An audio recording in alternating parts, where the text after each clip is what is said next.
ꯑꯍꯥꯟꯕ ꯃꯛꯇꯗ ꯋꯥꯔꯤ ꯆꯐꯨ ꯆꯦꯅꯦꯜꯒꯤ ꯃꯥꯏꯀꯩꯗꯒꯤ ꯊꯣꯏꯕꯤ ꯃꯉꯥꯡꯅ ꯃꯌꯥꯝꯕꯨ ꯇꯔꯥꯝꯅ ꯑꯣꯛꯆꯔꯤ꯫ ꯉꯁꯤꯁꯨ ꯋꯥꯔꯤ ꯑꯃ ꯄꯨꯗꯨꯅ ꯂꯥꯛꯆꯔꯤ ꯃꯌꯥꯝꯒꯤꯗꯃꯛꯇ꯫ ꯋꯥꯔꯤ ꯑꯁꯤꯒꯤ ꯃꯃꯤꯡꯅ ꯏꯄꯥꯒꯤ ꯏꯕꯦꯝꯃ ꯃꯆꯥꯊꯣꯏ꯫ ꯋꯥꯔꯤ ꯑꯁꯤꯕꯨ ꯈꯨꯠ ꯊꯥꯕꯤꯔꯛꯄꯅ ꯑꯃꯤꯠ ꯀꯨꯃꯥꯔ ꯍꯨꯏꯗ꯭ꯔꯣꯝꯕ꯫ ꯋꯥꯔꯤ ꯑꯁꯤ ꯀꯔꯤ ꯀꯝꯗꯧꯕꯅ ꯍꯥꯏꯕꯗꯨ ꯃꯌꯥꯝ ꯑꯃꯨꯛ ꯄꯨꯟꯅ ꯇꯥꯃꯤꯟꯅꯔꯁꯤ꯫ ꯕꯤꯖꯣꯏ ꯍꯤꯗꯥꯛ ꯑꯇꯣꯞꯄꯗ ꯍꯣꯜꯂꯤ꯫ ꯃꯍꯥꯛꯅ ꯊꯕꯛ ꯁꯨꯃꯤꯟꯅꯔꯤꯕꯁꯤꯡ ꯑꯗꯨꯗꯤ ꯅꯍꯥ ꯉꯥꯛꯇꯅꯤ꯫ ꯑꯗꯨꯅ ꯃꯄꯥꯡꯒꯜ ꯐꯩ, ꯃꯈꯣꯡ ꯌꯥꯡꯏ꯫ ꯑꯗꯨꯕꯨ ꯕꯤꯖꯣꯏꯗꯤ ꯆꯍꯤ 90 ꯃꯊꯛꯀꯤ ꯑꯣꯏꯕꯅꯤꯅ ꯃꯄꯥꯡꯒꯜ ꯈꯔꯗꯤ ꯋꯥꯠꯂꯤ꯫ ꯃꯐꯝ ꯑꯗꯨꯗꯩ ꯈꯔ ꯆꯠꯊꯣꯛꯑꯒ ꯂꯩꯕ ꯎꯔꯨꯝ ꯂꯥꯡꯕ ꯖꯒꯥ ꯑꯃꯗꯅ ꯃꯆꯥꯊꯣꯏ ꯕꯤꯖꯣꯏꯒꯤ ꯑꯃꯠꯇ ꯉꯥꯏꯔꯕ ꯊꯋꯥꯏ ꯐꯝꯗꯨꯅ ꯁꯥꯟꯅꯔꯤ꯫ ꯆꯍꯤꯗꯤ 10ꯔꯣꯝ ꯁꯨꯔꯕꯅꯤ꯫ ꯕꯤꯖꯣꯏ ꯊꯕꯛꯇꯨ ꯁꯨꯅ ꯁꯨꯅ ꯃꯆꯥꯅꯨꯄꯤ ꯑꯗꯨꯗ ꯌꯦꯡꯖꯔꯤ꯫ ꯃꯃꯥꯏꯗꯨꯁꯨ ꯅꯨꯡꯁꯥꯗ ꯊꯕꯛ ꯁꯨꯕꯒꯤ ꯍꯧꯅꯕꯤ ꯉꯥꯛꯁꯪ ꯉꯥꯡꯁꯤꯜꯂꯤ꯫ ꯃꯍꯥꯛꯀꯤ ꯃꯇꯧ ꯑꯗꯨꯗ ꯊꯕꯛ ꯁꯨꯃꯤꯟꯅꯔꯤꯕ ꯅꯍꯥ ꯑꯃꯅ ꯁꯨꯝꯅ ꯍꯥꯏꯔꯛꯏ꯫ ꯕꯤꯖꯥꯟꯗꯣꯅ, "ꯀꯥ ꯕꯤꯖꯣꯏ, ꯋꯥꯔꯗꯤ ꯉꯥꯏꯍꯥꯛꯁꯨ ꯄꯣꯊꯥꯋꯣ, ꯑꯩꯈꯣꯏ ꯑꯗꯨꯝ ꯇꯧꯔꯛꯀꯦ꯫ ꯑꯍꯜ ꯑꯣꯏꯔꯒ ꯑꯩꯈꯣꯏꯒ ꯊꯕꯛ ꯁꯨꯃꯤꯟꯅꯔꯒꯅꯦ, ꯑꯩꯈꯣꯏꯒ ꯃꯥꯟꯅꯅꯕ ꯇꯧꯔꯗꯤ ꯀꯗꯥꯏꯗꯒꯤ ꯌꯥꯅꯤꯒꯦ? ꯃꯤꯅ ꯎꯔꯒ ꯑꯩꯈꯣꯏꯁꯦ ꯕꯦꯕꯥꯔ ꯌꯥꯎꯗꯕ ꯑꯣꯏꯅ ꯎꯈ꯭ꯔꯅꯤ ꯋꯥꯅꯤ." ꯃꯗꯨꯗ ꯕꯤꯖꯣꯏꯅ ꯅꯣꯛꯐꯦꯠ ꯇꯧꯔꯒ ꯅꯍꯥ ꯑꯗꯨꯒꯤ ꯄꯥꯎꯈꯨꯝ ꯄꯤꯔꯛꯏ꯫ "ꯑꯩꯅ ꯐꯝꯃꯒ ꯂꯩꯔꯒ ꯅꯣꯏꯒ ꯈꯨꯁꯨꯃꯟ ꯃꯥꯟꯅꯅ ꯂꯧꯔꯗꯤ ꯅꯣꯏꯁꯨ ꯅꯨꯡꯉꯥꯏꯔꯣꯏꯗ." ꯕꯤꯖꯥꯟꯗꯣ, "ꯑꯁ, ꯑꯩꯈꯣꯏ ꯑꯗꯨꯝꯕ ꯃꯤ ꯅꯠꯇꯦꯀꯣ. ꯏꯄꯥꯒꯨꯝꯕ ꯌꯥꯝꯅ ꯅꯨꯡꯁꯤꯖꯔꯤꯕꯅꯤ. ꯑꯗꯨꯅꯅꯦ ꯄꯣꯊꯥꯋꯣ, ꯑꯩꯈꯣꯏ ꯑꯗꯨꯝ ꯍꯣꯠꯅꯔꯛꯀꯦꯕ." ꯀꯌꯥꯗ ꯅꯨꯡꯁꯤꯔꯤꯕꯅꯣ ꯅꯍꯥ ꯑꯁꯤꯒꯤ ꯋꯥꯉꯥꯡ ꯑꯁꯤ꯫ ꯕꯤꯖꯣꯏꯗꯤ ꯊꯃꯣꯏ ꯄꯦꯟꯃꯟꯈꯤꯗꯨꯅ ꯅꯣꯛꯃꯤ ꯃꯄꯤꯔꯥꯐꯥꯎ ꯆꯦꯜꯂꯤ꯫ ꯃꯍꯥꯛꯀꯤ ꯑꯋꯥꯕ ꯁꯤꯠ ꯅꯥꯟꯅ ꯎꯕꯤꯕ ꯑꯁꯤꯗ ꯑꯗꯨꯒ ꯑꯃꯨꯛꯁꯨ ꯃꯆꯥꯅꯨꯄꯤ ꯑꯁꯤꯗ ꯌꯦꯡꯗꯨꯅ ꯅꯤꯡꯉꯝꯗꯕ ꯄꯣꯛꯆꯔꯤ꯫ ꯀꯝꯗꯧꯈꯤꯕꯅꯣ ꯑꯃꯠꯇ ꯒ꯭ꯌꯥꯟ ꯇꯥꯍꯧꯗꯦ꯫ ꯒ꯭ꯌꯥꯟ ꯇꯥꯔꯛꯄ ꯃꯇꯝꯗ ꯃꯆꯥꯅꯨꯄꯤꯒ ꯃꯍꯥꯛꯀ ꯈꯛꯇꯃꯛ ꯉꯥꯏꯔꯝꯂꯦ ꯇꯥꯏꯕꯪꯄꯥꯜ ꯑꯁꯤꯗ ꯃꯍꯥꯛꯀꯤ ꯅꯨꯄꯤꯗꯨꯁꯨ ꯈꯪꯍꯧꯗꯅ ꯑꯀꯟꯕ ꯑꯅꯥꯕ ꯑꯃꯗꯒꯤ ꯂꯩꯈꯤꯗ꯭ꯔꯤ꯫ ꯃꯃꯥ ꯃꯄꯥ ꯑꯅꯤꯃꯛꯁꯨ ꯀꯨꯝ ꯂꯩꯅꯥ ꯅꯥꯗꯨꯅ ꯁꯤꯈ꯭ꯔꯕꯅꯤ꯫ ꯑꯗꯨꯗ ꯍꯧꯖꯤꯛꯇꯤ ꯃꯈꯣꯏ ꯑꯅꯤꯝꯇꯃꯛ ꯉꯥꯏꯔꯕꯅꯤ꯫ ꯑꯃꯨꯛꯀ ꯍꯦꯟꯅ ꯕꯤꯖꯣꯏꯅ ꯊꯃꯣꯏ ꯁꯣꯛꯂꯤꯕ ꯃꯇꯝ ꯈꯨꯗꯤꯡꯃꯛ ꯅꯨꯄꯤ ꯑꯗꯨꯕꯨ ꯅꯤꯡꯁꯤꯡꯂꯤꯕꯅꯤ꯫ ꯃꯆꯥꯊꯣꯏ ꯑꯁꯤ ꯃꯍꯥꯛꯀꯤ ꯅꯨꯄꯤꯗꯨꯒ ꯆꯞ ꯃꯥꯟꯅꯩ ꯍꯥꯏꯕ ꯐꯥꯎ ꯌꯥꯏ꯫ ꯑꯗꯨꯅ ꯃꯔꯝ ꯑꯣꯏꯔꯒ ꯍꯦꯟꯅ ꯃꯆꯥ ꯑꯁꯤꯕꯨ ꯊꯋꯥꯏꯗꯒꯤ ꯍꯦꯟꯅꯁꯨ ꯂꯨꯅ ꯈꯟꯖꯔꯤꯕꯅꯤ꯫ ꯑꯁꯨꯝꯅ ꯍꯧꯖꯤꯛ ꯃꯈꯣꯏ ꯑꯅꯤ ꯊꯕꯛ ꯁꯨꯕ ꯂꯣꯏꯔꯗꯨꯅ ꯁꯥꯏꯀꯜ ꯍꯝꯕꯔ ꯑꯗꯨꯗ ꯄꯨꯟꯅ ꯂꯥꯛꯃꯤꯟꯅꯔꯤ꯫ ꯃꯆꯥꯅꯨꯄꯤ ꯑꯗꯨꯅ ꯑꯁꯨꯝꯅ ꯃꯄꯥꯗ ꯋꯥꯍꯪ ꯃꯊꯪ ꯍꯪꯂꯛꯏ꯫ "ꯕꯕꯥ, ꯀꯌꯥꯝ ꯀꯨꯏꯅ ꯁꯨꯃꯥꯏꯅ ꯑꯗꯨꯝ ꯆꯠꯈꯤꯗꯣꯏꯅꯣ?" "ꯈꯔꯒ ꯆꯠꯈꯤꯅꯤ, ꯀꯩꯗꯧꯔꯒꯦ? ꯏꯆꯥꯕꯨ ꯋꯥꯔꯕꯣ?" "ꯋꯥꯗꯦꯗ, ꯃꯣꯏꯒꯤ ꯁꯥꯟꯅꯐꯝꯗꯣ ꯌꯥꯝꯅ ꯅꯨꯡꯉꯥꯏ." "ꯑꯩꯅ ꯊꯕꯛ ꯁꯨꯔꯤꯉꯩꯗ ꯏꯆꯥꯊꯣꯏꯅ ꯑꯗꯨꯗꯅꯦ ꯂꯦꯡꯗꯅ ꯁꯥꯟꯅꯔꯒ ꯂꯩꯒꯗꯕ." "ꯗꯣ, ꯑꯩꯈꯣꯏꯗꯤ ꯌꯨꯝꯗꯁꯨ ꯑꯌꯥꯝꯕ ꯃꯇꯝꯗ ꯂꯩꯇꯦ. ꯃꯃꯥꯁꯨ ꯁꯨꯛꯍꯟ ꯍꯜꯂꯛꯇꯦ." "ꯃꯃꯥꯗꯣ ꯍꯜꯂꯛꯑꯗꯕꯅꯤ. ꯑꯦꯔꯣꯄ꯭ꯂꯦꯟ ꯇꯣꯡꯕ ꯌꯥꯗꯕꯗꯒꯤ ꯂꯥꯛꯇ꯭ꯔꯤꯅꯤ." "ꯑꯗꯣ ꯌꯨꯝꯗꯁꯨ ꯈꯔꯒ ꯂꯩꯁꯦꯕ. ꯑꯩꯁꯨ ꯇꯨꯝꯅꯤꯡꯉꯛꯄꯒ ꯌꯥꯎꯋꯦꯕ ꯄꯄꯥ." ꯕꯤꯖꯣꯏ ꯃꯆꯥꯒꯤ ꯄꯥꯎꯈꯨꯝ ꯑꯗꯨ ꯄꯤꯗ꯭ꯔꯤ ꯍꯟꯗꯛꯇꯤ꯫ ꯁꯥꯏꯀꯜ ꯑꯗꯨ ꯊꯧꯅ ꯋꯥꯈꯜ ꯀꯌꯥ ꯈꯜꯂꯤ꯫ ꯑꯌꯨꯛꯀꯤ ꯃꯇꯝ ꯈꯛꯅꯤ ꯌꯨꯝꯗ ꯂꯩꯔꯤꯕ ꯑꯁꯤ꯫ ꯆꯥꯛ ꯆꯥꯊꯣꯛꯂꯕ ꯃꯇꯨꯡ ꯃꯄꯥ ꯃꯆꯥ ꯄꯨꯟꯅ ꯊꯕꯛ ꯁꯨꯕ ꯑꯃꯨꯛ ꯆꯠꯃꯤꯟꯅꯕꯅꯤ꯫ ꯀꯔꯝꯅꯗꯤ ꯄꯤꯛꯂꯤꯕ ꯃꯆꯥ ꯑꯁꯤ ꯃꯌꯨꯝꯗ ꯊꯝꯂꯝꯒꯅꯤ? ꯂꯥꯏꯔꯤꯛ ꯇꯝꯕꯁꯨ ꯌꯥꯔꯕ ꯃꯆꯥꯅꯨꯄꯤꯅꯤ, ꯑꯗꯨꯕꯨ ꯇꯝꯍꯟꯕꯗꯤ ꯉꯝꯗ꯭ꯔꯤ꯫ ꯅꯣꯡꯃꯒꯤ ꯆꯔꯥ ꯇꯥꯜꯂꯤꯕꯅꯤ꯫ ꯑꯗꯨꯕꯨ ꯍꯟꯗꯛꯇꯤ ꯎꯄꯥꯏ ꯑꯃ ꯇꯧꯗꯨꯅ ꯅꯝꯗꯅ ꯃꯆꯥ ꯑꯁꯤ ꯂꯥꯏꯔꯤꯛ ꯇꯝꯍꯟꯒꯦ ꯈꯜꯂꯤꯕꯅꯤ꯫ ꯍꯥꯏꯅ ꯌꯨꯝ ꯑꯗꯨꯁꯨ ꯌꯧꯔꯛꯂꯤ꯫ ꯄꯤꯛꯂꯕ ꯁꯪꯒꯥꯏꯅꯤ ꯕꯤꯖꯣꯏꯒꯤ ꯁꯪꯒꯥꯏ ꯑꯁꯤ꯫ ꯃꯈꯣꯏ ꯑꯅꯤꯇꯃꯛꯅꯤ ꯂꯩꯕ ꯑꯁꯤ, ꯑꯗꯨꯅ ꯃꯔꯝ ꯑꯣꯏꯔꯒ ꯏꯆꯤꯛ ꯆꯤꯛꯏ꯫ ꯑꯗꯨꯒꯤꯁꯨ ꯃꯊꯛꯇ ꯌꯨꯝꯊꯪꯅꯔꯤꯕꯁꯤꯡ ꯑꯁꯤꯁꯨ ꯃꯤ ꯊꯥꯛ ꯇꯥꯛꯏ, ꯃꯁꯥ ꯃꯁꯥꯒꯤ ꯊꯕꯛ ꯆꯠꯅꯈꯤꯕꯅ꯫ ꯍꯧꯖꯤꯛ ꯌꯥꯆꯪꯂꯛꯄꯒꯤ ꯃꯇꯝ ꯑꯣꯏꯕꯅꯤꯅ ꯕꯤꯖꯣꯏ ꯆꯥꯛꯇꯨ ꯊꯣꯡꯅꯕ ꯁꯦꯝ ꯁꯥꯔꯤ꯫ ꯃꯆꯥꯗꯨ ꯃꯍꯥꯛꯀꯤ ꯃꯅꯥꯛꯇ ꯐꯝꯗꯨꯅ ꯂꯩꯔꯤ꯫ ꯉꯥꯏꯍꯥꯛ ꯂꯩꯕꯗꯒꯤ ꯃꯆꯥꯗꯨ ꯎꯏꯔꯛꯄꯅ ꯃꯔꯝ ꯑꯣꯏꯔꯒ ꯐꯃꯨꯡꯗ ꯄꯨꯁꯤꯟꯗꯨꯅ ꯁꯨꯝꯕꯤꯈ꯭ꯔꯤ꯫ ꯑꯗꯨꯒ ꯕꯤꯖꯣꯏ ꯆꯥꯛꯇꯨ ꯊꯣꯡꯂꯤ꯫ ꯉꯥꯏꯍꯥꯛ ꯂꯩꯔꯒ ꯏꯈꯪ ꯈꯪꯍꯧꯗꯅ ꯃꯆꯥꯊꯣꯏꯕꯤ ꯑꯗꯨ ꯀꯟꯅ ꯍꯧꯅ ꯀꯞꯂꯛꯄꯗ ꯕꯤꯖꯣꯏ ꯈꯪꯄ꯭ꯔꯦꯛ ꯈꯪꯅ ꯆꯥꯛꯈꯨꯝꯗꯒꯤ ꯐꯨꯛ ꯍꯧꯒꯠꯇꯨꯅ ꯐꯃꯨꯡ ꯇꯝꯅ ꯆꯦꯟꯁꯤꯜꯂꯛꯏ꯫ ꯃꯆꯥ ꯑꯗꯨꯕꯨ ꯄꯝꯈꯠꯇꯨꯅ ꯃꯁꯥ ꯑꯗꯨ ꯅꯣꯏꯕꯤꯔꯒ ꯀꯩꯗꯧꯔꯒꯦ ꯍꯥꯏꯗꯨꯅ ꯍꯪꯕꯤꯔꯤ꯫ Adubu masa adudi sor singkatuna kappa leptri. Bijoy kapado themnaba macha aduda kidanaba wari libiri. Amuse hek sakhomdagi kukar adu kamlakpada macha adu nahong saduna porsilaga sakhomda amuk changi. Thamoi kaiba matongni nupa mana mama amadagi hena chawba thodang aba lawraklibasi. Adubu mahakna tumliba ka asigi khuyada leiriba kachil amamba aduda langtruk langba mamit anikak pangthorei. Aduga tapna amamba kachil adudagi haugalai. Mushin muraga wangdrang wangi. Chakhomda bijoyna machanupibu kappa themna chaktu thongli. Aduga amuba asisu ka adudagi tholaklaga thongjinda bijoyna poriba angang adu septhaduni yenglai. Maduda bijoysu mi ama sanglakpa mali haibagi sahum phangbadagi phat onthokduna yenglubadadi kanasu odi. Bijoy hairapsu singnaba phawi. Adubu mayumni imungda kiba haunadi haiduna amuk masadu themna chak adu kanna loisili. Amuk tumthakrabadi chak chahauraroi haiduna tumdanaba maongsu tawraga sak adu thiduna punna saminari. Tumamdagi matam asisu machanupi asibu wari liduna sumduna tumhankri. Matam aduda bijoy haukraba wari amakak ningsinglai.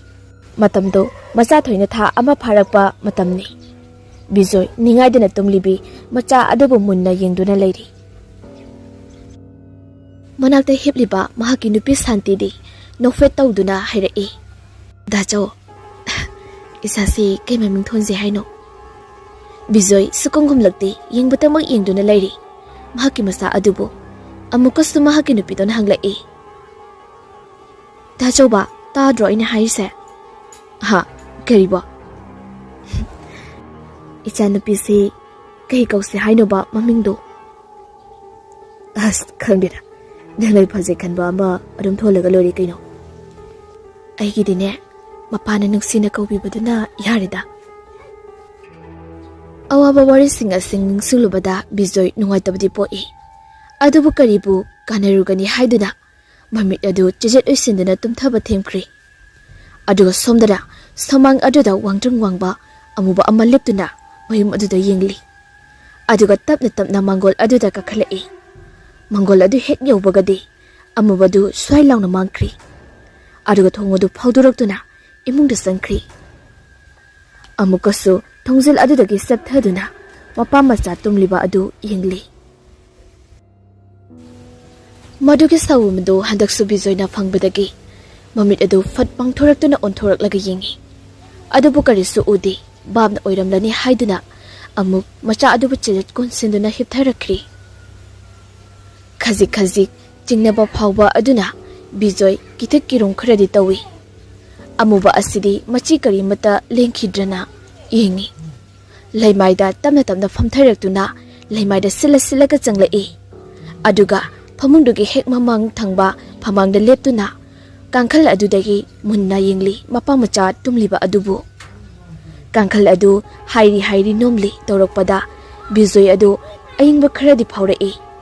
Madusa phat on thorakpada kangkhal adu ikai kaiduna lerami. Bijoy hagatuna kangkhal adu shemi aduga amuk hipthakri. Angakpani thodokaya ase ngihaki mamangda machathoibina tumlambadagi kablakpa adugi maram adusto atai karimata netti. Machathoina wabagi nungaina tumligai matam aduda mamangda mahaki mama adubu urami. Mayak sengboy adabu masakti khangbanati mahaki piklingaida mama adu laikhidaba oibanina. Machathoina uba matamda mahaki mama aduna mahakpu makut khatuna lao haibagi maungum tawri. Maduda machathoistu sinsilubani mamagi manakta. Adubu mana hek yobagadi mahaki mama adu akiba sakpam ama onthorakpadagi machathoi amuktang lauramlaga chelakpadi. Matam asidasu mama aduna mahakpu hingar hatkadabagi maungda tanarei. Madu ubada machathoi yamna wana chelakpani. Masimakna taipangdade manglaknaba haibadu oiri. Yamna wada chelaklibani. Adugi hek tungda akiba phanglaba mamagi saktam asina tanaraktuna makutu sangdoktuna machathoida khotki tawi. Adubu phangbade supang phangdri. ꯐꯪꯒꯦ ꯇꯧꯔꯛꯄ ꯃꯇꯝꯗ ꯃꯆꯥꯊꯣꯏꯅ ꯍꯦꯟꯅ ꯀꯤꯔꯗꯨꯅ ꯃꯄꯥꯕꯨꯡꯕꯨ ꯀꯧꯗꯨꯅ ꯆꯦꯜꯂꯤ꯫ ꯑꯗꯨꯕꯨ ꯈꯨꯖꯤꯜ ꯑꯗꯨꯅ ꯈꯣꯠꯄꯩ ꯄꯥꯏꯁꯤꯜꯂꯛꯄꯗ ꯃꯆꯥꯊꯣꯏ ꯃꯤꯀꯞ ꯈꯪꯊꯣꯛ ꯊꯣꯛꯂꯛꯏ꯫ ꯃꯍꯥꯛꯅ ꯃꯤꯀꯞ ꯊꯣꯔꯛꯄꯗꯗꯤ ꯃꯆꯝꯃꯅ ꯏꯐꯥ ꯐꯥꯔꯕ ꯃꯨꯁꯤꯟ ꯃꯨꯕ ꯑꯃ ꯃꯍꯥꯛꯀꯤ ꯍꯦꯛ ꯃꯃꯥꯡ ꯊꯛꯇ ꯄꯥꯏꯗꯨꯅ ꯂꯩꯔꯝꯕ ꯑꯗꯨꯗ ꯃꯆꯥꯊꯣꯏ ꯃꯃꯤꯠꯇꯨ ꯎꯏꯁꯤꯟꯗꯨꯅ ꯀꯟꯅ ꯂꯥꯎꯔꯛꯄꯅꯤ꯫ ꯃꯗꯨꯗ ꯕꯤꯖꯣꯏ ꯆꯦꯟꯁꯤꯜꯂꯛꯇꯨꯅ ꯃꯆꯥꯅꯨꯄꯤꯕꯨ ꯄꯥꯡꯈꯠꯇꯨꯅ ꯊꯦꯝꯕꯅꯤ꯫ ꯃꯇꯥꯡ ꯑꯁꯤꯗꯗꯤ ꯑꯃꯨꯕ ꯑꯗꯨ ꯀꯥꯆꯤꯜ ꯑꯃꯗ ꯄꯥꯏꯁꯤꯟꯗꯨꯅ ꯃꯥꯡꯈꯤ꯫ ꯃꯁꯤꯃꯛꯅꯤ ꯊꯣꯛꯈꯤꯕ ꯑꯗꯨ꯫ ꯑꯗꯨꯕꯨ ꯑꯉꯥꯡ ꯃꯆꯥ ꯑꯣꯏꯕꯅꯤꯅ ꯑꯃꯨꯛꯁꯨ ꯍꯦꯛ ꯋꯥꯈꯜ ꯑꯣꯏ ꯀꯔꯤ ꯑꯣꯏ ꯀꯥꯎꯈꯤꯗꯨꯅ ꯍꯧꯖꯤꯛꯇꯤ ꯅꯤꯡꯉꯥꯏꯗꯅ ꯇꯨꯝꯂꯤꯕꯅꯤ꯫ ꯉꯁꯤꯁꯨ ꯕꯤꯖꯣꯏ ꯃꯆꯥꯅꯨꯄꯤ ꯑꯗꯨ ꯄꯨꯗꯨꯅ ꯁꯥꯏꯀꯜ ꯑꯗꯨꯗ ꯊꯕꯛ ꯁꯨꯕ ꯂꯥꯛꯂꯤ꯫ ꯁꯨꯐꯝ ꯍꯦꯛ ꯌꯧꯕꯒ ꯁꯨꯃꯤꯟꯅꯔꯤꯕ ꯅꯍꯥꯁꯤꯡ ꯑꯗꯨꯁꯨ ꯁꯨꯕ ꯍꯧꯔꯝꯂꯤ꯫ ꯕꯤꯖꯥꯟꯗꯣ ꯃꯕꯨꯛ ꯃꯄꯥꯎ ꯌꯥꯝꯅ ꯐꯕ ꯑꯉꯥꯡ ꯑꯃꯅꯤ꯫ ꯊꯕꯛ ꯁꯨꯔꯤꯕ ꯑꯗꯨ ꯊꯥꯗꯣꯛꯂꯝꯂꯒ ꯎꯐꯨꯜ ꯋꯥꯐꯨꯟ ꯄꯥꯏꯔꯨꯕꯒꯤ ꯃꯈꯨꯠ ꯃꯁꯥꯗꯨ ꯇꯩꯊꯣꯛꯇꯨꯅ ꯆꯦꯟꯁꯤꯜꯂꯛꯏ꯫ ꯑꯗꯨꯒ ꯃꯆꯥꯊꯣꯏꯕꯤꯕꯨ ꯁꯥꯏꯀꯜꯗꯒꯤ ꯂꯧꯊꯕ ꯅꯪꯗꯅ ꯄꯝꯃꯤ ꯑꯗꯨꯒ ꯑꯁꯨꯝꯅ ꯍꯥꯏꯔꯛꯏ꯫ "ꯏꯆꯥꯅꯨꯄꯤꯁꯦ ꯑꯩꯈꯣꯏꯗ ꯊꯝꯃꯒꯅꯦ ꯑꯩꯅ ꯑꯣꯏꯅ ꯁꯦꯝꯂꯁꯤꯔꯥ ꯈꯪꯗꯦꯗ꯫ ꯍꯥ ꯀꯥꯕꯤꯖꯣꯏ ꯀꯩ ꯍꯥꯏꯒꯦ?" ꯑꯁꯨꯝꯅ ꯐꯥꯒꯤ ꯇꯧꯔꯛꯏ꯫ ꯃꯍꯥꯛꯀꯤ ꯐꯥꯒꯤ ꯑꯗꯨꯗ ꯕꯤꯖꯣꯏꯁꯨ ꯅꯣꯛꯆꯔꯤ꯫ "ꯑꯁꯨꯛ ꯅꯨꯡꯁꯤꯈ꯭ꯔꯕ ꯏꯆꯜꯁꯦ ꯍꯧꯖꯤꯛ ꯐꯥꯎꯕ ꯃꯄꯥꯁꯤꯅ ꯂꯥꯏꯔꯤꯛꯀ ꯇꯝꯍꯟꯕꯤꯗꯦ ꯋꯥꯅꯤ꯫ ꯉꯝꯗ꯭ꯔꯒꯅ ꯑꯩꯅ ꯇꯝꯍꯟꯅꯤꯗꯅ꯫ ꯑꯩꯗꯤ ꯏꯆꯜꯁꯨ ꯂꯩꯖꯗꯦ, ꯑꯗꯨꯅ ꯏꯆꯜ ꯑꯃꯗꯪ ꯄꯥꯝꯃꯤꯕꯅꯤ." ꯃꯍꯥꯛꯀꯤ ꯃꯤꯅꯨꯡꯁꯤ ꯆꯥꯎꯕ ꯑꯁꯤꯗ ꯕꯤꯖꯣꯏꯗꯤ ꯄꯦꯟꯖꯔꯤ꯫ ꯑꯗꯨꯕꯨ ꯊꯕꯛ ꯁꯨꯃꯤꯟꯅꯕ ꯌꯥꯎꯕ ꯈꯔꯅꯗꯤ ꯇꯥꯅꯤꯡꯗꯕꯅ ꯅꯥꯔꯦ ꯍꯥꯏꯗꯨꯅꯤ꯫ ꯕꯤꯖꯣꯏ ꯃꯄꯤ ꯍꯣꯡꯗ꯭ꯔꯤꯉꯩ ꯈꯕꯔ ꯂꯩꯔꯝꯕ ꯑꯗꯨꯗ ꯈꯕꯔ ꯑꯗꯨ ꯍꯥꯟꯅ ꯇꯥꯞ ꯄꯥꯏꯔꯗꯨꯅ ꯆꯥꯎꯔꯥꯛꯄ ꯍꯦꯗꯂꯥꯏꯟꯁꯤꯡ ꯑꯗꯨꯗ ꯃꯔꯣꯜ ꯑꯃ ꯄꯥꯏ꯫ ꯉꯦꯛ ꯑꯁꯨꯝꯅ ꯄꯥꯔꯝꯕꯗꯒꯤ ꯈꯕꯔꯒꯤ ꯂꯩꯃꯥꯏ ꯑꯃꯗ ꯃꯨꯟꯅ ꯌꯦꯡꯗꯨꯅ ꯂꯩꯈ꯭ꯔꯤ꯫ ꯃꯗꯨꯗ ꯕꯤꯖꯥꯟꯗꯣꯅ ꯍꯪꯂꯛꯏ꯫ "ꯀꯩꯗꯧꯔꯒꯦ ꯀꯥ ꯕꯤꯖꯣꯏ? ꯀꯩ ꯑꯃꯨꯛ ꯌꯥꯎꯔꯒꯦꯕ? ꯄꯥꯔꯧꯅꯦ ꯑꯩꯈꯣꯏꯁꯨ ꯈꯔ ꯇꯥꯒꯦ ꯀꯩꯅꯣ, ꯅꯨꯡꯉꯥꯏꯕ ꯑꯣꯏꯔꯗꯤ." "ꯄꯥꯎ ꯅꯨꯡꯉꯥꯏꯕ ꯅꯠꯇꯦꯗ." ꯑꯁꯤ ꯍꯥꯏꯗꯨꯅ ꯈꯕꯔ ꯑꯗꯨ ꯊꯝꯃꯤ ꯑꯗꯨꯒ ꯊꯕꯛ ꯁꯨꯕ ꯆꯪꯉꯛꯏ꯫ ꯕꯤꯖꯥꯟꯗꯣꯗ "ꯑꯗꯣ ꯀꯩ ꯃꯇꯥꯡꯅꯣ? ꯌꯥꯝ ꯁꯦꯔꯤꯌꯁ ꯑꯣꯏꯅ ꯄꯥꯕ ꯃꯥꯜꯂꯤ." "ꯀꯩꯁꯨ ꯅꯠꯇꯦꯗ, ꯊꯕꯛ ꯀꯧꯕ ꯌꯦꯡꯉꯝꯕꯅꯤ." "ꯌꯥꯎꯍꯧꯗ꯭ꯔꯕꯣ?" "ꯌꯥꯎꯔꯝꯒꯅꯤꯗ, ꯅꯨꯡꯇꯤꯒꯤꯗꯤ ꯌꯥꯎꯕꯅꯤ ꯊꯕꯛ ꯀꯧꯕꯩꯗꯤ." "ꯑꯗꯣ ꯀꯥ ꯕꯤꯖꯣꯏꯕꯨ ꯀꯩꯅꯣ ꯍꯧꯖꯤꯛꯄꯨ ꯆꯍꯤ 40 ꯍꯦꯜꯂꯝꯃꯅꯤ, ꯀꯩ ꯊꯕꯛꯅꯣ ꯇꯧꯅꯤꯡꯉꯤꯕꯣ?" ꯕꯤꯖꯣꯏ ꯉꯥꯏꯍꯥꯛ ꯇꯨꯃꯤꯟꯅ ꯂꯩ ꯑꯗꯨꯒ ꯇꯞꯅ ꯍꯥꯏꯔꯛꯏ꯫ "ꯌꯨꯝ ꯁꯪꯕꯤꯅꯕ ꯃꯤ ꯑꯃ ꯄꯥꯝꯃꯤꯅ ꯑꯃ ꯌꯥꯎꯍꯧꯕꯗꯨꯗ ꯁꯨꯝ ꯈꯜꯂꯝꯃꯤꯅꯤ." "ꯍꯥ ꯀꯗꯥꯏꯗ? ꯀꯃꯥꯏꯅ ꯇꯧꯕꯅꯣ ꯍꯥꯏꯁꯦ?" "ꯃꯐꯝꯕꯨꯗꯤ ꯑꯅꯛꯄꯗꯅꯤ, ꯁꯤꯒꯤ ꯀꯥꯟꯆꯤꯄꯨꯔꯗꯅꯤꯗ." "ꯑꯗꯣ ꯀꯃꯥꯏꯅ ꯇꯧꯕꯖꯥꯠꯅꯣ?" "ꯗꯦꯜꯂꯤꯒꯤ ꯑꯣꯏꯅ ꯗꯦ ꯇꯥꯏꯝꯗ ꯌꯨꯝꯗꯨꯗ ꯂꯩꯕꯩ ꯋꯥ ꯈꯛꯅꯤꯗ, ꯑꯇꯩ ꯊꯕꯛ ꯊꯣꯏꯗꯣꯛꯄꯗꯤ ꯅꯠꯇꯦ." "ꯑꯗꯣ ꯍꯦꯜꯄꯔꯒꯨꯝꯕꯗꯤ ꯑꯗꯨꯝ ꯑꯣꯏꯒꯟꯗꯥꯏꯅꯦ ꯑꯗꯨꯕꯣ?" "ꯑꯗꯣ ꯄꯦ ꯁꯦꯂꯔꯤꯕꯨ ꯀꯌꯥꯗꯒꯤ ꯍꯧꯒꯦ ꯍꯥꯏꯒꯦ?" 8,000 ꯍꯧꯅꯤ ꯍꯥꯏ." "ꯍꯥ 8,000ꯕ? ꯑꯁ ꯀꯥ ꯕꯤꯖꯣꯏ ꯑꯗꯨ ꯑꯣꯏꯅ ꯇꯧꯒꯦꯒ ꯇꯧꯍꯧꯔꯣꯗ꯫ ꯑꯩꯅ ꯌꯥꯅꯕ ꯁꯤꯟꯕꯤꯒꯦ, ꯄꯥꯎꯗꯣ ꯑꯩꯒ ꯐꯥꯎꯅꯕꯤꯒꯦꯕ꯫ ꯅꯪꯅ ꯁꯤꯗ ꯁꯨꯝ ꯑꯩꯈꯣꯏꯒ ꯊꯕꯛ ꯁꯨꯃꯤꯟꯅ ꯂꯩꯔꯗꯤ ꯅꯁꯥꯁꯨ ꯂꯣꯏꯔꯅꯤ, ꯅꯁꯥꯁꯨ ꯁꯦꯝꯕ ꯉꯝꯃꯔꯣꯏꯕ꯫ ꯑꯗꯨꯅꯅꯦ ꯅꯨꯡꯉꯥꯏꯅ ꯂꯩꯍꯧꯔꯣ, ꯋꯥꯁꯨ ꯋꯥꯗꯕꯤꯗ." "ꯈꯜꯂꯤꯕꯅꯤꯅꯦ ꯑꯩꯁꯨ." "ꯈꯜꯂꯨꯔꯅꯨꯗ, ꯑꯗꯨ ꯅꯪꯒꯤ ꯕꯦꯁ ꯆꯣꯏꯁ ꯑꯣꯏꯗꯣꯏꯅꯤ꯫ ꯀꯅꯥꯅ ꯈꯪꯄꯣꯠꯅꯣ, ꯀꯔꯣꯔꯄꯇꯤ ꯑꯣꯏꯔꯝꯃꯒꯗꯤ ꯑꯗꯨꯅ ꯅꯞꯁꯤꯟꯕ ꯍꯩꯔꯗꯤꯅꯦ ꯅꯪꯒꯤ ꯈꯨꯗꯣꯡꯆꯥꯕ ꯐꯪꯕꯁꯨ ꯌꯥꯏ ꯀꯩꯅꯣ." "ꯍꯦꯔꯥ ꯑꯗꯨꯒꯤꯗꯤ ꯑꯩ ꯈꯪꯗꯦꯗ." "ꯑꯗꯨ ꯈꯪꯗꯕ ꯌꯥꯗꯕꯅꯦ, ꯅꯁꯥꯒꯤ ꯈꯜꯂꯨ, ꯏꯆꯟꯒꯤꯁꯤ ꯈꯜꯂꯨ ꯀꯩꯅꯣ." "ꯀꯥ ꯕꯤꯖꯣꯏ ꯍꯧꯖꯤꯛ ꯏꯀꯥꯏꯕ ꯀꯌꯥ ꯊꯥꯗꯣꯛꯑꯗꯕꯅꯤ, ꯃꯤꯒꯤ ꯃꯌꯨꯝꯗ ꯂꯩꯌꯦꯅ." "ꯑꯗꯣ ꯀꯥ ꯕꯤꯖꯣꯏ ꯑꯩꯅ ꯍꯥꯏꯁꯦ ꯂꯥꯟꯅꯗꯤ ꯂꯧꯅꯨꯀꯣ." ꯕꯤꯖꯣꯏ ꯕꯤꯖꯥꯟꯗꯣꯒꯤ ꯋꯥꯐꯝ ꯑꯁꯤꯗ ꯒ꯭ꯌꯥꯟ ꯇꯥꯏ, ꯀꯛꯄ ꯌꯥꯕ ꯑꯃꯠꯇ ꯌꯥꯎꯗꯦ꯫ ꯑꯗꯨꯅ ꯃꯍꯥꯛꯁꯨ ꯇꯞꯅ ꯇꯞꯅ ꯊꯕꯛ ꯑꯗꯨ ꯇꯧꯍꯧꯔꯒꯦ ꯈꯟꯕ ꯍꯧꯔꯛꯏ꯫ ꯑꯗꯨꯅ ꯃꯔꯝ ꯑꯣꯏꯔꯒ ꯄꯥꯎ ꯐꯥꯎꯅꯗꯨꯅ ꯃꯌꯨꯝ ꯑꯗꯨ ꯁꯪꯅꯕꯗ ꯌꯥꯅꯔꯤ꯫ ꯉꯁꯤꯗꯤ ꯑꯍꯥꯟꯕ ꯑꯣꯏꯅ ꯌꯨꯝ ꯑꯗꯨ ꯁꯪꯕ ꯆꯠꯄ ꯅꯨꯃꯤꯠ ꯑꯣꯏꯔꯤ꯫ ꯑꯗꯨꯅ ꯃꯔꯝ ꯑꯣꯏꯔꯒ ꯃꯆꯥ ꯑꯗꯨꯕꯨ ꯃꯥꯅ ꯂꯣꯏꯁꯤꯟꯕꯤꯗꯨꯅ ꯑꯌꯨꯛ ꯑꯉꯟꯕ ꯑꯁꯤꯗ ꯃꯍꯥꯛꯀꯤ ꯌꯨꯝꯗꯒꯤ ꯊꯣꯛꯂꯛꯏ꯫ ꯁꯨꯃꯥꯡꯗ ꯂꯦꯞꯇꯨꯅ ꯌꯨꯝ ꯑꯗꯨꯗ ꯌꯦꯡꯉꯤ ꯑꯗꯨꯒ ꯋꯥꯈꯜ ꯈꯜꯂꯤ꯫ "ꯕꯕꯥ, ꯏꯃꯥ, ꯑꯩꯒꯤꯁꯨ ꯃꯇꯤ꯫ ꯑꯩ ꯉꯁꯤꯗꯤ ꯏꯁꯥꯁꯤꯒꯤꯗꯃꯛ ꯈꯜꯂꯒ ꯌꯨꯝ ꯑꯁꯤꯒꯤ ꯃꯈꯥꯗ ꯀꯌꯥ ꯂꯩꯕ ꯐꯪꯉꯣꯏꯗꯧꯔꯤ꯫ ꯑꯩꯍꯥꯛꯄꯨ ꯃꯇꯝ ꯄꯨꯝꯕꯗ ꯁꯦꯟꯅꯕꯤꯌꯨꯗꯨꯅ ꯑꯋꯥ ꯑꯅꯥꯗꯒꯤ ꯀꯟꯕꯤꯌꯨꯀꯣ." ꯑꯁꯤ ꯍꯥꯏꯗꯨꯅ ꯌꯨꯝꯗꯒꯤ ꯃꯃꯥꯏꯗꯨ ꯂꯩꯊꯣꯔꯛꯂꯤ ꯑꯗꯨꯕꯨ ꯃꯍꯥꯛꯅ ꯊꯣꯡ ꯄꯨꯔ ꯆꯦꯠꯅ ꯂꯣꯜꯂꯝꯕ ꯑꯗꯨ ꯇꯞꯅ ꯍꯥꯡꯇꯣꯔꯛꯏ ꯑꯗꯨꯒ ꯑꯃꯨꯕ ꯑꯃ ꯆꯦꯞꯊꯔꯛꯇꯨꯅ ꯌꯦꯡꯉꯛꯏ ꯃꯗꯨ ꯄꯨꯝꯕ ꯆꯠꯂꯤꯕ ꯃꯆꯥꯅꯨꯄꯤ ꯃꯆꯥꯊꯣꯏꯅ ꯎꯕꯗꯒꯤ ꯃꯄꯥꯗ ꯍꯪꯉꯛꯏ ꯄꯄꯥ ꯇꯨ ꯀꯅꯥꯅꯣ ꯑꯁꯤꯗꯩꯁꯤ ꯍꯥ ꯀꯅꯥꯕꯣ ꯑꯁꯤ ꯍꯥꯏꯗꯨꯅ ꯂꯩꯊꯣꯛꯇꯨꯅ ꯌꯦꯡꯉꯨꯏ ꯑꯗꯨꯕꯨ ꯀꯔꯤꯁꯨ ꯎꯗ꯭ꯔꯤ ꯃꯗꯨ ꯕꯤꯖꯣꯏ ꯈꯔꯗꯤ ꯆꯤꯡꯅꯔꯕꯅꯤ ꯃꯆꯥ ꯑꯗꯨ ꯀꯤꯗꯅꯕ ꯍꯥꯏꯗꯨꯅ ꯑꯇꯣꯞꯄ ꯋꯥꯔꯤ ꯁꯥꯖꯤꯟꯗꯨꯅ ꯁꯥꯏꯀꯜ ꯑꯗꯨ ꯊꯧꯔꯛꯂꯤ ꯃꯆꯥ ꯑꯗꯨ ꯉꯁꯥꯏꯒꯤꯗꯣ ꯀꯅꯥꯅꯣ ꯑꯃꯨꯛ ꯍꯦꯛꯇ ꯎꯏ ꯍꯥꯏꯕ ꯐꯥꯎ ꯌꯥꯎꯅ ꯍꯟꯖꯤꯟ ꯍꯪꯂꯛꯄꯗ ꯕꯤꯖꯣꯏ ꯄꯥꯈꯠꯄ ꯑꯃ ꯐꯥꯎꯔꯛꯂꯤ ꯀꯅꯥꯒꯨꯝꯕ ꯍꯨꯔꯥꯟꯕ ꯑꯃꯒ ꯇꯣꯏꯅ ꯂꯩꯔꯕ꯭ꯔꯥ ꯍꯥꯏꯗꯨꯅ ꯈꯜꯂꯤ ꯑꯗꯨꯕꯨ ꯃꯤ ꯑꯣꯏꯔꯕꯗꯤ ꯃꯍꯥꯛꯁꯨ ꯊꯦꯡꯅꯕ ꯌꯥꯏ ꯍꯥꯏꯗꯨꯅ ꯑꯃꯨꯛꯁꯨ ꯈꯜꯂꯨꯏ ꯑꯗꯨꯃꯛꯁꯨ ꯅꯠꯇꯕꯅꯤꯅ ꯇꯤꯟꯃꯨ ꯂꯩꯃꯨ ꯃꯁꯦꯡ ꯃꯔꯥꯡ ꯕꯨꯠ ꯀꯥꯏꯗꯣ ꯑꯣꯏꯔꯤꯕ ꯖꯥꯠꯂꯥ ꯈꯜꯂꯨꯕꯗ ꯕꯤꯖꯣꯏ ꯇꯨꯐꯥꯎ ꯈ꯭ꯌꯥꯎ ꯆꯣꯡꯉꯤ ꯑꯗꯨꯕꯨ ꯑꯌꯨꯛ ꯅꯨꯡꯊꯤꯜꯅꯤ ꯀꯔꯝꯅꯗꯤ ꯀꯤꯕ ꯐꯥꯎꯒꯅꯤ ꯑꯗꯨꯅ ꯃꯔꯝ ꯑꯣꯏꯔꯒ ꯃꯄꯥ ꯃꯆꯥ ꯑꯁꯤꯒꯤ ꯃꯇꯥꯡ ꯑꯁꯤ ꯋꯥꯔꯤ ꯄꯨꯡꯀꯥꯎ ꯀꯥꯎꯊꯣꯛꯇꯨꯅ ꯅꯣꯛꯇꯨꯅ ꯂꯥꯛꯄꯅ ꯐꯖꯔꯕ ꯀꯣꯅꯨꯡꯒꯨꯝꯂꯕ ꯁꯪꯒꯥꯏ ꯑꯗꯨꯒꯤ ꯒꯦꯠꯇ ꯆꯞ ꯂꯦꯞꯄꯤ ꯃꯈꯣꯏ ꯑꯅꯤꯃꯛ ꯃꯉꯛꯇꯨ ꯑꯔꯣꯏꯕꯤ ꯊꯥꯡꯒꯠꯇꯨꯅ ꯕꯤꯜꯗꯤꯡ ꯃꯊꯣꯟ ꯑꯗꯨꯗ ꯌꯦꯡꯉꯤ ꯉꯥꯏꯍꯥꯛ ꯌꯦꯡꯗꯨꯅ ꯂꯩꯔꯤꯉꯩ ꯒꯦꯠ ꯁꯦꯟꯅꯕ ꯅꯨꯄꯥ ꯑꯃ ꯊꯣꯛꯂꯛꯏ ꯑꯗꯨꯒ ꯍꯥꯏꯔꯛꯏ ꯀꯀꯥ ꯁꯣꯝꯗ ꯆꯪꯕꯤꯔꯣ ꯕꯤꯖꯣꯏ ꯆꯪꯂꯤ ꯃꯍꯥꯛꯅ ꯍꯦꯛ ꯆꯪꯕꯒ ꯏꯀꯨꯏ ꯀꯨꯏꯗꯅ ꯌꯨꯝꯖꯥꯎ ꯑꯁꯤꯗꯒꯤ ꯃꯇꯩ ꯃꯅꯥꯎ ꯑꯃꯈꯛ ꯊꯣꯛꯂꯛꯏ ꯏꯌꯥꯝꯕ ꯆꯪꯕꯤꯔꯣ ꯀꯦꯝꯇ ꯍꯪꯒꯣꯏꯔꯨꯅꯨ ꯍꯣꯏ ꯏꯅꯥꯎ ꯁꯨꯔꯃꯂꯥ ꯏꯇꯩ ꯍꯦꯛꯇ ꯀꯧꯖꯔꯒꯦ ꯁꯤꯗ ꯐꯝꯕꯤꯌꯣ ꯔꯥꯖꯦꯁꯅ ꯅꯨꯄꯤ ꯆꯪꯉꯣ ꯆꯥꯗꯣ ꯄꯨꯊꯣꯔꯛꯑꯣ ꯑꯩꯅꯦ ꯋꯥꯔꯤ ꯁꯥꯟꯅꯔꯝꯒꯦ ꯏꯌꯥꯝꯕꯁꯤꯒ ꯄꯨꯊꯣꯔꯛꯑꯅꯨꯗ ꯏꯅꯥꯎ ꯌꯥꯔꯅꯤꯌꯦ ꯌꯥꯗꯦ ꯑꯍꯥꯟꯕ ꯂꯥꯛꯄꯁꯤꯗ ꯁꯦꯕꯥ ꯍꯥꯟꯅ ꯇꯧꯒꯗꯧꯅꯤ ꯉꯥꯏꯈꯣꯅꯦ ꯔꯥꯖꯦꯁ ꯌꯥꯝꯅ ꯉꯛꯅ ꯋꯥ ꯉꯥꯡꯂꯝꯕꯗꯒꯤ ꯃꯆꯥꯊꯣꯏꯗ ꯌꯦꯡꯂꯛꯏ ꯑꯗꯨꯒ ꯆꯧꯀ꯭ꯔꯤꯗꯒꯤ ꯀꯨꯝꯊꯔꯛꯂꯒ ꯃꯆꯥꯊꯣꯏꯒꯤꯗ ꯃꯅꯥꯛꯇ ꯆꯪꯂꯛꯂꯒ ꯌꯦꯡꯉꯤ ꯑꯗꯨꯒ ꯑꯁꯨꯝꯅ ꯍꯥꯏꯔꯛꯏ ꯏꯆꯥ ꯅꯨꯄꯤꯁꯤꯗꯤ ꯑꯣꯟꯊꯣꯛꯅ ꯅꯨꯡꯁꯤꯈ꯭ꯔꯦꯗ ꯕꯦꯃꯥ ꯅꯪꯗꯤ ꯀ꯭ꯂꯥꯁ ꯀꯌꯥ ꯇꯝꯃꯒꯦ ꯃꯆꯥꯊꯣꯏ ꯍꯩꯅꯗ꯭ꯔꯗꯨꯅ ꯃꯄꯥꯒꯤ ꯃꯅꯥꯛꯇ ꯆꯪꯉꯤ ꯑꯗꯨꯒ ꯕꯤꯖꯣꯏꯅ ꯃꯆꯥꯅꯨꯄꯤ ꯑꯁꯤ ꯂꯥꯏꯔꯤꯛ ꯇꯝꯗ꯭ꯔꯦ ꯍꯥꯏꯗꯨꯅ ꯈꯪꯍꯜꯂꯤ ꯑꯗꯨꯒ ꯔꯥꯖꯦꯁꯅꯁꯨ ꯃꯍꯥꯛꯀꯤ ꯐꯦꯃꯤꯂꯤꯒꯤ ꯀꯟꯗꯤꯁꯟ ꯑꯗꯨ ꯂꯤꯔꯛꯏ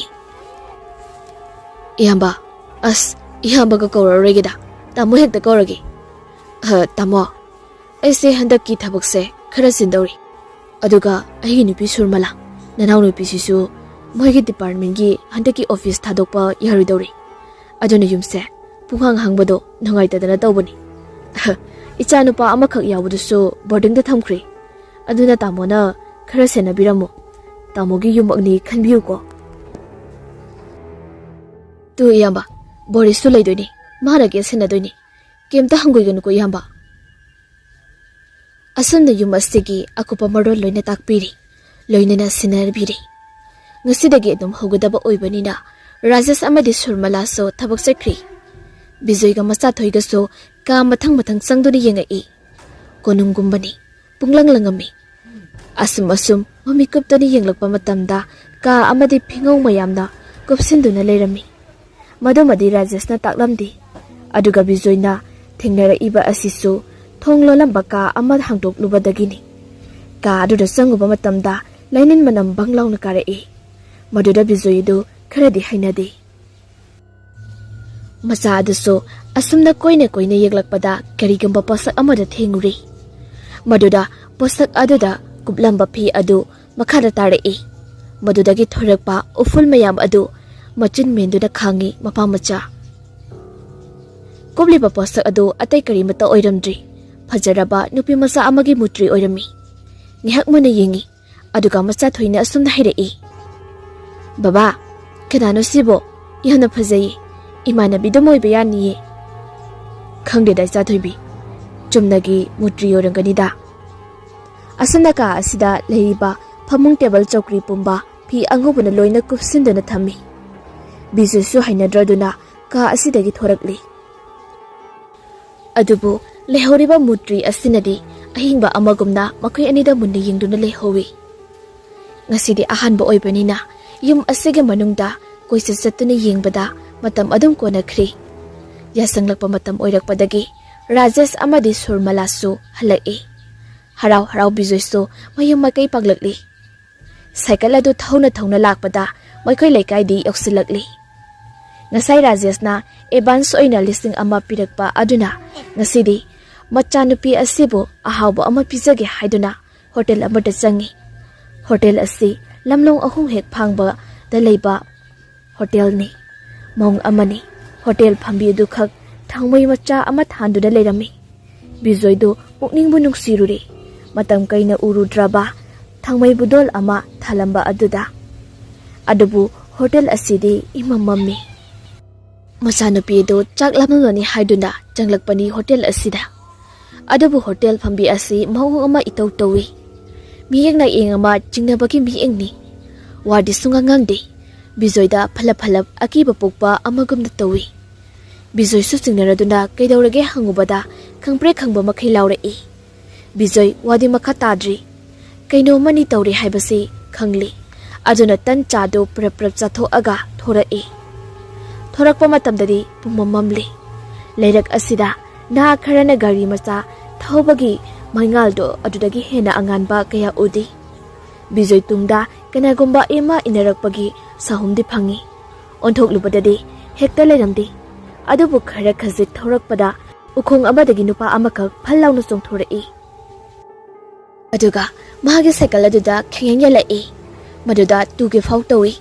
Onthorakpa matamdadi akiba sakpham amada loinana mangolda suktoktuna yengduna leirami. Maduda MACHATHOI kiraduna mamit adu makutuna khumzili. Bijoi sauningboy lakboy nupa aduda phuge haina phau tawi. Adubu nupa adu mimanadraba angawba ama oiduna leirami. Tuminang hek yengduna lei. Angawba aduna machinda asam hairei. Nangdi asibani asiba. Sidaugi question senarabani. Ha, nangdi asibani.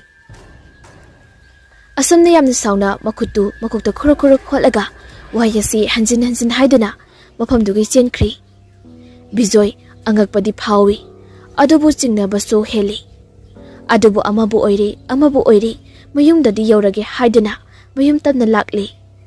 Uchinna chin yumdi yauri. Adubu lolamba puna adudi hanglami. Bijoi machanupi adubu pamkhatuna imungda sanglai. Aduga kari ahongba ubagi haina yengai. Karisu ahongbadi ude. Adubu mathaklomdagi yumge phairen adudadi amuba amakak naptuna leiri. Madu MACHATHOIBina mami sami ubadagi munna yengsilui. Amuba adu mamik khangpang pangthorei aduga tapna kumtharaki tawi. Hauji MACHATHOI do munna sum yengduna leiringai. Amuba si tapna phanglangda napla duna kumtharapli. Aduga makhada chapyungna lepi. Matam maduda MACHATHOI khonjal thongna mapabu kaurei. Baba Bijoina haune kedaurage ichabu tumninga aba. MACHATHOI na aikhoida kanano ma hek lai se kanano. Ha asi haidana phat onthoi. Matam asidadi karisu udri. MACHATHOI su amuba do ukhidri. Macha asi kaino mamamita ure haibado chingnaraduna bijoina hanglai. Kanano nangna laibu kadaino. Sida lepame ado chatkramale. Kanasu chatrusidi nang babna oirangani se. Kanasu lakti se. Nati ay adum uyi khangaba. Hoise yarese. Tumna batawruse. Aine chak loiramdaida chak saramdaida hodoraki. Talle pubiyo papa. Machake ningaida machadubu posindana chak thongi. Sak thongna matam amagi waristo amuk ningsinglai. Sumati da nangsi marodi lebazani. Imana binapho ko hangi. Mi moy mamangdane nangsi suhe ohaningde. Is kanana hangino haisa. Kanana gai nang khangning brayamna. Namanabi misipado kanano hangbani minangba. Ho latado egi he uradine nangi wa hekta hangai. Aisu kamaina hangakano hairune. Ado moy mamado laisane kaina nangdong mahai kidaine. Sanay di haibani. Ado ꯑꯩꯗꯤ ꯑꯃꯨꯛꯇ ꯊꯦꯡꯅꯗꯦꯗ ꯃꯣꯏꯗ ꯆꯠꯄꯗ ꯁꯨꯡꯊꯦꯡ ꯊꯦꯡꯅꯗꯦ ꯑꯁ ꯆꯠꯂꯨꯔꯅꯣ ꯍꯧꯖꯤꯛꯇꯤ ꯀꯤꯖꯗ꯭ꯔꯣ ꯆꯠꯂꯣꯍꯦ ꯏꯃꯥꯒꯨꯝꯕꯅꯤ ꯀꯩꯅꯣ ꯀꯩꯁꯨ ꯇꯧꯔꯣꯏ ꯏꯃꯥꯒꯨꯝꯕꯅꯤ ꯍꯥꯏꯔꯒ ꯃꯆꯥꯅꯨꯄꯤ ꯅꯪꯒ ꯇꯤꯟꯅꯕꯗꯨꯅ ꯑꯩꯒꯤ ꯋꯥ ꯍꯪꯉꯦ ꯍꯥꯏꯔꯒ ꯅꯪꯅ ꯀꯩꯗꯧꯕꯩ ꯁꯥꯎꯅꯤꯡꯉꯤꯕ ꯃꯤ ꯑꯗꯨꯗꯤ ꯃꯥꯏ ꯈꯨꯋꯥꯡꯗꯣ ꯌꯥꯝꯅ ꯀꯜꯂꯛꯄ ꯃꯥꯟꯕꯩ ꯍꯣ ꯑꯗꯨꯅꯤ ꯃꯆꯥꯅ ꯀꯜꯂꯛꯑꯦꯅ ꯃꯃꯥꯗꯨꯅ ꯄꯣꯠ ꯁꯦꯝꯖꯥꯗꯨꯒ ꯇꯧꯔꯝꯃꯗꯤ ꯃꯥꯡꯖꯗꯣꯏꯁꯦ ꯅꯪꯒꯩꯅꯤ ꯏꯕꯦꯝꯃ ꯍꯧꯖꯤꯛꯇꯤꯅꯦ ꯐꯠꯇꯕꯁꯨ ꯈꯔꯒ ꯈꯟꯒꯗꯧꯅꯤ ꯑꯁꯤꯒꯨꯝꯕ ꯂꯩꯁꯥꯔꯤꯉꯩꯒꯤ ꯋꯥꯔꯤ ꯀꯌꯥ ꯑꯁꯤ ꯅꯤꯡꯁꯤꯡ ꯕꯤꯖꯣꯏ ꯆꯥꯛ ꯑꯗꯨ ꯊꯣꯡꯂꯤ ꯉꯥꯏꯍꯥꯛ ꯑꯁꯨꯝꯅ ꯂꯩꯔꯤꯉꯩ ꯃꯃꯥꯡ ꯊꯣꯡ ꯑꯗꯨꯗ ꯗꯣꯡ ꯗꯣꯡ ꯂꯥꯎꯅ ꯊꯤꯜꯂꯛꯏ ꯕꯤꯖꯣꯏ ꯀꯅꯥꯅ ꯊꯣꯡ ꯊꯤꯜꯂꯛꯏꯁꯦ ꯍꯥꯏꯗꯨꯅ ꯆꯥꯛꯈꯨꯝꯗꯒꯤ ꯊꯣꯔꯛꯏ ꯃꯍꯥꯛꯅ ꯊꯣꯔꯛꯄ ꯐꯥꯎ ꯊꯣꯡ ꯑꯗꯨ ꯇꯞꯂꯤ ꯇꯞꯂꯤ ꯂꯦꯞꯇꯨꯅ ꯑꯗꯨꯝ ꯊꯤꯜꯂꯤ ꯌꯥꯝꯅ ꯍꯥꯊꯨ ꯍꯥꯊꯨ ꯑꯊꯨꯕꯒ ꯑꯣꯏꯔ ꯆꯠꯂ ꯈꯟꯅ ꯀꯅꯥꯅꯣ ꯍꯥꯏꯗꯨꯅ ꯊꯣꯔꯛꯄꯅꯤ ꯑꯗꯨꯕꯨ ꯊꯣꯡꯗꯣ ꯍꯥꯡꯗꯣꯔꯛꯄ ꯃꯇꯝꯗꯗꯤ ꯀꯅꯥꯁꯨ ꯂꯩꯔꯝꯗ꯭ꯔꯤ ꯕꯤꯖꯣꯏ ꯁ꯭ꯋꯥꯏ ꯍꯦꯛ ꯂꯥꯎꯏ ꯃꯉꯣꯟꯗ ꯊꯣꯔꯛꯇꯨꯅ ꯀꯨꯌꯦꯡ ꯌꯦꯡꯉꯤ ꯑꯗꯨꯕꯨ ꯀꯔꯤꯁꯨ ꯎꯗꯦ ꯍꯩꯔꯞꯇꯤ ꯆꯤꯡꯅꯩ ꯕꯤꯖꯣꯏ ꯉꯁꯤꯗꯤ ꯑꯁꯨꯝꯅ ꯂꯩꯔꯤꯉꯩ ꯆꯥꯛꯈꯨꯝꯗ ꯑꯃꯨꯛ ꯍꯧꯗꯣꯡ ꯑꯃꯅ ꯈꯪꯈꯣꯡ ꯈꯣꯡꯉꯛꯄꯗꯨꯗ ꯀꯩꯗꯧꯔꯕꯅꯣ ꯍꯥꯏꯗꯨꯅ ꯆꯦꯟꯆꯦꯠ ꯑꯃꯨꯛ ꯆꯪꯂꯛꯏ ꯆꯥꯛꯈꯨꯝꯗ ꯍꯟꯗꯛꯃꯨꯛꯁꯨ ꯃꯍꯥꯛꯅ ꯆꯪꯂꯛꯄ ꯃꯇꯝꯗ ꯍꯧꯗꯣꯡ ꯑꯃꯨꯛ ꯂꯩꯔꯝꯗ꯭ꯔꯤ ꯑꯗꯨꯕꯨ ꯀꯣꯜꯂꯤꯛꯇꯤ ꯈꯔ ꯆꯥꯏꯔꯝꯕ ꯃꯥꯜꯂꯤ ꯍꯧꯗꯣꯡ ꯆꯪꯉꯝꯕ ꯃꯥꯜꯂꯦ ꯍꯥꯏꯗꯨꯅ ꯆꯥꯏꯔꯤꯕ ꯀꯣꯜꯂꯤꯛꯁꯤꯡ ꯑꯗꯨ ꯂꯣꯏꯁꯤꯟꯗꯨꯅ ꯑꯗꯨꯒ ꯕꯤꯖꯣꯏ ꯆꯥꯛ ꯑꯗꯨ ꯂꯣꯏꯁꯤꯟꯗꯨꯅ ꯆꯥꯔꯤ ꯃꯆꯥꯅꯨꯄꯤ ꯑꯗꯨ ꯉꯁꯥꯏ ꯑꯆꯥꯄꯣꯠꯁꯨ ꯃꯌꯥꯝ ꯑꯃ ꯆꯥꯈ꯭ꯔꯕꯅꯤꯅ ꯆꯥꯛꯇꯤ ꯄꯤꯖꯔꯔꯣꯏ ꯆꯥꯅꯤꯡꯂꯔꯝꯃꯣꯏ ꯍꯥꯏꯗꯨꯅ ꯍꯧꯗꯣꯛꯄꯤꯗ꯭ꯔꯤ ꯆꯥꯛ ꯇꯣꯛꯂꯕ ꯃꯇꯨꯡꯗ ꯀꯥ ꯑꯇꯩꯒꯤ ꯃꯩꯁꯤꯡ ꯑꯗꯨ ꯃꯨꯊꯠꯇꯨꯅ ꯐꯃꯨꯡꯗ ꯆꯪꯂꯛꯂꯤ ꯃꯆꯥꯅꯨꯄꯤꯒ ꯅꯤꯡꯉꯥꯏꯗꯅ ꯇꯨꯝꯂꯤ ꯕꯤꯖꯣꯏ ꯃꯈꯨꯠꯇ ꯈꯨꯖꯤ ꯃꯆꯥ ꯃꯆꯥ ꯈꯔ ꯄꯥꯏꯗꯨꯅ ꯏꯃꯨꯡꯗ ꯅꯣꯡꯃꯤ ꯅꯣꯡꯃꯤ ꯆꯪꯉꯛꯏ ꯃꯍꯥꯛꯀꯤ ꯅꯨꯄꯤ ꯁꯨꯃꯇꯤ ꯆꯥꯛ ꯊꯣꯡꯗꯨꯅ ꯂꯩ ꯃꯗꯨꯗ ꯕꯤꯖꯣꯏꯅ ꯅꯣꯛꯐꯦꯠ ꯇꯧꯔꯒ ꯍꯪꯉꯤ ꯃꯆꯥꯊꯣꯏꯗꯤ ꯐꯃꯨꯡꯗ ꯂꯩꯔꯝꯒꯅꯤ ꯀꯩꯅꯣ ꯑꯗꯨꯕꯣ ꯈꯨꯖꯤꯅꯤ ꯐꯖꯕ꯭ꯔꯥ ꯑꯩꯒꯤꯔꯣ ꯐꯖꯩꯌꯦ ꯌꯥꯝ ꯄꯥꯝꯃꯤ ꯁꯤꯗꯤ ꯅꯠꯇꯦꯍꯦ ꯃꯤ ꯃꯆꯥꯊꯣꯏꯕꯤꯒꯤꯅꯤ ꯑꯦ ꯑꯩꯒꯤꯗꯤ ꯂꯩꯔꯛꯇꯕ ꯅꯪꯒꯤꯗꯤ ꯀꯣꯟꯅ ꯏꯆꯥꯊꯣꯏꯕꯤꯒꯤ ꯍꯥꯟꯅ ꯄꯤꯗ ꯌꯥꯗꯦ ꯁꯨꯃꯇꯤꯗꯣ ꯍꯥꯏꯐꯦꯠ ꯁꯥꯎꯅꯤꯡꯕꯗꯤ ꯃꯥꯜꯂꯤ ꯃꯗꯨꯗ ꯕꯤꯖꯣꯏꯅ ꯂꯛꯅꯔꯛꯏ ꯍꯧꯖꯤꯛꯇꯤ ꯑꯩꯅꯦ ꯅꯪꯒꯤ ꯁꯔꯄ꯭ꯔꯥꯏꯖꯅꯤ ꯀꯥꯏꯅ ꯈꯨꯗꯣꯜ ꯄꯣꯠꯀ ꯇꯣꯏꯅ ꯄꯤꯕ ꯉꯝꯃꯔꯣꯏ ꯏꯆꯥ ꯃꯁꯛ ꯐꯖꯕ ꯑꯃ ꯂꯩꯔꯕꯅꯤꯅ ꯁꯨꯃꯇꯤꯗꯣ ꯁꯥꯎꯔꯞ ꯇꯧꯏ ꯑꯗꯨꯕꯨ ꯋꯥꯗꯤ ꯉꯥꯡꯗꯦ ꯃꯃꯤꯠꯇꯃꯛ ꯁꯨꯛꯇꯨꯅ ꯌꯦꯡꯉꯤ ꯑꯃꯨꯛꯁꯨ ꯕꯤꯖꯣꯏꯗꯣ ꯂꯛꯅꯔꯝꯃꯒ ꯐꯃꯨꯡꯗ ꯃꯆꯥꯅꯨꯄꯤꯗꯨꯕꯨ ꯍꯧꯗꯣꯛꯄ ꯆꯪꯉꯛꯏ ꯐꯩꯖꯨꯞꯅ ꯇꯥꯁꯤꯟꯗꯨꯅ ꯐꯃꯨꯡꯗ ꯂꯩꯔꯤꯕ ꯑꯗꯨꯗ ꯕꯤꯖꯣꯏ ꯍꯔꯥꯎ ꯍꯔꯥꯎ ꯀꯧꯏ ꯃꯆꯥꯅꯨꯄꯤꯕꯨ ꯑꯗꯨꯕꯨ ꯈꯨꯝꯕꯗꯤ ꯁꯨꯛꯈꯨꯝ ꯈꯨꯝꯂꯛꯇ꯭ꯔꯤ ꯍꯟꯖꯤꯟ ꯍꯟꯖꯤꯟ ꯀꯧꯔꯕꯁꯨ ꯈꯨꯝꯂꯛꯇ꯭ꯔꯕ ꯑꯗꯨꯗ ꯕꯤꯖꯣꯏ ꯄꯥꯈꯠꯂꯗꯨꯅ ꯐꯩꯖꯨꯞ ꯑꯗꯨ ꯍꯥꯏꯗꯣꯛꯂꯨꯏ ꯑꯗꯨꯕꯨ ꯀꯔꯤꯁꯨ ꯂꯩꯔꯝꯗ꯭ꯔꯤ ꯕꯤꯖꯣꯏ ꯁ꯭ꯋꯥꯏ ꯂꯥꯎꯔꯗꯨꯅ ꯀꯥ ꯑꯗꯨꯗꯒꯤ ꯊꯣꯔꯛꯇꯨꯅ ꯃꯍꯥꯛꯀꯤ ꯅꯨꯄꯤꯗ ꯑꯉꯥꯡ ꯑꯗꯨ ꯀꯗꯥꯏꯗ ꯂꯩꯒꯦ ꯍꯪꯉꯛꯏ ꯑꯗꯨꯕꯨ ꯁꯨꯃꯇꯤꯗꯤ ꯃꯃꯥꯏꯗꯨ ꯑꯣꯟꯊꯣꯔꯛꯇꯦ ꯃꯆꯤ ꯑꯃꯠꯇ ꯂꯦꯡꯗꯅ ꯆꯥꯛꯇꯨ ꯊꯣꯡꯗꯨꯅ ꯑꯗꯨꯝ ꯂꯩ ꯕꯤꯖꯣꯏ ꯂꯥꯡꯇꯛꯅꯕ ꯑꯃꯒ ꯂꯣꯏꯅꯅ ꯆꯪꯁꯤꯜꯂꯛꯏ ꯃꯗꯨꯗ ꯁꯨꯃꯇꯤꯒꯤ ꯃꯈꯨꯠ ꯑꯗꯨ ꯏ ꯇꯩꯔꯤ ꯇꯩꯔꯤ ꯇꯧꯕꯗꯨ ꯎꯔꯛꯏ ꯂꯩꯃꯥꯏꯗꯁꯨ ꯏ ꯈꯔ ꯈꯔ ꯇꯥꯏ ꯊꯥꯡ ꯁꯣꯔꯤ ꯑꯃꯁꯨ ꯄꯥꯏꯕꯗꯨ ꯃꯈꯨꯠꯇ ꯎꯏ ꯑꯗꯨꯁꯨ ꯏ ꯌꯥꯝꯅ ꯇꯩꯔꯤ ꯑꯗꯨꯒꯤ ꯍꯦꯛ ꯅꯥꯀꯟꯗ ꯄꯨꯈꯝ ꯀꯣꯝꯄꯥꯛ ꯑꯗꯨꯗ ꯍꯥꯞꯂꯤꯕ ꯑꯗꯨ ꯇꯞꯅ ꯇꯞꯅ ꯏ ꯃꯆꯨꯒꯤ ꯄꯣꯠꯁꯛ ꯀꯌꯥ ꯑꯃ ꯑꯣꯟꯊꯣꯔꯛꯈꯤ ꯃꯗꯨꯒꯤ ꯃꯔꯛꯇ ꯃꯤꯑꯣꯏꯕꯒꯤ ꯎꯟꯁꯥ ꯁꯥꯗꯣꯡ ꯃꯥꯟꯕ ꯀꯌꯥꯃꯔꯨꯝ ꯌꯥꯎꯕꯗꯨ ꯎꯔꯛꯂꯤ ꯃꯗꯨꯗ ꯕꯤꯖꯣꯏ ꯇꯞꯅ ꯇꯞꯅ ꯃꯍꯥꯛꯀꯤ ꯅꯨꯄꯤꯕꯨ ꯀꯧꯗꯨꯅ ꯆꯪꯁꯤꯜꯂꯤ ꯑꯗꯨꯒ ꯃꯆꯥꯅꯨꯄꯤ ꯑꯗꯨꯁꯨ ꯀꯗꯥꯏꯗꯅꯣ ꯍꯥꯏꯗꯨꯅ ꯍꯪꯂꯤ ꯄꯥꯈꯠꯄꯅ ꯍꯦꯟꯃꯟꯈꯤꯗꯨꯅ ꯆꯪꯁꯤꯟꯗꯨꯅ ꯁꯨꯃꯇꯤꯒꯤ ꯂꯦꯡꯖꯨꯝꯗ ꯇꯥꯞ ꯄꯥꯏꯗꯨꯅ ꯑꯣꯟꯊꯣꯛꯂꯛꯄꯅꯤ ꯁꯨꯃꯇꯤ ꯃꯆꯤꯟꯗ ꯊꯤꯕꯣꯡ ꯊꯤꯔꯤꯟ ꯃꯥꯟꯕ ꯑꯃ ꯆꯣꯞ ꯆꯣꯞ ꯁꯥꯏꯔꯝꯃꯤ ꯑꯗꯨꯒ ꯃꯈꯨꯠ ꯑꯣꯏꯗꯨꯅ ꯑꯇꯠꯄ ꯈꯨꯗꯥꯡ ꯑꯃ ꯄꯥꯏꯗꯨꯅ ꯂꯩꯔꯝꯃꯤ ꯊꯥꯡꯒꯠꯂꯤꯕ ꯄ꯭ꯔꯦꯁꯔ ꯀꯨꯀꯔ ꯑꯗꯨꯁꯨ ꯏ ꯉꯥꯛꯇꯅꯤ ꯈꯥꯡꯗꯅ ꯑꯉꯥꯡ ꯑꯃꯒꯤ ꯃꯀꯣꯛ ꯌꯥꯎꯔꯤ ꯃꯗꯨ ꯎꯕꯗ ꯕꯤꯖꯣꯏ ꯈꯪꯄ꯭ꯔꯦꯛ ꯈꯪꯅ ꯃꯅꯤꯡ ꯈꯪꯍꯜꯍꯜꯂꯤ ꯃꯗꯨꯗ ꯁꯨꯃꯇꯤꯗꯣ ꯅꯣꯛꯐꯦꯠ ꯇꯧꯏ ꯑꯗꯨꯒ ꯊꯥꯡ ꯑꯗꯨꯅ ꯃꯉꯣꯟꯗ ꯑꯦꯝ ꯇꯧꯗꯨꯅ ꯇꯞꯅ ꯇꯞꯅ ꯁꯟ ꯁꯥꯔꯒ ꯆꯪꯁꯤꯜꯂꯛꯏ ꯃꯗꯨꯗ ꯕꯤꯖꯣꯏꯗꯤ ꯃꯪꯂꯥꯟꯒꯨꯝꯅ ꯒ꯭ꯌꯥꯟ ꯇꯥꯗ꯭ꯔꯤ ꯀꯩꯗꯧꯔꯒꯦ ꯍꯥꯏꯗꯨꯅ ꯃꯍꯥꯛꯀꯤ ꯅꯨꯄꯤꯕꯨ ꯀꯣꯏꯀꯧ ꯀꯧꯔꯤ ꯉꯥꯏꯍꯥꯛ ꯑꯁꯨꯝꯅ ꯀꯧꯔꯝꯂꯒ ꯁꯨꯃꯇꯤ ꯈꯪꯍꯧꯗꯅ ꯆꯣꯡꯁꯤꯜꯂꯛꯂꯒ ꯕꯤꯖꯣꯏꯒꯤ ꯃꯊꯕꯥꯛꯇ ꯊꯥꯡ ꯑꯗꯨꯅ ꯈꯪꯊꯤꯟ ꯊꯤꯟꯖꯤꯜꯂꯛꯏ ꯃꯗꯨꯗ ꯕꯤꯖꯣꯏ ꯊꯥꯡ ꯑꯗꯨꯒꯤ ꯆꯩꯅꯥꯅ ꯍꯤꯞꯂꯝꯕꯗꯒꯤ ꯐꯨꯛ ꯂꯥꯎꯅ ꯍꯧꯒꯠꯂꯛꯏ ꯃꯍꯥꯛꯅ ꯍꯧꯒꯠꯂꯛꯄ ꯃꯇꯝꯗꯗꯤ ꯃꯆꯥꯅꯨꯄꯤ ꯃꯆꯥꯊꯣꯏꯅ ꯃꯍꯥꯛꯄꯨ ꯃꯁꯥ ꯅꯣꯝꯗꯨꯅ ꯍꯧꯗꯣꯔꯛꯂꯝꯃꯤ Bijoy machanupi adubu hek uba maktada chejet konsili. Aduga mamangda tawkhibadu ningsingluraga machathoi adubu hena nusiba helai. Matamse kharadi thenglamli numiti thoraklamli. Machaduna mapa adubu migi mayum aduda chatlasi haiduna hairakpadagi Bijoy hobe luisili. Aduga cycle adu inthorei. Yum aduda onsinduna yengi. Aduga amuk thangnaba yum aduda changduna mahakki manawnuba thokpa amabu kauthoi. Lukhoi o lukhoi amuda thoklo une. Ngihak lairaga lukhoi tholei aduga hangai. Tamo kidorage. Yumse kharamta yingsinbiramo. Ai sobudi lolambani. Solon silamadi yari kaino kem tawroi. Adui nateda. Bijoy no feti tawi. Mahakna pamlibadi solo labasu ingsan haningbani. Adubu lukhoina irai-laina khumdorokpa asida kitangdi nungaiti. Lairabagi misang sanga amata leite haibado khangning-ningsinglai tanja asida. Asumna mapa macha senjau paiba adugi mayum tamda lakli. Gate hek yawbaga gatekeeper do leirami. Yumbu dingan tana adum chatlamli. Bijoy imungda sangduna ayuki sanaba khara semsai. Living room dana TV thabirami machanupi aduna yingduna lehawi. Aduga kisaldana Bijoyna asathak semli. Yumbuna tawningba taw hairam labaso Bijoy tawdi. Tawda yadaba maktawi. Prista leiriba heira chaning-chaningba kayado yawrabaso darkar oiba khaktamak lauthokduna chanaba semsai. Asamda semsaringai MACHATHOI adu sofada famlingai. Angakpani TV adu fat muthokri. Maduda MACHATHOI mapabu kaurei. Adubu mapa asinadi tadri. Tadraduna laktaba asidadi angang asina TV asi yadramale haiduna. Remote adu paiduna karanami. Adubu sunga yadri. MACHATHOI sofadagi haugatuna TV manakta sangsili. Adubu manak hek yobaga TV adu fat yarei.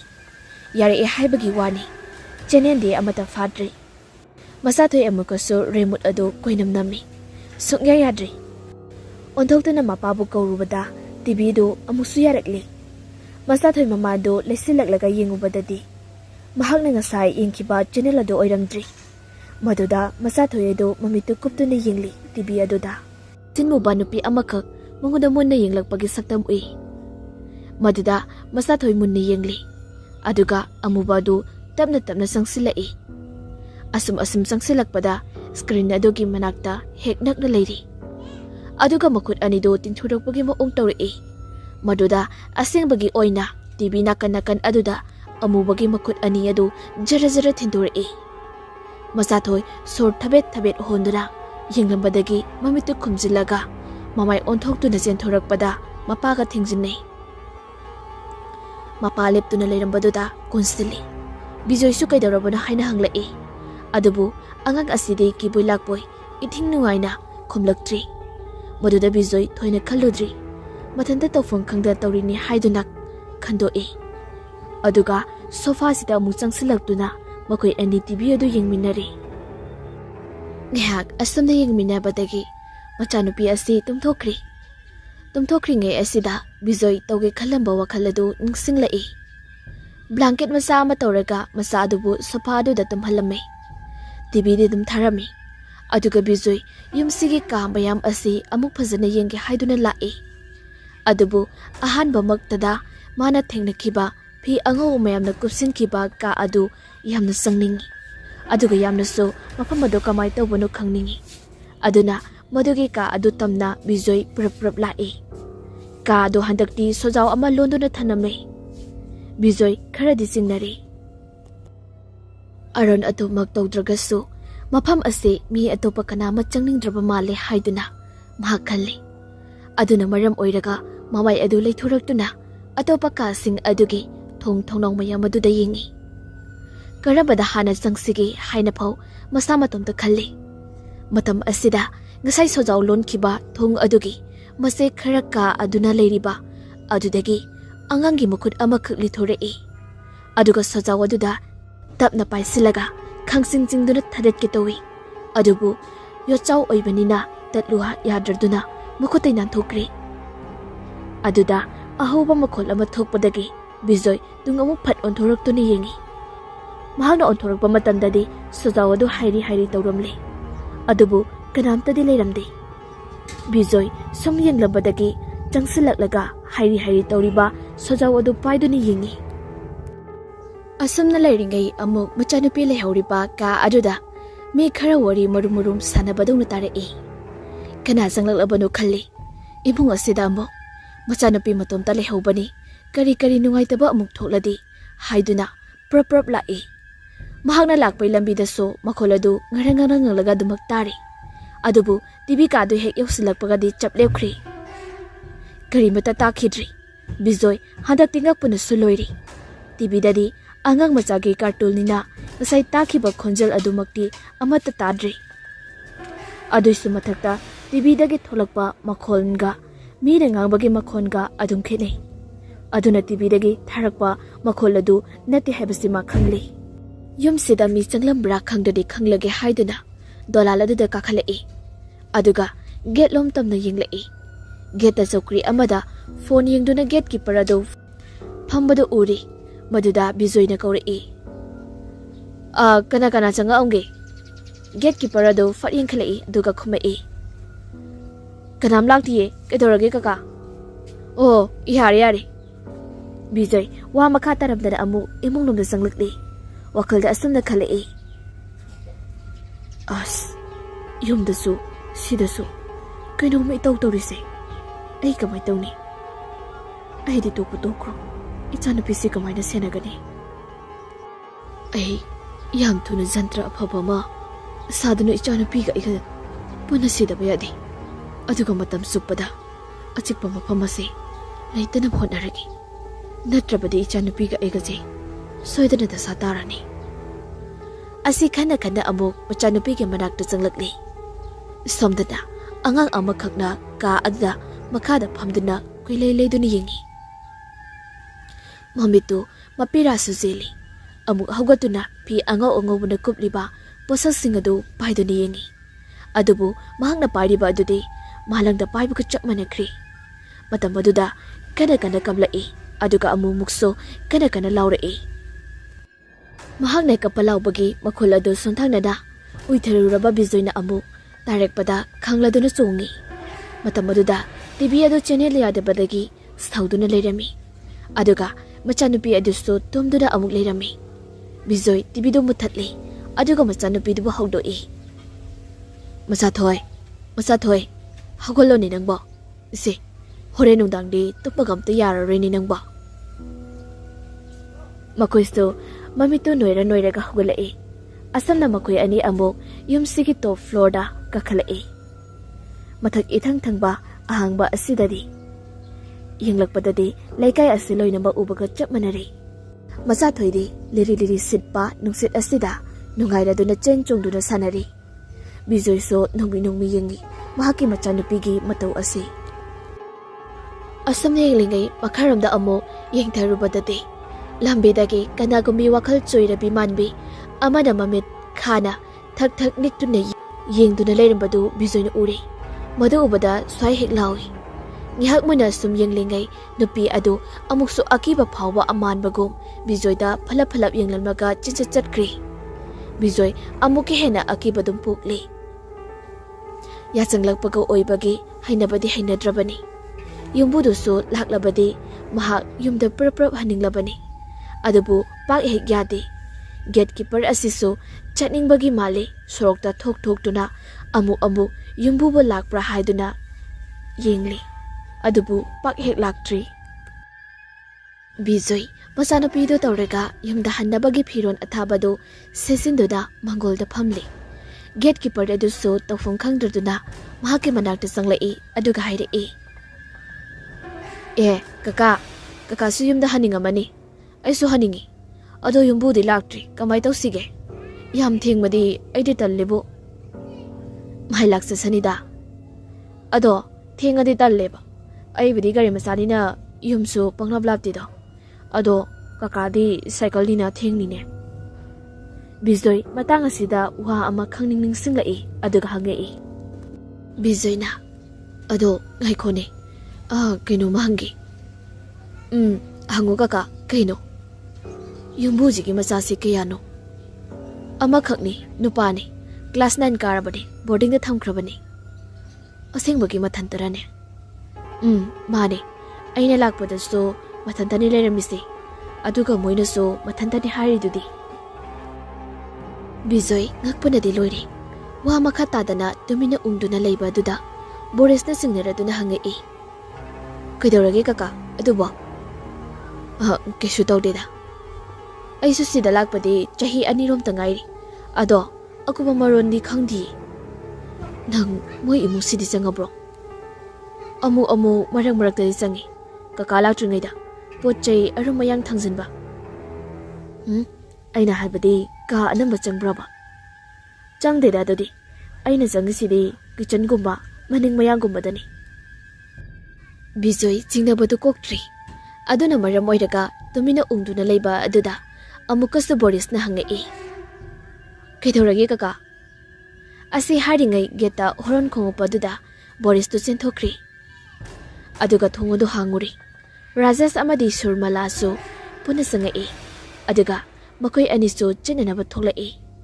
Bizoy na thorokpa matam aduda Rajas mangonda munda yengduna lehawi. Aduga amukso mathaklomda yengkhalubadadi ka amada mi leibugumna haipet urakpa aduda. Bizoy jingnabadi jingnari. Adubu mayamai kai panglage haiduna prap cycle duda machanupiduga loinana thaurai. Somda Rajas amadi Surmala su wari sanari phi hongna. Tamo asi teisi mihingna yema kya sumdiko. Nang bamna oiramni. Yamna phaba puksel singba mi mali. Ado aina jingnaba amadi leine. Karibo yumse senenabani haiduna koksilungum sudo. Ka masisu aina changhaningum du sudo. Ngaragdi ka do solon sinba kawrida naide. Ado changum doira changam oidira di khangde. Changdi changhaningdi. Adunani aina soja ama lonsilido. Matang silakpada Surmaladu mathawaidu wabagi maungda phamungunduda phamtherei. Waduda Rajesh mahaki nupi adu themjinbiri. Matawadu khangladuna. Sese karisu khalurunuse. Haukhredana. Kaunu bhodarasi. Kamaina kaubo gamduino. Pochai singsidi machi amata lengdri. Adudine karisu khaluno. Aina soja amana lonsilaga thamisidi. Ichanupido mama ibu yamna warauramgani. Hoise esu khangiba. Ado karino makhanasine. Karino. Tamo bijoyda warise. Khanganbana pharibro ibani bo. Khangan beyadi. Made yamna thingaloktoiba jingnabagi maong hamalagana. Mi ama toksindoksi. Haidi haigumse matang sigi warise. Adudani. Hekta bera karaisi. Solon selabarina jangurano haibadubudi khangjarani. Adubu mana karino kamaina tawbano. Hanga adi kari khumdoino khangdabai wani. Ainaga rolo thub thamba haitabani. Semjin sajin bawaga haiba haijadeda. Haina ringai mikup asida ka adumdagi dongdong thilai. Maduda Surmala mapi adu taithoktuna mahaki nupada yingi. Mahaki nupa suwa amata ngangdi. Singamdana sikraba masanupi adugi atamdana tawrakliba haiduna makoi ani thawai adu wajana leiri. Adoba ka sidadi nupi masa ama hangat handa chatpilepti. Amukso thongadu thilai. Amukso thamliba payonodu khonglai. Aduga amukna phanglangda guru khotpagi makhol tai. Makoi anidi maung asi adum anamba matamda thengnarabani. Adubu amaiba kauduna yingdi. Kanagumba akang hay amata kauduna yingdi. Maramdi makoi ani na thoina angang nupi masa aduna lairamba ka adu mapokaidana thammi. Aduga aki akang thoroklabasu machanupi adugi thawaida makoida oinaribani haina khandoktuna lei. Makoi anigi matawasi laikai mamangda natraga kanagumba ama khakna khangkiba thoklabadi psycholebadi haiduna hainegani. Maramdi sikraba machanupi gi thawaina yumda lengdana leiriba ase makoi anigi penjabani. Bizoy ngasidi yum yongnaba thaurakli. Chak ising thongduna machanupi duga chanaba sem sarai. Ngasidi machanupi du tumdri. ꯃꯄꯥꯒꯤ ꯃꯅꯥꯛꯇ ꯃꯍꯤ ꯇꯦꯛꯇꯨꯅ ꯂꯩꯔꯤ꯫ ꯑꯗꯨꯒ ꯁꯣꯝꯗꯅ ꯃꯤꯌꯥꯏ ꯆꯜꯂꯕꯤ ꯅꯨꯄꯤ ꯑꯃꯈꯛꯅ ꯃꯍꯥꯛꯀꯤ ꯀꯥ ꯑꯗꯨꯗ ꯊꯣꯡ ꯊꯣꯡꯅꯥꯎ ꯄꯨꯟꯅ ꯂꯣꯟꯁꯤꯟꯗꯨꯅ ꯂꯩꯕꯥꯛꯅ ꯁꯥꯕ ꯃꯤ ꯑꯗꯨ ꯃꯈꯨꯠꯇꯨꯅ ꯊꯥꯡꯀꯠꯇꯨꯅ ꯃꯨꯟꯅ ꯌꯦꯡꯂꯒ ꯅꯧꯃꯤ ꯇꯧꯔꯤ꯫ ꯐꯅꯦꯛ ꯐꯤ ꯁꯦꯠꯆꯤꯜꯂꯤ ꯏꯟꯁꯤꯟꯗꯨꯅ ꯂꯩꯕꯥꯛꯀꯤ ꯃꯤ ꯑꯗꯨ ꯁꯦꯟꯗꯨꯔ ꯑꯉꯥꯡꯕꯅ ꯀꯨꯏꯁꯤꯟꯕ ꯃꯐꯝ ꯑꯃꯗ ꯊꯝꯃꯤ꯫ ꯑꯗꯨꯒ ꯃꯈꯨꯠ ꯑꯗꯨꯅ ꯀꯔꯤ ꯀꯔꯤꯅꯣ ꯈꯔ ꯆꯥꯏꯁꯤꯟꯗꯨꯅ ꯃꯍꯥꯛꯀꯤ ꯃꯟꯇ꯭ꯔꯁꯤꯡ ꯑꯗꯨ ꯁꯣꯟꯕ ꯍꯧꯔꯛꯏ꯫ ꯃꯇꯝ ꯑꯗꯨꯗ ꯂꯩꯕꯥꯛꯀꯤ ꯃꯤꯇꯝ ꯑꯗꯨ ꯇꯞꯅ ꯍꯧꯒꯠꯂꯛꯏ꯫ ꯑꯗꯨꯒ ꯑꯀꯣꯏꯕ ꯑꯗꯨꯗ ꯀꯣꯏꯆꯠ ꯆꯠꯄ ꯍꯧꯔꯛꯂꯤ꯫ ꯃꯇꯝ ꯑꯁꯤ ꯑꯁꯣꯝꯗꯅ ꯕꯤꯖꯣꯏꯒꯤ ꯌꯨꯝ ꯑꯁꯤꯗ ꯃꯍꯧꯁꯥꯒ ꯃꯥꯟꯅꯗꯕ ꯃꯑꯣꯡ ꯑꯃ ꯇꯧꯕ ꯍꯧꯔꯛꯏ꯫ ꯌꯦꯅꯈꯥꯗ ꯊꯤꯛ ꯊꯤꯛ ꯅꯣꯛꯄ ꯃꯈꯩ ꯅꯨꯄꯤ ꯃꯆꯥ ꯑꯃꯈꯛꯅ ꯆꯠꯄ ꯍꯧꯔꯛꯏ꯫ ꯃꯗꯨ ꯕꯤꯖꯣꯏꯗꯤ ꯇꯥꯗ꯭ꯔꯤ ꯃꯔꯝꯗꯤ ꯆꯥꯛ ꯏꯁꯤꯡ ꯊꯣꯡꯉꯤꯕꯅꯤꯅ꯫ ꯑꯗꯨꯕꯨ ꯃꯆꯥꯅꯨꯄꯤ ꯑꯁꯤꯅꯗꯤ ꯇꯥꯔꯗꯨꯅ ꯃꯃꯤꯠ ꯑꯗꯨ ꯆꯞ ꯌꯨꯡꯅ ꯇꯨꯃꯤꯟꯅ ꯃꯅꯥꯀꯣꯡ ꯑꯗꯨ ꯊꯥꯡꯒꯠꯇꯨꯅ ꯇꯥꯔꯤ꯫ ꯃꯗꯨ ꯃꯄꯥꯟꯗꯒꯤ ꯃꯆꯥꯊꯣꯏꯒꯤ ꯃꯃꯤꯡ ꯃꯥꯟꯅꯕ ꯑꯃꯅ ꯑꯁꯨꯝ ꯁꯨꯝ ꯀꯧꯕ ꯍꯧꯔꯛꯏ꯫ ꯃꯆꯥꯊꯣꯏ ꯇꯨꯃꯤꯟꯅ ꯃꯗꯨ ꯇꯥꯗꯨꯅ ꯂꯩꯔꯤꯉꯩ ꯕꯤꯖꯣꯏ ꯃꯆꯥꯅꯨꯄꯤ ꯑꯗꯨꯅ ꯑꯁꯨꯝꯅ ꯇꯨꯃꯤꯟꯅ ꯂꯩꯔꯝꯕ ꯑꯁꯤꯗ ꯑꯉꯛꯄ ꯐꯥꯎꯏ꯫ "ꯏꯕꯦꯝꯃ, ꯏꯕꯦꯝꯃ, ꯏꯆꯥꯊꯣꯏꯕꯤ, ꯀꯩꯗꯧꯔꯒꯦ ꯅꯪꯕꯣ?" ꯕꯤꯖꯣꯏꯅ ꯃꯆꯥꯅꯨꯄꯤ ꯑꯗꯨꯕꯨ ꯍꯟꯖꯤꯟ ꯍꯟꯖꯤꯟ ꯀꯧꯔꯕꯁꯨ ꯃꯆꯥꯅꯨꯄꯤ ꯑꯗꯨꯗꯤ ꯃꯆꯤ ꯑꯃꯠꯇ ꯂꯦꯡꯗꯅ ꯃꯄꯥꯟꯗ ꯃꯍꯥꯛꯄꯨ ꯀꯧꯔꯤꯕ ꯑꯗꯨ ꯃꯅꯥꯀꯣꯡ ꯊꯥꯡꯒꯠꯇꯨꯅ ꯇꯥꯔꯤ꯫ ꯑꯁꯨꯝꯅ ꯍꯟꯖꯤꯟ ꯍꯟꯖꯤꯟ ꯀꯧꯔꯛꯄꯅ ꯃꯆꯥꯅꯨꯄꯤ ꯑꯁꯤꯅ ꯑꯁꯨꯝꯅ ꯍꯦꯛ ꯈꯨꯝꯂꯛꯏ꯫ "ꯏꯃꯥ, ꯏꯃꯥ, ꯕꯕꯥ, ꯏꯃꯥ ꯅꯠꯇ꯭ꯔꯣ ꯃꯄꯥꯟꯗꯒꯤ ꯀꯧꯔꯤꯁꯦ?" "ꯍꯥ, ꯅꯠꯇꯦ, ꯁꯤꯗ ꯆꯪꯉꯛꯑꯣ." ꯑꯁꯨꯝꯅ ꯕꯤꯖꯣꯏ ꯃꯆꯥꯅꯨꯄꯤ ꯑꯗꯨꯕꯨ ꯃꯅꯥꯛꯇ ꯀꯧꯁꯤꯟꯅꯕ ꯍꯣꯠꯅꯩ꯫ ꯑꯗꯨꯕꯨ ꯃꯆꯥꯅꯨꯄꯤ ꯑꯁꯤꯗꯤ ꯃꯆꯤ ꯂꯦꯡꯗꯅ ꯂꯦꯞꯇꯨꯅ ꯃꯄꯥꯟꯗ ꯀꯧꯔꯤꯕ ꯑꯗꯨ ꯀꯅꯥꯅꯣ ꯍꯥꯏꯗꯨꯅ ꯇꯥꯔꯤ꯫ ꯃꯗꯨꯗ ꯄꯥꯈꯠꯂꯗꯨꯅ ꯕꯤꯖꯣꯏꯅꯗꯤ ꯃꯆꯥꯅꯨꯄꯤ ꯑꯗꯨꯕꯨ ꯀꯧꯁꯤꯜꯂꯤ꯫ "ꯏꯕꯦꯝꯃ, ꯏꯕꯦꯝꯃ, ꯁꯤꯗ ꯆꯪꯉꯛꯑꯣ." ꯃꯆꯥꯊꯣꯏ ꯃꯉꯛꯇꯣ ꯍꯥꯏꯔꯤ ꯃꯄꯥꯟꯗ ꯀꯧꯔꯤꯕ ꯑꯗꯣꯝꯗ ꯇꯞꯅ ꯇꯞꯅ ꯃꯄꯥꯟꯗ ꯊꯣꯛꯀꯗꯕꯒꯤ ꯃꯑꯣꯡꯗ ꯇꯧꯔꯛꯏ꯫ ꯃꯗꯨꯗ ꯕꯤꯖꯣꯏ ꯇꯞꯅ ꯐꯝꯂꯝꯕꯗꯒꯤ ꯍꯧꯒꯠꯂꯛꯏ꯫ ꯑꯗꯨꯕꯨ ꯈꯪꯍꯧꯗꯦ ꯃꯆꯥꯊꯣꯏ ꯏꯃꯨꯡꯗꯒꯤ ꯆꯦꯟꯊꯣꯔꯛꯈꯤ꯫ ꯕꯤꯖꯣꯏꯁꯨ ꯆꯦꯟꯊꯣꯔꯛꯄꯅꯤ ꯈꯨꯗꯛ ꯑꯁꯤꯗ꯫ ꯑꯗꯨꯕꯨ ꯃꯪꯒꯣꯜ ꯍꯦꯛ ꯌꯧꯕꯒꯗꯤ ꯃꯆꯥꯅꯨꯄꯤ ꯑꯗꯨ ꯃꯥꯡꯈ꯭ꯔꯤ꯫ ꯕꯤꯖꯣꯏ ꯃꯆꯥꯅꯨꯄꯤ ꯑꯗꯨꯕꯨ ꯀꯣꯏꯀꯧ ꯀꯧꯏ꯫ ꯌꯦꯅꯈꯥꯔꯣꯝꯗꯁꯨ ꯆꯠꯇꯨꯅ ꯀꯧꯏ ꯑꯗꯨꯕꯨ ꯂꯩꯇ꯭ꯔꯤ꯫ ꯏꯃꯜꯂꯛꯇꯕ ꯑꯁꯤꯗ ꯈꯣꯟꯖꯦꯜ ꯈꯔ ꯀꯟꯅ ꯀꯧꯔꯛꯄꯗꯗꯤ ꯊꯪꯅꯕ ꯌꯨꯝ ꯑꯗꯨ ꯊꯣꯡ ꯍꯥꯡꯗꯣꯔꯛꯄꯩ ꯃꯈꯣꯜ ꯇꯥꯔꯛꯏ꯫ ꯑꯗꯨꯕꯨ ꯌꯥꯝꯅ ꯊꯥꯖꯗꯅ ꯃꯆꯥꯅꯨꯄꯤ ꯑꯗꯨ ꯏꯃꯨꯡꯗꯒꯤ ꯀꯨꯝꯂꯛꯏ꯫ ꯕꯤꯖꯣꯏ ꯍꯣꯕꯦ ꯏꯃꯨꯡꯗ ꯆꯦꯟꯁꯤꯜꯂꯤ꯫ ꯃꯆꯥꯅꯨꯄꯤ ꯑꯗꯨ ꯐꯃꯨꯡꯗ ꯐꯝꯗꯨꯅ ꯂꯩꯔꯝꯃꯤ꯫ ꯑꯗꯨꯕꯨ ꯕꯤꯖꯣꯏ ꯆꯦꯟꯁꯤꯟꯗꯨꯅ ꯃꯆꯥꯕꯨ ꯀꯣꯟꯁꯤꯜꯂꯤ ꯑꯗꯨꯒ ꯋꯥ ꯍꯪꯉꯤ꯫ "ꯏꯕꯦꯝꯃ, ꯏꯕꯦꯝꯃ, ꯃꯆꯥꯊꯣꯏ, ꯅꯪꯕꯨ ꯀꯗꯥꯏꯗ ꯆꯦꯟꯊꯣꯛꯎꯏꯕꯅꯣ? ꯍꯥ, ꯕꯕꯥꯅ ꯉꯥꯏꯈꯣ ꯍꯥꯏꯔꯒ ꯀꯩꯒꯤ ꯆꯦꯜꯂꯤꯅꯣꯕ? ꯕꯕꯥ, ꯃꯃꯥꯗꯣ..." "ꯍꯥ, ꯃꯃꯥ ꯀꯩꯗꯧꯔꯕ?" "ꯃꯃꯥꯗꯣ ꯑꯩ ꯑꯗꯨꯝ ꯀꯧꯏ." "ꯀꯔꯝ ꯀꯥꯟꯗ? ꯀꯗꯥꯏꯗ ꯀꯧꯔꯤꯕ ꯃꯥꯗꯤ?" "ꯍꯧꯖꯤꯛꯇꯁꯨ ꯃꯃꯥꯅ ꯀꯧꯏ, ꯑꯗꯨꯒꯤ ꯊꯣꯛꯄꯅꯤ." "ꯑꯗꯣ ꯅꯪꯕꯨ ꯀꯃꯥꯏꯅ ꯑꯃꯨꯛ ꯏꯃꯨꯡꯁꯤꯗ ꯆꯪꯉꯛꯏꯅꯣ?" "ꯈꯪꯗꯦ, ꯑꯩꯅ ꯃꯤꯠ ꯄꯥꯡꯊꯣꯔꯛꯄꯗ ꯐꯃꯨꯡꯗ ꯐꯝꯃꯒ ꯂꯩꯔꯝꯃꯤ." "ꯅꯪ ꯃꯃꯥꯕꯨ ꯃꯁꯛ ꯈꯪꯕ꯭ꯔꯣ?" "ꯈꯪꯗꯦ, ꯃꯥꯗꯤ ꯃꯨꯁꯤꯟꯕꯨꯏ, ꯃꯁꯝꯁꯨ ꯌꯥꯝ ꯁꯥꯡꯉꯤ." "ꯅꯪ ꯕꯥꯞꯅꯅꯤꯁꯦ, ꯁꯤꯗ ꯃꯃꯥ ꯂꯩꯇꯦꯀꯣ? ꯑꯗꯨꯏ ꯁꯔꯨꯛ ꯇꯨꯝꯅꯕ ꯇꯧꯔꯁꯤ, ꯕꯕꯥ ꯁꯨꯝꯕꯤꯔꯒꯦ." "ꯕꯕꯥꯁꯨ ꯇꯨꯝꯃꯁꯦ, ꯑꯩ ꯏꯊꯟꯗ ꯇꯨꯝꯕ ꯀꯤꯌꯦ." "ꯑꯩꯗꯤꯅꯦ ꯆꯥꯛ ꯂꯣꯏꯁꯤꯟꯗ ꯌꯥꯔꯣꯏꯌꯦ." "ꯅꯠꯇ꯭ꯔꯗꯤ ꯑꯩ ꯏꯊꯟꯗ ꯇꯨꯝꯕ ꯀꯤꯖꯩ." ꯕꯤꯖꯣꯏ ꯎꯄꯥꯏ ꯂꯩꯇ꯭ꯔꯗꯨꯅ ꯆꯥꯛꯇꯨ ꯂꯣꯏꯁꯤꯜꯂꯝꯗꯅ ꯃꯆꯥꯗꯨꯕꯨ ꯇꯨꯝꯕ ꯁꯨꯝꯕꯤꯔꯤ꯫ ꯑꯗꯨꯒ ꯁꯣꯝꯗꯅ ꯅꯨꯄꯤ ꯑꯁꯤ ꯃꯈꯣꯏ ꯃꯁꯥ ꯄꯣꯔꯣꯛ ꯊꯦꯛꯇꯨꯅ ꯃꯁꯥ ꯃꯇꯣꯝꯇ ꯁꯥꯎꯖꯔꯤ꯫ "ꯑꯩꯅ ꯁꯤꯟꯕ ꯄ꯭ꯂꯥꯟ ꯈꯨꯗꯤꯡꯃꯛ ꯀꯩꯗꯧꯕꯒꯤ ꯃꯥꯏ ꯄꯥꯛꯂꯣꯏ? ꯑꯩꯅ ꯍꯥꯏꯕꯗ ꯅꯉꯛ ꯊꯦꯛꯈꯤꯕ, ꯑꯩꯒꯤ ꯏꯊꯛꯇ ꯑꯩꯕꯨ ꯏꯀꯥꯏꯕ ꯀꯌꯥ ꯄꯤꯈꯤꯕ, ꯑꯗꯨꯒꯤ ꯆꯞ ꯆꯥꯕ ꯂꯥꯝꯕꯅꯤ ꯑꯩꯅ ꯉꯁꯤ ꯁꯤꯡꯂꯤꯕꯁꯤ꯫ ꯌꯦꯡꯉꯨ ꯍꯧꯖꯤꯛꯇꯤ ꯅꯪꯁꯨ ꯂꯩꯔꯩꯄꯥꯛꯇꯒꯤ ꯑꯩꯅ ꯀꯝꯗꯧꯅ ꯅꯄꯨꯔꯣꯏꯕ ꯅꯆꯥ ꯂꯥꯛꯅꯒꯦ ꯍꯥꯏꯕꯗꯣ." ꯑꯁꯨꯝꯅ ꯍꯥꯏꯗꯨꯅ ꯈꯪꯅ ꯅꯣꯛꯇꯨꯅ ꯃꯍꯥꯛꯅ ꯐꯝꯂꯤꯕ ꯖꯒꯥ ꯑꯗꯨꯗꯒꯤ ꯍꯧꯒꯠꯂꯛꯂꯒ ꯀꯥ ꯑꯗꯨꯗꯒꯤ ꯊꯣꯛꯂꯛꯂꯤ꯫ ꯕꯤꯖꯣꯏꯁꯨ ꯃꯆꯥ ꯁꯨꯝꯕ ꯑꯗꯨꯗ ꯎꯏꯊꯔꯨꯔ ꯃꯥꯜꯂꯤ꯫ ꯃꯤꯀꯞ ꯊꯣꯛꯂꯛꯄ ꯃꯇꯝꯗꯗꯤ ꯑꯍꯤꯡꯗꯨꯝ ꯑꯣꯏꯔꯝꯗꯧꯔꯤ꯫ ꯕꯤꯖꯣꯏ ꯆꯥꯛ ꯑꯗꯨ ꯈꯪꯅꯤꯡ ꯅꯤꯡꯁꯤꯡꯂꯛꯇꯨꯅ ꯆꯥꯛꯈꯨꯝꯗ ꯆꯪꯂꯛꯏ꯫ ꯏꯆꯥꯏ ꯆꯥꯏꯗꯨꯅ ꯂꯩꯔꯝꯕ ꯑꯗꯨꯗ ꯑꯁ ꯍꯥꯏꯗꯨꯅ ꯐꯝꯊꯔꯒ ꯂꯣꯏꯁꯤꯜꯂꯤ ꯆꯐꯨ ꯎꯌꯥꯟꯗꯨ꯫ ꯆꯥꯛꯇꯤ ꯆꯥꯔꯒꯦ ꯍꯥꯏꯗꯨꯅ ꯑꯃꯨꯛ ꯁꯦꯝꯒꯠ ꯁꯥꯒꯠꯇ꯭ꯔꯤ꯫ ꯑꯁꯨꯝꯅ ꯂꯣꯏꯁꯤꯟꯅ wakalda asumna mahaki laikhidrabi adubu khauduna tengthari. Sumati, nangbu aigi tausi yengbu ngamlibro. Aina naba yade hairamlaga nangda kaigi aibu thadoktuda chatkridi.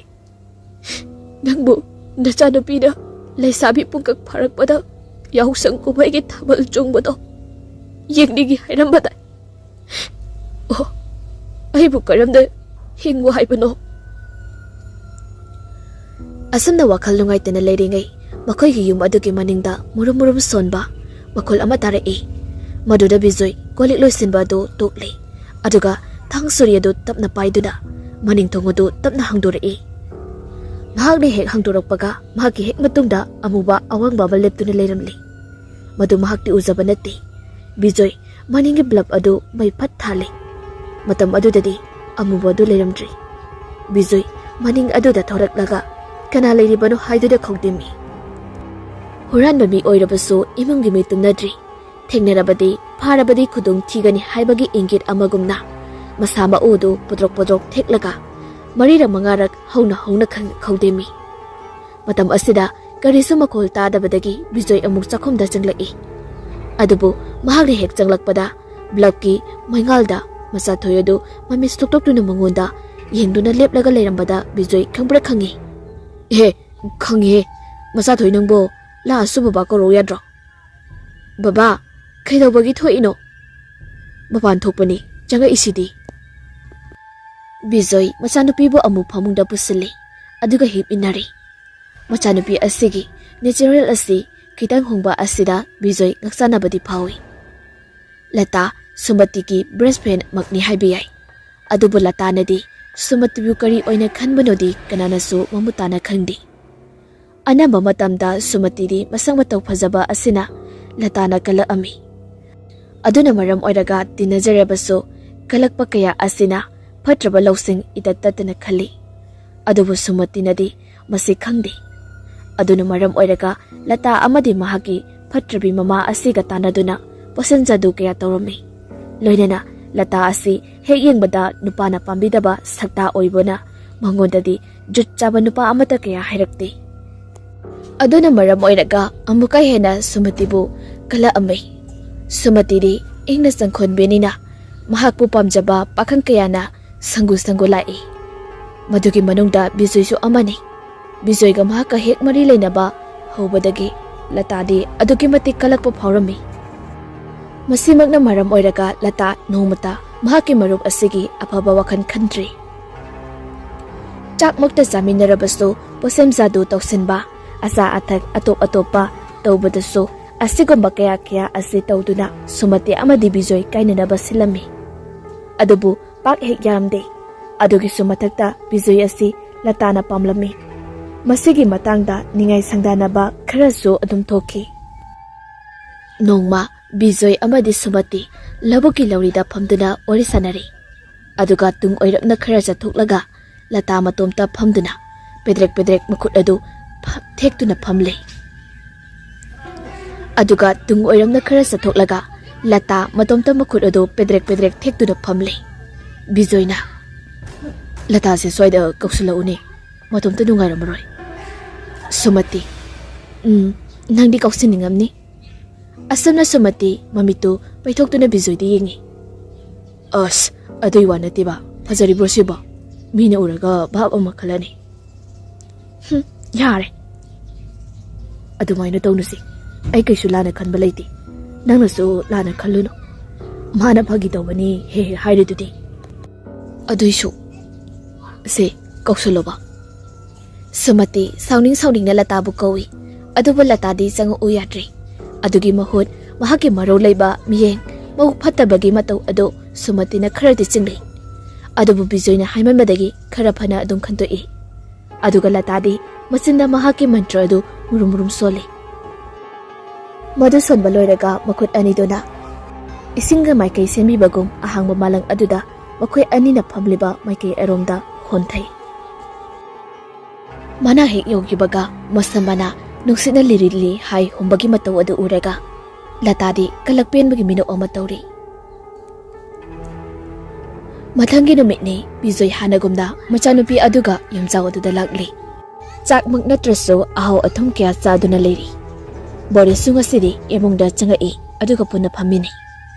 Ngak phaminarabada Boris washroom changninge haidun sangkri. Boris emung sigi toilet si ubada makong hangodaba talli. Kuhing yingaga lei. Aduga masinda asumna sole. Tan mudaleda aina tawdusi. Asuk kuiba chahi che aine yari kai mi ge toilet changdana ba honabani. Adu hekti yarektini. Asumna murum solaga toilet sangkri. Ngak sum leiringai washroom asigi thungodu hangdorei. Aduga khongki khongthanga loinana gam launa khongodu thangi. Boris Bijoy oiraboi ningdana ngak tumina lei. Adugadi changla iba adu mahaki toilet aduga hek thangnana leiba toilet adu sangkri. Boris so loiraduna tholai. Mahangna tholakpa matamda so thangnaba toilet adu manungdagi thonglon ba mali. Bijoy oira male haiduna isai nganglaga tholai. Adubu TV ka asidadi Bijoy amadi MACHATHOI nokna phamduna leirambado Boris swai hek lawi. Jableptuna mami adu kuptana Bijoy da yingduna lei. Mahaki matau aduda noklamba Bijoy do kedaurage hain hanglai. Boris kari mata khumdana washroom aduda fachangki. Bijoy chingneraduna machanupi adu phajana lehellamlaga washroom da changlai. Mahakna changlakpa matamdadi Boris to toilet amagi thongdo git namduna hangduknaba kana honarami. Maduda Bijoy su kaidaurage hangna mahaksu mateng pangsali. Adubu Boris pakhum maset amata pidana thongado hangnanaba kana hotnai. Kona thangda thongado hangdokpa yare. Adubu kana su leiramde manung adudadi Boris madu ubada swai lawa makai tu khyok songi. Wa maset amata ngangdana leptuni yenglaga lei. Maduda kari kamdawbano kari mata khangdriba Bijoy na hangai. Kaidaurage nangbo? Kakasida sangambro? Ha, aibo. Sangamde kaidaurage? Kaka, yumse kari no madi tauri. Adubu kaidaure haibano? Haujiwaida aina khonghangi sangbudo. Aduda aina manungda leiringai kaka manba amakhak changai. Khongopsu tongma male. Aduga sida sangkhraga tholakti. Ainadi kaka oiroboi ningdana leiraga kaka de TV yenglaga leiramiduni. Aduga kaka so changamde hairido. Ai tagriba makholdo kainomdi soidana oiri. Hera nang babna oirangani da. Nati wani kaka. Ai nakongsimak chinane sang taribani. Hoise pharese. Horene Rajesoi halaga hangasi. Hangoi. Karigya. Moidi walupa yam haibani. Aduna kari suseng na kumo oi. Pharese lao. Dipika da leirusi. Angang matanda kiramlani. Boris amadi Bijoy punna tholai. Boris ti Dipika da phamlamdri. Magi leifamda do makchatkri. Bijoy di machanupi aduga punna soba asangbada da phamduna TV yengminari. Asumna TV asum yengbada mai adu phatma thoki.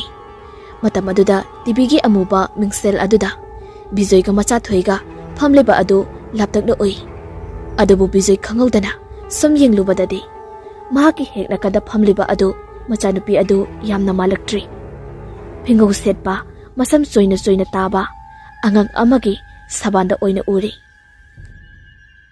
Maduda Bijoy asum yenglambadagi pakal aduna machanupi adubu konsili. Adubu mingsel adudadi machanupi adu natti koliba adu. Hena pakal aduna Bijoy machanupi adu pamduna ka adudagi thorakli. Bijoy wakal maon di khalakli. Yumsida leiraro shiraphaw khalakli. Paisa kharagidabak mafam asida thawai mangladraphaw chingnarakli. Asamda khanduna leiringai ngasidi Rajesh to ngantana halai. Matamdo nungthilgi pung 3 tari. Mahak changlakpada ubada Bijoy wakaldi khara yangi. Mahaki kada changkhraga phi hongluraba matungda Rajesh mapanda tholai. Bijoy mangonda phamduna leiri. Rajesh na Tamo na igida leibise warige irenjana sanabaga amta phangre tawrisi. Ha kesu kaideda sangkanda sanara loiri. Haujisu sanari sidi. Ngasidi aisu yumda ngana haningena Wari na thabakto assistant da sinaramli. Ha ngampoteda nong padokso pothaningeba. Mani ado ina kino mahangena. Hanguna, hangningba hangu, tamona hangmubu kaidoge. Ichanupado, class kaya tamlido. Sahi kya mu suragi. Rajesh da, sahi 13-15 phada ngairida. Bizui, matom ta oiraga kaidobagi boarding da thamino. Aikoi ga dum leimirasu yabado ba. Wayasi Rajesh sakam khangon oli. Bizui su haigiyaw na hairibani. Karigumba aroda tu khara khangnabaga haiduna. Adubu Rajesh tu semsadona khumai. Wathantanina yumda su kanam laitabasida boarding da thamlini. Wayasi kak haiba loirakpada ibunglomda glass aba takhibagi makhuladu makhoi ohmak tai. Bizui amadi MACHATHOI ibunglomda chapthadona yingi. Adubu karisu thausadraba Rajesh nadi iyangyang na hairei. Glass taba mali haudon oirangani ase. Adubu Bizui di singnadaba ngamde. Asuk phajakraba tanan talaliba mafam asida haudong changongani thajade. Aduda madu mahakna singnariba adu soidana oigani achumamakne. Rajesh ki wahi asida pendraba thawai amana imungda mati phonglakpani. Rajesh ki maithongda arotba wari amadi leire haibase khangli. Bijoyna adumakna direct hangudrabasu tamna khanglakani haibase khanglai. Aduna maram oiraga mahak wahang macha macha hangbadi lepti. Ado kaigino angang amakhakta poide. Khara yamna po uyadro. Aina haije lana launuko. Hauji ai khoisum minority tarakpa asida haibani. Rajesh na aisu pamlibani. Ada condition yarakta dana tawbanina. Ado tamogi di chanupi mathanta su oi. Itay mado kamaina laikhidabano. Rajesh hai singna Bizoi ki wahang adu thasinba oina onsinduna hanglai. Maduda Bizoi su mahaki nupi laikhidaba adu asum ningsinglai. Kuiraba matamgi wari di matamdo MACHATHOI tha 10 mukti helakli. Numit adu ihana anaba oina sumati anaba haurai. Maduso itha thajadaba maongda asa athak loina othorai anama matamda. Bizoi mahaki nupibu hospital da kaya puduna layingui. Adubu minor case ni angang anoba chenbai tawlakli ni haiduna hairaki. Adubu hena phibam soksilai. Madu khakta natana kuchu musilakpa makhut masa khamtirakpa mayang asum kangsilakpa yaurai. Asamna tha ani ahum asida aruba phibam oirakpada Bizoi aduki matik awaba oiki. Amuk su chingtherokpa kaya torokpa yaurai.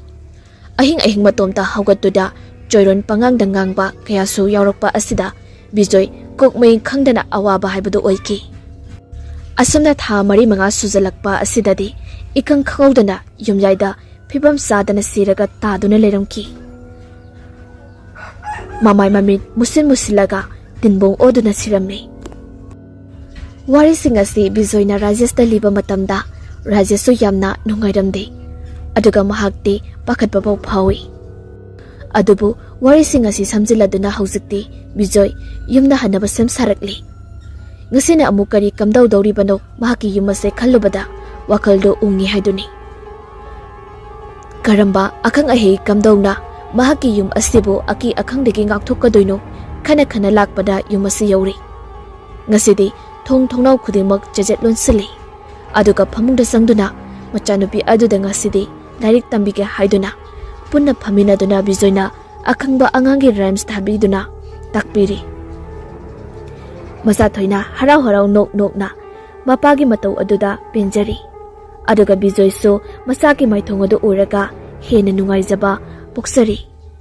Adubu khangaude maningda ahuba thaibong pambi aduda uzau amana pop thabagi makhol adu amung tarai. Maduda Bizoi handati akibadu masamatanda phajinjeraga bucket aduna kendal adu chukatli. MACHATHOI di khangdabanina tumida dum phamduna le. Adubu kendal adu amung phatmutki. Bizoi handaksu kendal adu chukatli. Adubu hekta mutki. Maung amani haiduna Bizoi kangkhal adu tapna thai. Aduga phaijup singkhatuna machanupi adubu konsinduna hipli. Ngihak leiraga yenakha aduda mi amakhakna chatpado makhol tarai. Masindaso isai nganglaga chatli. Adubu hena akiba thukatpa chingnaba phaurakliba asi isai ngangliba adu Bijoyna hana yamna toina takhiba isai amakhakni. Adubu mayak sengdabana maram oiraga laksinbadi ngamdri. Angang macha asidi tahanba yade haiduna jejet konsili. Aduga mahakna manakong adu thangatuna tari. Munna tasilluba matam madudadi isay adu mayak singli. Imagi nungsibi takhile. Asuna isay mayak asi tarakpa matamdadi bijoy soylawi. Maramdi isay asi machathoina taibang phaudringai amadi pharoklaba matung phaubada sumatina machathoibida saithaduna saksaba isay amakhakni. Adubu haujik isay asi tarakpa matamdadi bijoy aduki matik angakpa amadi akibana pikthalli. Sumatigi thawaina laktuna masa asibu nausumbiribra natraga karino haina khalli. Sumatigi thawai asingbamak oiramlabadi karigidamak makoida kihalibano haibasi bijoy khudak asida wahangsa masama hangduna matomda khanjari. Asamna ngihak taramlaga khonjel adu tumina laikri. Ngihak lairaga mamangthong aduda git namnalakpa aduda amuk tarakli. Maduda bijoy handakti mi oiro lai oiro thengnarage haina khalli. Aduna maram oiraga macha adu tumina lengdana leramu haina hairamlaga amamba marak asida tapna kangtholdagi kumtharai. Aduga sendal adu tongduna maraga tholakli. Mahana khara thorakpa haurakpa adudadi mamangthong aduda nupi amakhak hikna launa kapadu tarakli. Maduda bijoy kithi-kiromdi tawi. Maramdi amam athing haibasi miyoi khuding asigumba phimam asi thengnarabadi phana thauna phaba oirabasu soidana kigani. Adumakni bijoyda phauriba asi kirabasu kina karino khangdadi khanglage haiduna makoladu khara semlaga mapalomda leiriba mi aduda kawi. Hai kadano kaidawre athingba ahing asida thungnama ide. Matam asida kaplamba adu chaplepkhri. Bijoy manakongodu thangatuna amuk tai. Adubu karisu taraktaba asida amukaso hana hangi. Hai kanano haibani aina kaurisi tadro. Matam asida hanagumna thungadu git namba haurai. Aduga khonjel nikli ahingba marakta thak nikpagumna nikpagi makhol tarai. Bijoy tamna asam lakpana thongjin mapana du yogdori. Amukaso hange haiduna hangai. Mina kaurisi tadro nang. Adubu handakti yamna akiba khonjelda hairai. Thongse hango. Bijoy kirabasukina hanjin lawi kanano haiduna. Aduga mapanda leiriba adusu thong hango kadakan hairai. Matam asida bijoy thongna ama lakpadagi thongadu hangloi haibagi matagum thongadu kada ngaktuna lei. Maduda thongadusu kit namlambadusu lekri. Aduga sang-sangduna nganglamba adusu phakri. Maduda bijoy ngihakde sor sangna honthei. Adubu ikoy-koydana amuk yamna tengthaba maongda sumatigi khonjada hairap manaba thong hango hairakpadadi bijoy ngakpana pik thankri. Anira ahomra asum hairambadagi kapli tawduna sumatigi khonjan makna hairakpadadi bijoy thamoidu puba ngamdri. Bijoy mapandagi mahaki nupina kapli yang wana kaurukpa aduda mipai hori tofam khangdri. Aduna maram oiraga thongadu namduna ngaklamba adu tapna makutu thadoi. Aduga manakong adu tap napsinduna mamitagi mapi adu tap sinthaduna mahaki nupina kauriba adu tai. Mapanda leiriba adunasu kapli mahakbu imungda mura sanghallu thongse muta hangbiyu haiduna kapluduna hairi. Bijoy karimatadi haidi. Adubu mamitagi mapidi tap adumak sinthari. Kuina tarudraba mahaki nupigi khonjaladu khangba ngamlaktraduna thongadu fat hangdoi. Thongadu hangtorokpa matamdadi kanaso leiramdri. Ngakna yingduna leiringai akanba nuksit ke sapu amada humjilakpada bijoy manik handuna leimaida tai. Aduga matam ikan kanadana machanupi aduna khanglaw lawrakpada bijoy imunglomda chensilai. Matam aduda hiptuna lehauba machanupi adu phamungda phaisumna tasinduna phamduna leirami.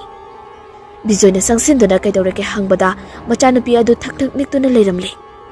Aduga atai thoidokpa wade haidana machin aduda ima haiduna ꯀꯧꯕꯗꯨꯅ ꯂꯩꯔꯤ꯫ ꯕꯤꯖꯣꯏ ꯇꯧꯐꯝ ꯈꯪꯗ꯭ꯔꯗꯨꯅ ꯃꯆꯥꯗꯨꯒꯤ ꯃꯃꯥꯏ ꯃꯃꯤꯠ ꯑꯗꯨ ꯀꯣꯏꯅ ꯅꯥꯜꯂꯤ ꯑꯗꯨꯒ ꯃꯊꯥꯅꯨꯡꯗ ꯆꯦꯖꯦꯠ ꯀꯨꯟꯁꯤꯜꯂꯤ꯫ ꯃꯇꯥꯡ ꯑꯁꯤꯗ ꯑꯃꯨꯕ ꯑꯃꯈꯛ ꯀꯥꯆꯤꯟꯂꯣꯝꯗꯒꯤ ꯇꯞꯅ ꯊꯣꯛꯂꯛꯏ ꯃꯗꯨ ꯃꯆꯥꯊꯣꯏꯅꯗꯤ ꯁꯦꯡꯅ ꯁꯦꯡꯅ ꯎꯔꯦ꯫ ꯇꯞꯅ ꯇꯞꯅ ꯊꯣꯔꯛꯇꯨꯅ ꯃꯆꯥꯊꯣꯏꯗ ꯃꯨꯟꯅ ꯌꯦꯡꯂꯛꯏ꯫ ꯃꯆꯥꯊꯣꯏꯁꯨ ꯑꯉꯥꯡ ꯑꯣꯏꯔꯤꯕꯅꯤꯅ ꯋꯥꯗꯤ ꯑꯃꯠꯇ ꯉꯥꯡꯗꯦ, ꯃꯨꯟꯅ ꯌꯦꯡꯕꯇꯃꯛ ꯌꯦꯡꯉꯤ꯫ ꯑꯁꯨꯝꯅ ꯑꯁꯨꯝ ꯇꯧꯕꯗ ꯃꯆꯥꯅꯨꯄꯤ ꯑꯗꯨꯅ ꯇꯞꯅ ꯇꯞꯅ ꯃꯄꯥꯕꯨ ꯀꯧꯔꯛꯏ꯫ ꯕꯤꯖꯣꯏꯁꯨ ꯀꯩꯗꯧꯔꯕꯅꯣ ꯍꯥꯏꯗꯨꯅ ꯑꯣꯟꯊꯣꯔꯛꯄꯗꯗꯤ ꯀꯅꯥꯁꯨ ꯂꯩꯔꯝꯗ꯭ꯔꯤ꯫ ꯃꯆꯥꯗꯨ ꯕꯤꯖꯣꯏꯅ ꯀꯣꯟꯁꯤꯟꯕꯤꯕꯗꯒꯤ ꯁꯣꯔ ꯑꯗꯨ ꯆꯅꯤꯡ ꯇꯥꯅ ꯍꯣꯜꯂꯤ, ꯅꯤꯍꯤꯠ ꯇꯥꯔꯤ꯫ ꯑꯗꯨꯕꯨ ꯃꯃꯥꯡ ꯊꯣꯡ ꯑꯗꯨ ꯘꯝ ꯂꯥꯎꯕ ꯃꯈꯣꯜ ꯑꯃ ꯊꯣꯛꯈꯤꯕꯗꯒꯤ ꯕꯤꯖꯣꯏ ꯃꯆꯥꯗꯨ ꯄꯝꯅ ꯄꯝꯅ ꯊꯣꯛꯂꯛꯏ꯫ ꯃꯍꯥꯛꯅ ꯊꯣꯔꯛꯄ ꯃꯇꯝꯗꯗꯤ ꯃꯤ ꯑꯃ ꯆꯠꯈꯤꯕꯒꯤ ꯃꯑꯣꯡꯗꯨ ꯊꯣꯡꯗꯨ ꯃꯁꯥ ꯃꯊꯟꯇ ꯊꯤꯡꯖꯤꯟꯈꯤ꯫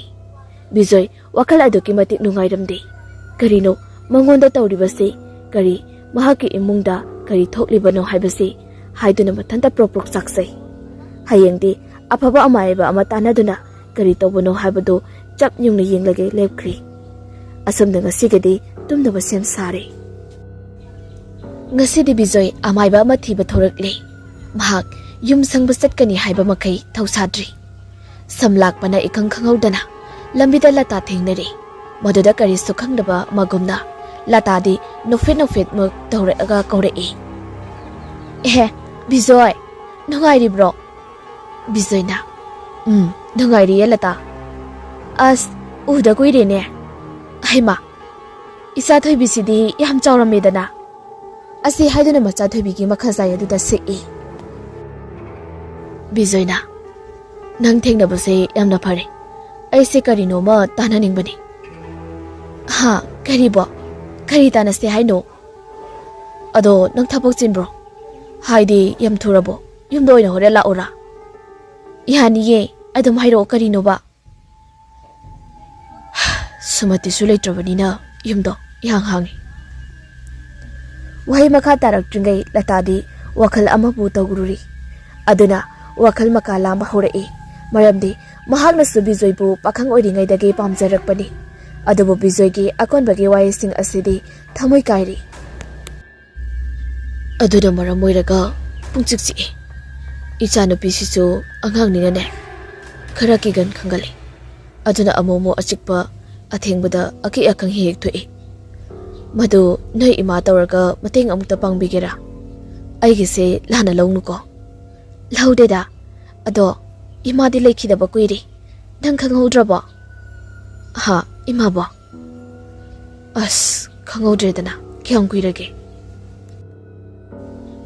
"ꯀꯨꯏꯔꯦꯗ, ꯆꯍꯤ 10ꯃꯨꯛꯄꯨ ꯍꯦꯜꯂꯝꯃꯅꯤꯗ." "ꯑꯣ, ꯑꯁ ꯑꯗꯨꯗꯤ ꯀꯃꯥꯏ ꯇꯧꯅꯤ? ꯁ꯭ꯋꯥꯏꯗ ꯐꯝꯁꯤꯅꯦ." ꯑꯁꯤ ꯍꯥꯏꯗꯨꯅ ꯃꯤꯔꯛ ꯅꯥꯔꯛ ꯌꯦꯡꯂꯒ ꯂꯝꯕꯤ ꯃꯄꯥꯜꯒꯤ ꯐꯝꯐꯝ ꯂꯩꯔꯤꯕ ꯑꯗꯨꯗ ꯆꯪꯁꯤꯟꯗꯨꯅ ꯐꯝꯃꯤ꯫ ꯕꯤꯖꯣꯏꯗꯤ ꯂꯝꯄꯥꯛꯇ ꯃꯆꯥꯅꯨꯄꯤ ꯑꯗꯨ ꯄꯝꯗꯨꯅ ꯂꯩ꯫ ꯃꯆꯥꯅꯨꯄꯤ ꯃꯆꯥꯊꯣꯏꯗꯤ ꯂꯇꯥ ꯑꯁꯤ ꯎꯈ꯭ꯔꯕꯣꯏ ꯈꯟꯗꯨꯅ ꯃꯨꯟꯅ ꯃꯨꯟꯅ ꯌꯦꯡꯂꯤ꯫ ꯂꯇꯥꯅ ꯋꯥ ꯃꯈꯥ ꯇꯥꯔꯛꯏ꯫ "ꯑꯗꯣ ꯅꯣꯏ ꯑꯩꯈꯣꯏ ꯑꯣꯏꯕꯒꯤ ꯍꯥꯏꯅꯔꯕꯅꯤ. ꯑꯩ ꯏꯃꯥꯒꯤ ꯃꯍꯩ ꯈꯔꯗꯤ ꯍꯩꯍꯧꯏ. ꯏꯃꯥꯅ ꯆꯦꯛꯁꯤꯟꯅ ꯇꯥꯛꯄꯤꯔꯝꯃꯤ. ꯑꯗꯨꯅ ꯑꯗꯨꯒꯤ ꯃꯇꯦꯡꯅꯗꯤ ꯅꯪꯒꯤ ꯃꯇꯦꯡꯗꯣ ꯈꯔ ꯃꯈꯩꯗꯤ ꯄꯥꯡꯕ ꯉꯝꯗꯧꯕ ꯃꯥꯜꯂꯤ. ꯀꯃꯥꯏ ꯇꯧꯁꯤꯒꯦ?" "ꯈꯪꯗ꯭ꯔꯦꯗ, ꯑꯩꯁꯨ ꯀꯔꯤ ꯍꯥꯏꯗꯧꯅꯣ." "ꯂꯇꯥ, ꯑꯗꯣ ꯀꯔꯤ ꯀꯔꯤꯅꯣꯕ ꯊꯦꯡꯅꯔꯤꯗꯨꯕꯣ?" ꯕꯤꯖꯣꯏꯅ "ꯑꯁ ꯍꯥꯏꯕꯨ ꯍꯥꯏꯅꯤꯡꯗ꯭ꯔꯦꯗ. ꯑꯅꯝꯕ ꯃꯇꯝꯗ ꯃꯤ ꯑꯃ ꯀꯣꯏꯁꯦꯟ ꯁꯦꯟꯅꯕꯒꯨꯝꯅ, ꯑꯗꯨꯒ ꯏꯆꯥꯅꯨꯄꯤ ꯑꯁꯤꯗ ꯑꯀꯤ ꯑꯈꯪ ꯇꯧꯍꯜꯂꯛꯄꯒꯨꯝ ꯇꯧꯏ. ꯑꯗꯨꯅ ꯑꯩ ꯃꯗꯨ ꯀꯝꯗꯧꯗꯣꯏꯅꯣ ꯈꯟꯕꯗꯅꯦ ꯀꯣꯛꯀ ꯉꯥꯎꯏ." "ꯑꯁ ꯑꯗꯨꯒꯤꯗꯤ ꯌꯥꯝ ꯂꯥꯏꯕ ꯋꯥꯅꯤ." "ꯍꯥ, ꯀꯃꯥꯏꯅ?" "ꯑꯩꯅ ꯍꯥꯏꯗꯤ ꯑꯩꯅ ꯌꯥꯝꯅ ꯂꯥꯏꯅ ꯉꯥꯛꯊꯣꯛꯄ ꯉꯝꯅꯤꯕ."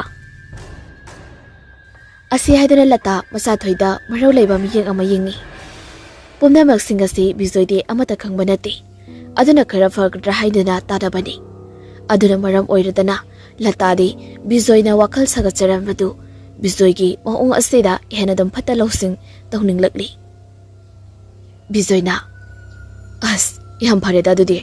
ꯀꯃꯥꯏꯅ ꯇꯧꯁꯤꯒꯦ? ꯍꯥꯏꯗꯤ ꯉꯁꯤ ꯍꯣꯔꯦꯟ ꯇꯧꯁꯤꯔꯥ?"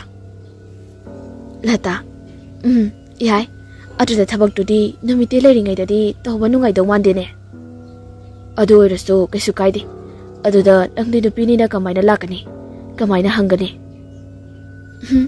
aidagidi kesu khaluno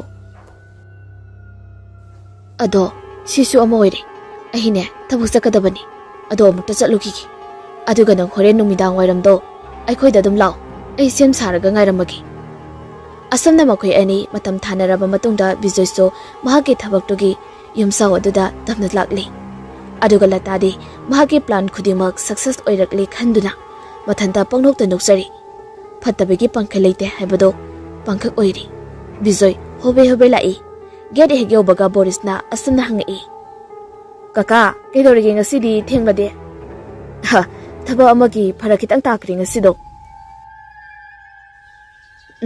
tamoda wa khara hairambani kaibo kaka laktena kamaina hairamino sumlaidana ado kamaina noba thabakte hauda ngairi chang naidaba haurak ena ado maina heg haibra haise itay maduso chatkre suktoga horel halakpada ai marol do fazana hairegi asamna hairamlaga bijoysu imungda sanglakli wakhalda dei khalli garino ahan balak podade yamna phaba pukchal yamna sawba malamlaga ngasidi mawng ama tawrisina haina adubu thoine khanjeludri hanagum tv tharamlaga bijoy asa atha kichalda semba saba changkri macha thoi tv do yengi nungaina adubu summa thanda yengbuduso boring subanina sobadagi kumtharaklaga makhada leiriba sanaput ado sum sanai tv aduso adum thari adubu ikang khangawdara tv gi channel ado first ki channel ado national geography gi channel ni aduda macha thoi tv da fat yengi aduga tv ado channel sileri mutuna adudagi makhatana adum sanare mahaki sanapot ado ngak leiraga amukaso channel ado musilai angang ojarabaso macha thoi chamam na badi pokle aduna maram oiraga amukso remote ado paiduna channel ado sile handakso ikoi dana channel sin khiba aduda macha thoi phamlambadagi hogalai aduga chakhomda sangkhre mahangna sangkhiba matamda mingsel da hauba mami ase karagumba ama sopada phamduna tv yengliba aduni kitchen yobaga macha thoina asamna ningai tawre I mapada baba haune tv se aina yengningbado yengba phangdi kaigino na khangde mathanda bangongda hongi madu tabada bijoy sem sarambadu chaplepi makhon masadu taitholaga masana pidu da haire kaidoraki nei chathoibi ba aina ne joker yengbani ado hekto onthoki bijoy masana pidu da pudu na lai tv ka de changlakpadari joker adum thaduna leirami si joker lai sidi nate hauji to ontho ambani isa thoibi nang wakhal noiramni si joker adum lai sidi asi hiring table mathakta leiriba remote ado table dagi makhada tarai madu makhoi anibak yengmai aduga amuk tv aduda channel ado fatchin matam aduda bijoy pantha batawdri tv ado muthatuna machana pe aduga loinana imung adudagi hatu thora I mapalda boris da kaidoragi kaka hatu tholai de ai chale ha kaidoba yaurage kaka kaisu tawde thongdo hango kai maram lairage ba kaisu tawde haredana bijoy do saurabna hairakpani maduda boris so matik saba wahangdi hangai ado kaka chalaso horen ai tamoduda kai khumdoido maramdudi hairamba yaitana ai yumsida lainingde kai marangino kaka maramdi nangsu khangiduni matang asida boris to tapthare adugi ore adudi aisu maram rakta thengni na haridudi kaisu khalduno kaisu tawdabani kaisu tawdena sum sibam na bangkhangdana leiro hairo boris na aduinati farese kaka warsu wana ta molau phongde ngaiminarase aduga matang asida tangtaba ma hainarase aine khangning libani maramdo khangadine sidagi tu osu toktru su yaredana adunatada tokningena phuk hogalaga chatladi ijat haiba musu lebanina fazaba watkari aduisu mathakta ngasai kakana laktena khara sauramido aduga mapasana khradi aduna kaka amutangdi wakhaldo khanthabiyo Aduga mutang yambuduga nainaraga khanaraga tosu tokse. Aisu kayadi lainingdrabne kaka. Wahising asi tabada Bijoy wakal amadi olai. Aduna maram oiraga mapanda thariba table chokri asida changsenduna leiri. Rajas amadi surmala halakpa ngairi. Adubu Bijoy di sofa asida tumthokri. Aduga MACHATHOI di sanaduna leiri. Getana Boris chokri amada famduna phone yingli. Asamna phone yinglingai yumjaw asigi mayai thangba floor da mi ama corridor da koisa chatpadu phone yingna hairama mi sami oina urai Borisna. Madudar Borisna fat yingluraga karimata musuleramdi. Aduga amukso hek MACHATHOI sida yinglubada. MACHATHOI kanagumba amaga sanaba malakpa matang sujawi. Matamdada Boris swai fawba lauri. Imung sidagi mapa macha astiga mari ama fawba lenaramdawi khalli. Boris phone ga yingdri. Hapsin kri phone do. Aduga MACHATHOI na sanabado adum yingli. MACHATHOI mathanta uhangang nangang na sanay. Aduga kanagumba amana pakumpirakhraba matungda amukso wari sanabagi maong manba aduda Boris mamitu kuptana yingi. Asum yinglingay ikang khangawda na MACHATHOI na laithorokpa matamda Boris kampre khangi. Maramdi MACHATHOI gi khuyeng na yingado aduki matik akiba masakni. Maduda Boris matomta murum soli. As ay nangay ko na tamiba anise butjang labar khangdi. Angang sisu mawo may tawtawi. Ay bu chatlo na tantok rasirane. Horen ay napana ba dum kumlaso. As aduso mo yaroy ni. Ay nakangwi kamlaga. Horen paudong ni yang lagi. Ayok nung tinina karisu tawrida. Asam na Boris makwang da siri ba jantra do kay mama do na macina do murum solaga hayboy haytabo lay kurumli. Mamit isin do na lay kurumlingay. Lengjum da kanano mana tap lang na pairak pada kampre kangi. Karino, ngawro bro, kari lay no solido ba? Kari ba? Game na tida kaka. Ihinguni, masaga si itagtakalada na. Ngasaway da na dro, ay ngoda jajat ngangambado mo nang ba? Asi hayram laga Bijoy, sapado da halak laga adong pangkri. Boris to pakat po parokli. Amuk se he yum takti yingi. Padar marum dagi, mina yang lag iboy da kalli. Pardara do, hayri yaliba padar singa dusto, ubada akiba po i. Mingsal ngakta na paliba thong naw singa dusto, akiba ki masak ngakta mahik ui mahaki mamita. Aduna maramoiraga tung amu ontok tuna family. Hauzi, Boris na hena akiba pokle haiduni. Asum ngay minarak pa na, yasang lakpa matamdi oiri. Rajas amadi surmala de halaktri. Aduga somda na lata, potyom amagaloy na diesel okto amadagi kumtharei. Matam maduda, wakal amadi fawi. Matam amada, mahaki maru sumatiga mapamasi asumna. Laki ba yawkrabani haidana. Matam maduda laki bada maram ama. Aduga nga silak na maram ama. Mapamasi kaya di hongomdri. Lata, poyom aduga loy na thonggal aduda sanglai. Kitang sangbaga, yung adudum uri. Mahaki manglanda, mahaki mamita, yung adugi ukriba, aduga chapmanay. Mamangda, mahak na lay sontin sontawdo na, mapamasida thawai mirin oy na lakiba adu nga sidi. Aseng mama oy na lakpa pangjaba asida harawadum pauri. Walang amatangangda na, tap na sang silai. Aduga manggol da kakatuna, paglang da tetliba sumatigi photo aduda yingduna, macinduna asuna soli. Ita, ngasidi ay gilila mapung parakadori. Matam amada nang na ibo yamna hantana kankiba. Aduga ikaiba kaya mapikiba. Adugi laman oy na nangi thawai busu ay nalauri do ngasidi.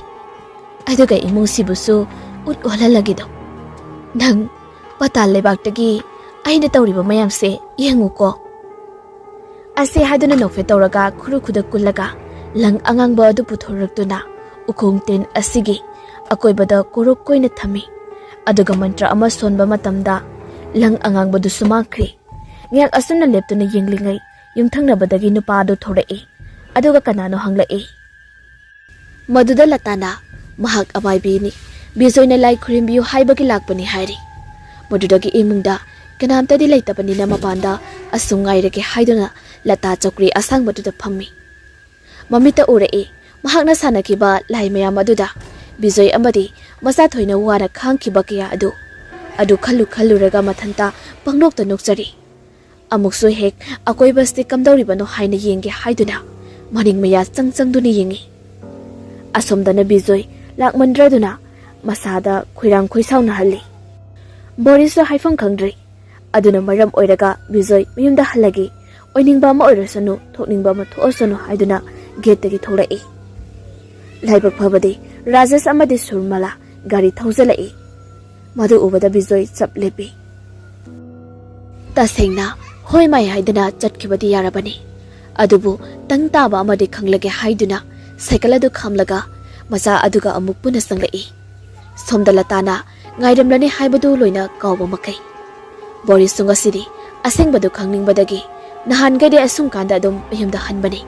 Adubu mahaksu yauna sumangda thariba round table aduda fammi. Bijoy ga punna. Maduda Rajesh garage da gari ado khamlamdura tholai. Tama kai tana sige kari lairage. Ida sida pham wari amta sanasi. Tama manangda pham sidana dudi. Yarni sida sun pham sida. Kai matangiro tama. Nangi imung sige matangda aingonda mayek singna khangalo. Matamda Rajesh Boris ta yengai adubu Boris di masti lengdi. Rajesh na hairo dudi nanauna loina sidagi henbadi kaisu leitena. Aron ba hairagana office ki matangda official oiba secret khaktuni.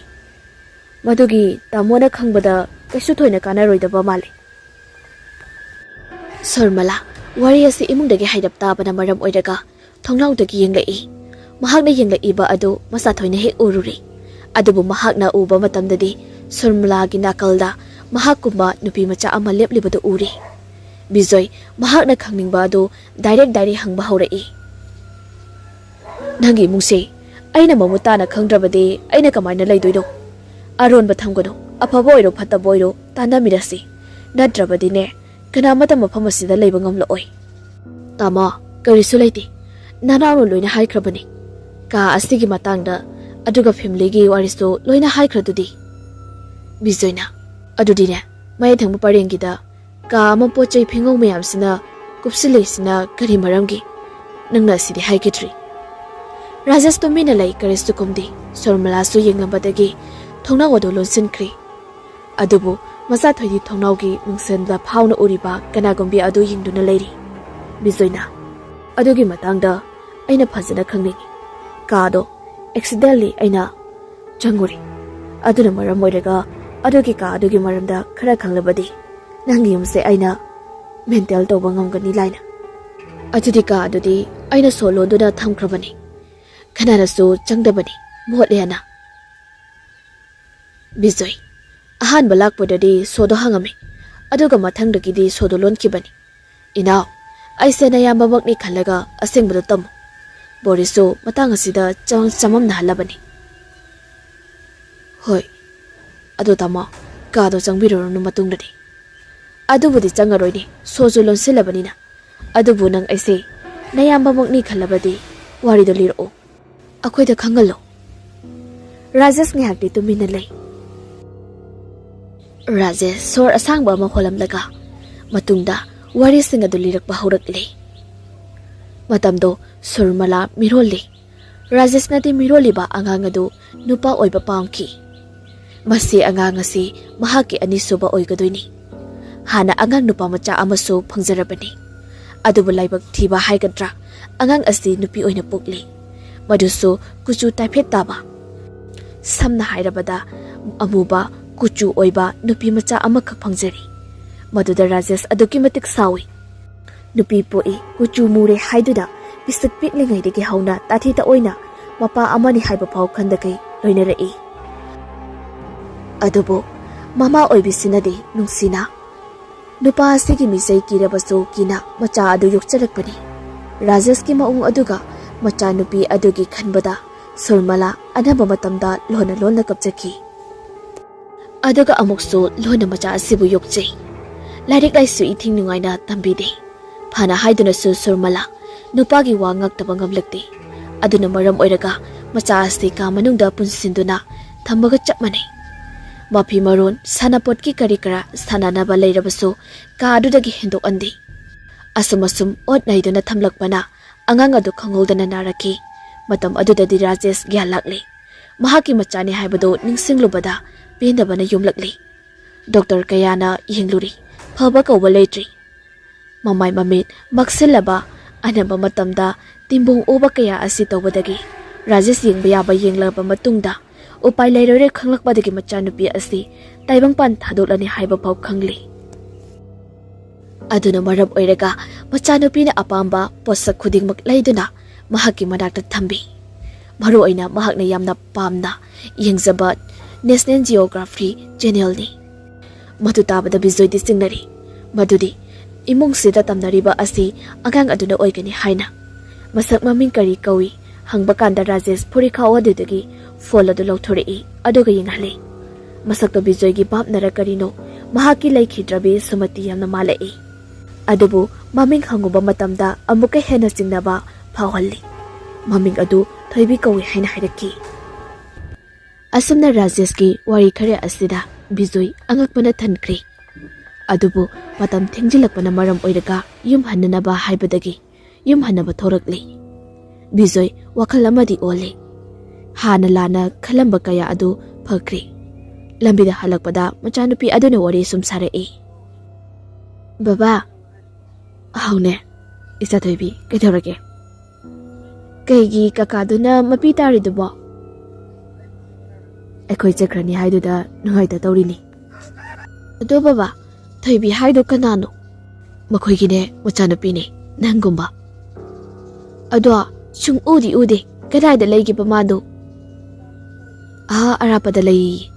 Mahagi kane ibani na changubado. Sanaput ka mayam lihubado. Machathoina. Aduga kaigino pi angoba mayam na kupsilaga thamidubo. Milay natradi kupsila thamni. Ada mahagi mutri amasu saido mahabu yamna nushibagi kaduda sabiriru paba. Sarini.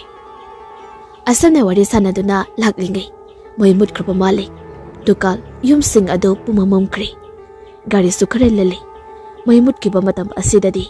Nong thaklomda so imamam selakli. Nong tarakadaba sumali. Nong seliri sitpa haurakli. Maduda bizoy matha sarai. Yumdabu yahodrabadi yararoi khanduna nungsisu kaina sitpa haurakli. Lambida chatlamba kaya so masi haidoknagri. Nungsit ki sahomda chatpa ngamdraduna. Asumna tawrokpada bizoy machanupibu kana konsilaga sagaladu khara yangna thawdoi. Amuk nong khonglakpaduda machathoi kiraduna jeje konsilai mapada. Aduga amukso hek nong mamit khalakpada bizoy mathawai adu wari. Yum yoba ngamlaroidra haina. Mahak masagi khandrabaso lambi asida machanupi asigi khanbada yum yawningbana ngawri. Aduna maram oiraga cycle asisu kana thawrakli. Nonglai nungsit asinaso bizoy mamit pangma ngamlaktri. Marak asida laptokna nong tarakpagi makhol tabada bizoy thamoi kairi. Ikuidana mahakna chatliba mafam asida su tarakpadagi bizoy cycle dagi kumtharaga waiting set amada changsinduna leiri.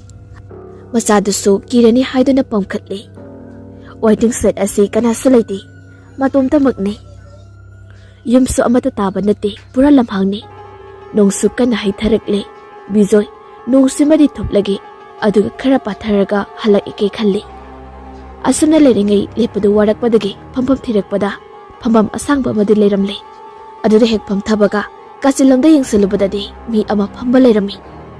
Aduda khangpra khangi mi adu tamda thorai nupini mafi marol pungchot chotli. Masamanaso ichot chotpagi mamay mamita loina khumzili. Aduna masaksu kaya udri. Adubo pi amadi insili masaduda. Wadi amata ngangnadi ngihak tumin na lainay. Machathoina asam na marak asida hairai. Baba, nongse hangarodro. Hangadoini. Hek hangbaga yumda haladoini. Aduga saksarudabani. Nangbo chaklamdribo. Lami baba. Marak asida nupi aduna asunda mu hairai. Sombo kaidaino. Nupi asigi khonjelo do tabada hainade Masado normal tana wa nganglakpa ngamdi. Adubu khumdabadi yadabanina Bijoy tamna khumi. Tu asida uriba khul asidagini. Oh. Ado somdi kaidayno. Aiso adomdayni. Kanano nangba? Somna kangoida. Oh, nongse kalline. Waise haiba loidringay nupi adu pukakotki. Aduga mapam asida hangad handa chatchane. Madu ubada Bijoy di tanbutali. Makut masado su perek theki. Masinda su murum sonba amaratay. Laibuk pabadagi nung adu ngihak churumlaga tapna patharagli. Matam maduda Bijoy pukaugatli. Macha asiga chananaba semsay. Purit mathaki da loktok tuda. Macha nupi asibu chotanaba kupsinbiri. Aduga tholei. Adubu nupi adudi adam lehori hangad handa chattuna. Bijoy karino badi hangningli. Adubu nupi adugi mawong aduda.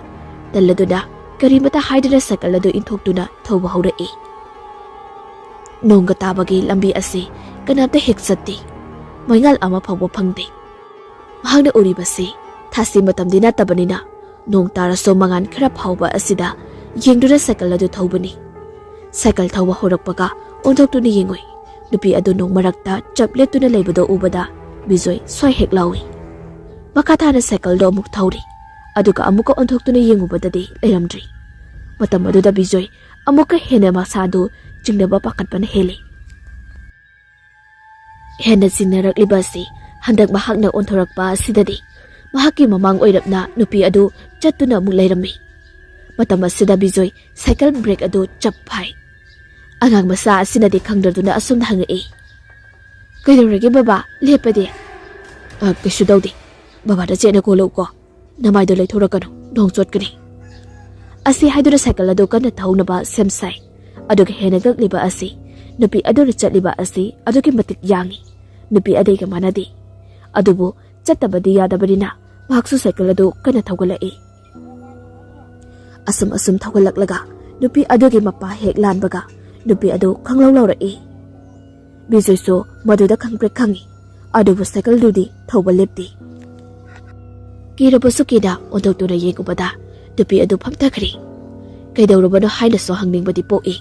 Adubu phibam ase asamba phibam natre khangladuna Bijoy cycle adu thoba lepti. Asumda khara thaurakpadagi bakoi lekai sangphamgi waiting set adu yaurakli. Wakal kharadi yangi haibabu adubu waiting set asida so amu haipre yengluba matamdadi ngasai nupi adu hanagumna hangal handa chatpadu urai. Bijoy hadakti lawai luton satkri. Mahakna thengnariba ase taibang mi natre but haibaduni haibadu khanglai. Aduna maram oiraga machanupi aduda asumna hairai. Machathoi. Baba drachena koluko namai leithorakanuna. Hoi baba. Handakti Bijoy cycle adu hena kana otli. Kemanbagi thak nikpado yauri. Kemanba haibabu tungdagi kanano mana khangi ilakpagi tanza adumak yaurabani. Nong suthili tabarina amuki hena akibado puklibani. Waiting set adu khara lanthorakpagadi nupi adu kapolakbui tawduna lehawi. Adubu Bijoy di hausik phawba akibado handre. Yamdang yaurabadi haina khanduna lai. Uchina chin mayung phawdi yauri. Thonganagi hek changlakpaga amu mangolda amuba ama lepado amu uri. Machanupi adu pamna leptuna donglak asida amuba ama lepiba asi ubada Bijoy kibada suloiri. Karino ngasi mangonda tawriba asibu khalli. Asumna ngai hak leptuna leiringai amuba adu masi haipe lengakpada Bijoy maningomda khangan halli.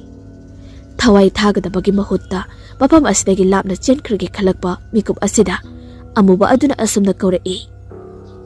Bijoy natro chango laone ai ngasaidagi na ngairini. Wahi asi tabada Bijoy kirambadi khara phai. Adubu amam athengba asida kanano mahaki yumgi mangolda leptuna mahakpu kauroklibase haiduna khalli. Asumna khallingai amuka kaurakpada Bijoy komningda khomduna tapna yum aduda sanglai. Chango o nongna loina chotlene. Aidi nangaibada warabani. Matang asida masa udrabasu Bijoy gyalakli. Madudi mahaki mangolda leiriba asilata oiramba tare haibadu ningsinglakli. Asumna mangonda kakhalakpa matamdasu mahak oiramle. Bizui kitangda sapai basa mau adu nong taithok na makhoi gi so adu hangduna punna sangminare Bizui na as aidi kaurure dana nangla amni do ado nang so thengadi yumda halam yadro heng to seyadana is ngasai de ngai khengai raga Lata gi wado tapada Bizui atan madi phawi maramdi laisaringai matamdagi mangolda hop charakpa nupinina amam athenga oibasida mina bab ama khankrani haibadi khalibani adubu tanjanani khandoi Bizoina aisu kharangana lakadabado nongsina pharak takri nongsisu amu tasulaktana amu pallaga leiruri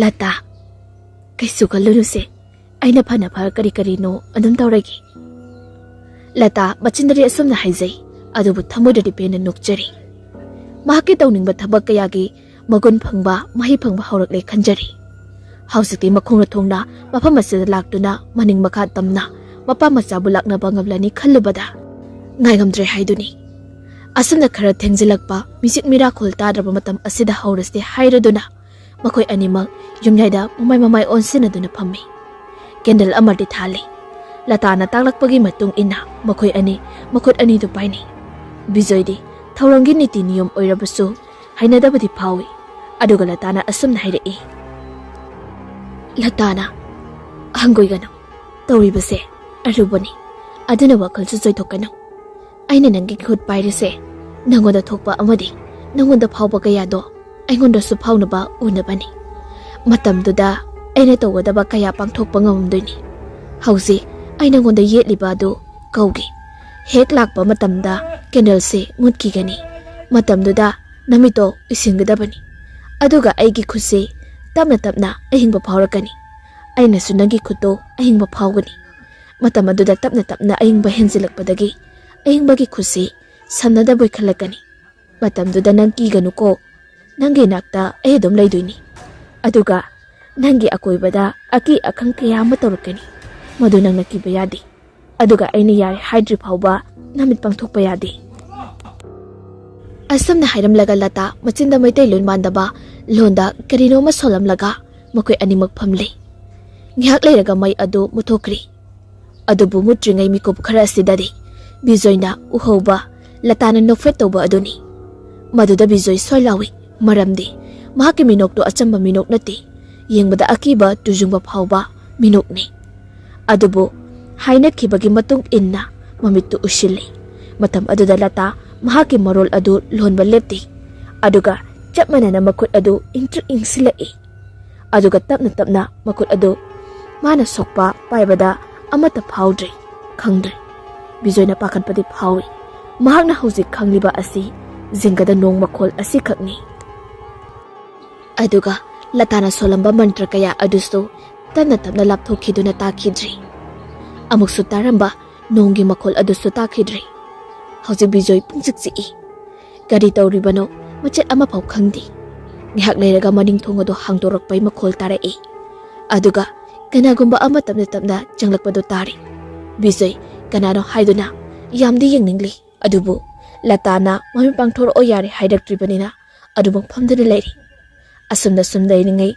changlakliba mi adu mahaki hekna kanda phamtharai aduga murum sonba horai amuksu ngahak leiraga mi amagumna sangai maningdagi aduga adusu mahaki akoibada phamthakibadu makhol tai asumna lepalaitana changlakpana hojikti Bijoi ge akoibada mi mayam ama phamagumna tawkri matam sida Bijoi jingnaba amadi pakhatpana loiri loinana machathoina kaidawribano khangningbana langtaknai adubula tadi nokfet tawduna Bijoi gi matau aduda yingduna leiri makut adu tapna lokthokduna haugalai aduga candle adu tapna sukhalai matam asida mahaknadi uri Bijoi gi akoibada phamliba thawai kaya adu aduga Bijoi gi makut aduso phatraba thawai amana paisinduna phaminari bumnama Bijoi gi akoibada but kaya amana koisinduna phamkri aduga Latana nokfet tawduna ka adudagi tholaklaga machathoina hipliba phamung aduda sanglai kankhala adu haidokduna isisina tumliba machathoibu yengi pudak asida thawai ado loduna ngasi mak mapa masa asi loisilasira khali Adubu adumakso hek pamdri. Maramdi khara ot naiduna awaba yamna piningli. Asumna khalakpadagi makut aduna machathoigi mamaida satlauna nali. Matamduda machathoigi mamaigi singli khara khaidu amuba I chelai aduga mangkhri. Madu ubada lata nofai tawduna nokli. Adubu onthorakpa matamdadi phaklangda sumatigi photo leiramba aduda noklama maithong adu khangin hanjinkhri. Khangsau hek sauning laktuna table da makut aduna dang launa thili. Makol adu bijo jutai adubu kaidawribano khangde mahakte. Lata penara sumati da yenglaga asun hairae. Yengo nang namito pede yengo nacha na puroibana awaba mayoknarise. Madu nangi mahini khallo. Nangbusu aina na thawaido lawbiredana. Hawziti imungse pukbat uthaladabani. Aina haidra aigi lambida athingba pirakpada kaya pharoi haidana. Madu nang karigi khangde. Hawzikiti aigi kuta pairiba sakti kaya ase nang phagini khankidai matam aduda ha. Adubu hawzikti na thawai adu mangmada natara nangi oiba pumba malem asidagi muthatkadawredan aina.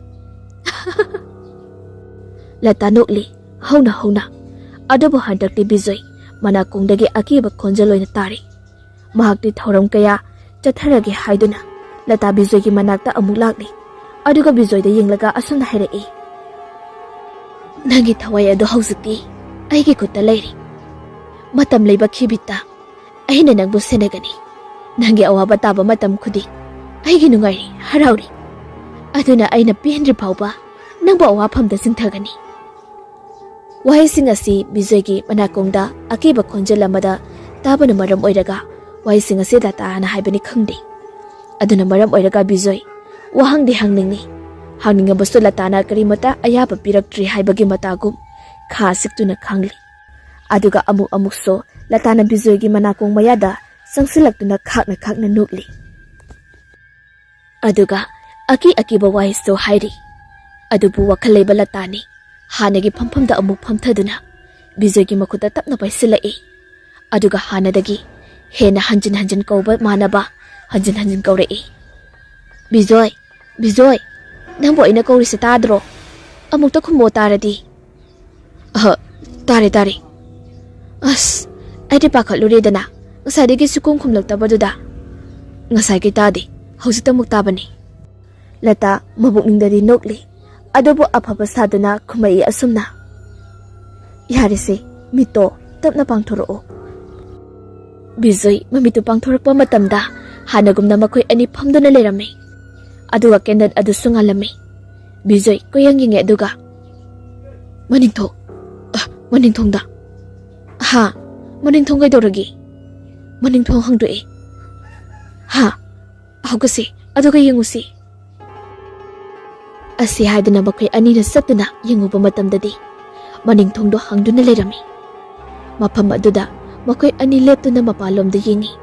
Aduga bizoina mahaki masada phawkhiba manakongda takhiba kaya adu tamli. Amamba marak asida amuba kaya makoida yengduna mapalomda lebliba adu nongmamit amumuk khaglakpada latana di uri adubu bizoina di udi. Asumna ngahak leramlaga thong adu chetne lon senduna makoi ani sanglakli. Thengi tumna batawrasi hainaraduna tumpham semnaba thirekpada bizoi lata si kaide tumhandoino khanbada awawa amadi oiri. Mahaki samanaba asida pukchel phabi saribi latana asun hairei. Aine sigi sofa asida adum tumlagi phijub amtadi piyu. Hayengdo sumaina mungtang togisi aduga loinama pharanida. Ngaside aina phataba thawai kaya do mafam asida kaubani. Aina ahanbu oina hayengdi makhoi loinamak aina tanthoktoini aduna hayeng khaktaga togisi. Asi haiduna lata phijub ama paiduna soba thariba yumyaika aduda sangkri. Bizoi phamungda kakhalai aduga masa aduda yingduna ngahaklai. Mamanggi wari kaya adu kaukhraga. Latana ngasi mahaki mating pangbire haina thajaraduna ngaside latada minusi amadi thajaba phawkhri. Maduna maram oiraga bizoi phamungdagi hawgalai. Aduga yumyaida laklaga asumna hairei Lata, nang isa nupiga tuminaro. Ay ko yun dalaga, pabong dapaw tumhandradi ay darama may ithok aroy. Ihare da, ay sila sumhip lagi. Ay kaysa kande da. Ihade-ade, hagulo si. Bizoy na namdana yadabadagi Lata angang nupi masa asiga tumhinagri. Aduga, mahag na sopa asida. Adobo nungso adum tari bani. Bizoy payjub ado, makupawa subsilaga, bizoy tumnaba wakal tawrei. Himna mahagi nupi na, itatata na hairamba wado ningsing lai. Lata oy ki imong se, mahungo aman itamo. Mamado na lai sanarita na, mapado na zuarni. Ado na Lata so makupto, birama tawrabani. Amuk so, imong gi awabadane yamna wajabani. Aduga amuk so ne. Amuk tang pokpopun ni kok nungay thoaga loiri kaina hekta haibani. Ado Lata se, ay amuk yam kirak papaw. Amuk amam ating sa minabase, choyron ga hekta lolai. Mamana ne, butchana rabani na machana pisila sang labra khangde. Ay di amuk so hekta ki. Ada, pisak pi ingay degi tinarak panina panapatraba oirabaso nungay bitabadi dang po eh. Ado na ni, ay namaga dong pulisi. Ado da maso, mahagi makukara laikat bigi na maasida ne. Nangwa na ngorok pa sida oiri, ay na pranyam sa isi. Amo muso ikaraktan na ne, tina saybani. Ay kinupada karantarak ano, na sampoy nina. Ay na sawboy, lang na boy pagioy kayoy haibado da ko'y tanda na ni. Ado maso, sawri ra khangde. Pagira kayo no khangda bida, ay siya, maana lusindoy ni kay naga hayri. Aduga isu tanda na kim hydrabani. Ado, nang sumagi maong mataw da, ihangunu ko. Amuk mangonda nang nangaw kredi ay di mangzarihi. Wahising asi bizoyki nakongda santang na nayayri. Mahagi nupi na hayram liba wahising asi, aduki matik marulay, atralay. Asibag na nga si thok liba asi, haydo na bizoy sa mamnambati po eh. Adubo amuk suhek, Lata na ay hingnungay asi pawpada. Mahagi mating pang birisibo haydo na kandui. Wakal singasi kana tungkri. Aduga somdana, Lata, MACHATHOI da yamun na kalak na yingi. Minung simasit amatapok traba Lata. Angang asida yingduna, angang makut masa ado nalaga. Sahing saba amagum na matinkut yoli. Rajesh, ngasidi mahagi nupi surmalaga punda. Sofado da pamduna, breakfast sari. Makoy animag wakaldo yamna nungay traba mali. Mamayado ibang magsili. Rajesh, cha do thakna, asum na wahang dure. Cha si maga breakfast karasiga na. Ngasi numichupa mo office da famludoy nine. Sarmala. Ay so accounting singduga anawa project kidamak hadakti thabag hena chili. Aduna isu chapmanay. Rajesh na. Ibani se. Thabakti acho batawi. Sel yamna thoi. Yum phajaba sulai. Kar phajaba thawi haibabu. Yunggi makhada leiba phaw phangdi. Aduga isasu phajana sembiba yengbiba ngamdi. Nungaiba punsi haido karam kada bulaktu no khangdi. Surmalana. Adugidi kaisu khalluno. Ibani na tungsaliba paisa singse isagi damuktani. Rajesh na. Sel na bu oiba yadoribra. Mama mapagi minungsi pangdrapa masana. Asi hairakpa matamda Surmala, machanupi THOIBI bunungsing lai. Aduga mamitu, mapira selai. Mahaki mataw aduda Rajesh su khangladuna. Mahaki nupi bu themjin wahay oina. Wari adu ningsing lai. Rajesh na. Icha hatpagi pa puraba ise. Madugi mahina ay mapamarang khangdraso. Layawriba icha simadi. Mapung maray phaba. Marulupa upal amadi uheningi. Surmala. Adu oirasu. Ichadugi thawaiduna. Yumsida mamapa aikoida pensesdana tawribase. Ay khangba ngamdi. Yamna pelakti. Rajesh na. Pharase. Halao yaroidaba warini. Hauzik. Kaidawruni. Nahongnana. Hauzik. Oigadaba wa khanasi. Maru oina tamo bizoido. Yumsigi imung amo oina lairibanina. Mangoda asoy ngam thoktanaba ibani na kari no tawba yaba tisi. Surmala. Ado, ay wa amadi hawdoki. Nanglana khangadra. Ayune, kari no tanasi. Itay Bijoygi machanupido. Aikoy yokjarasiba. Itay dusu sida puna laiminarase. Ha. Rajesh wa amata khulakti khadang adu metuna muna wakan khanduna leiringai. Imunglomda kolik sakhaibagi makholodu tarai. Makoy ani tingag ingni. Amuka sukhara hauna kolik sakhairakpa dudadi. Rajesh tamna haugatuna janglui. Zakumadu pungloi loiramle. Plate kaya, glass kaya makhada taduna loinamak kairamle. Madu ubada surmala machuladu khumduna kapchari. Rajesh to phongkhrangduduna dining table adugi chair adu chingthoktuna famthei. Surmala kabli asumna hairae. Isado yamda warauramgani ko. Aikoigi to osida pentraduna tawribani ko se. Upai leitraba Rajesh makhada chairiba adu khunjinaba horae. Asumna pakthaduna khunduna leiringai surmalagi nakalda angang nupi macha ama changsilaktuna lepi. Madu surmalanadi ubanati. Aduga Rajesh asum akaiba lekli adu khulambadagi phat leithorakpada mingselda thoibi amasung surmala makhoi ani puna leblakpadu urai. Swai lawi. Aduga onthoraktuna yengubadadi masa thoi leptuna leiramli. Madu ubada Rajesh swai hek lawi. Surmala so nakanna angang du leplaga leirambada khangpre he khangi. Aduga ngahak leiraga Bijoy du sujangai. Bijoy na. Kaitawre tawrisina. Rajesh na. Glass kairini. Office de chatlaroidro ngasidi. Chatoini. Ngasidi tamuso yamgana laina. Khara ngale ngasidi. Asi haina Bijoy ngarangi thaudoktu ningsinglai. Bijoy ahingdu mapakna tumba yakidi. Sofa aduda on duna hippi. Karamnabu hiplangani macha ado mikap tholakpadana kamdarun ni khallubada Bijoy pakna tumthaba yadi. Adubu thengjilakpa matamdadi tumthakre. Ngihak leiraga nongsunga lakli. Aduna Bijoy gi imung pungchiksi e. Nongalamdagi matamda Bijoy mikap tholai. Mahakna mikap tholakli base ingsilakpadagini. Sopadagi hawalaklaga mahaki masa adu karamda tumlibagi yengningi. Adubu nupi amana hippa kada hekta jangsinbasu nungaiti haiduna khanjana duna leiringai latado kadadagi fat thoklai. Mahakna tholakpada Bijoy su phamduna leirambada khangpre khangi. Latana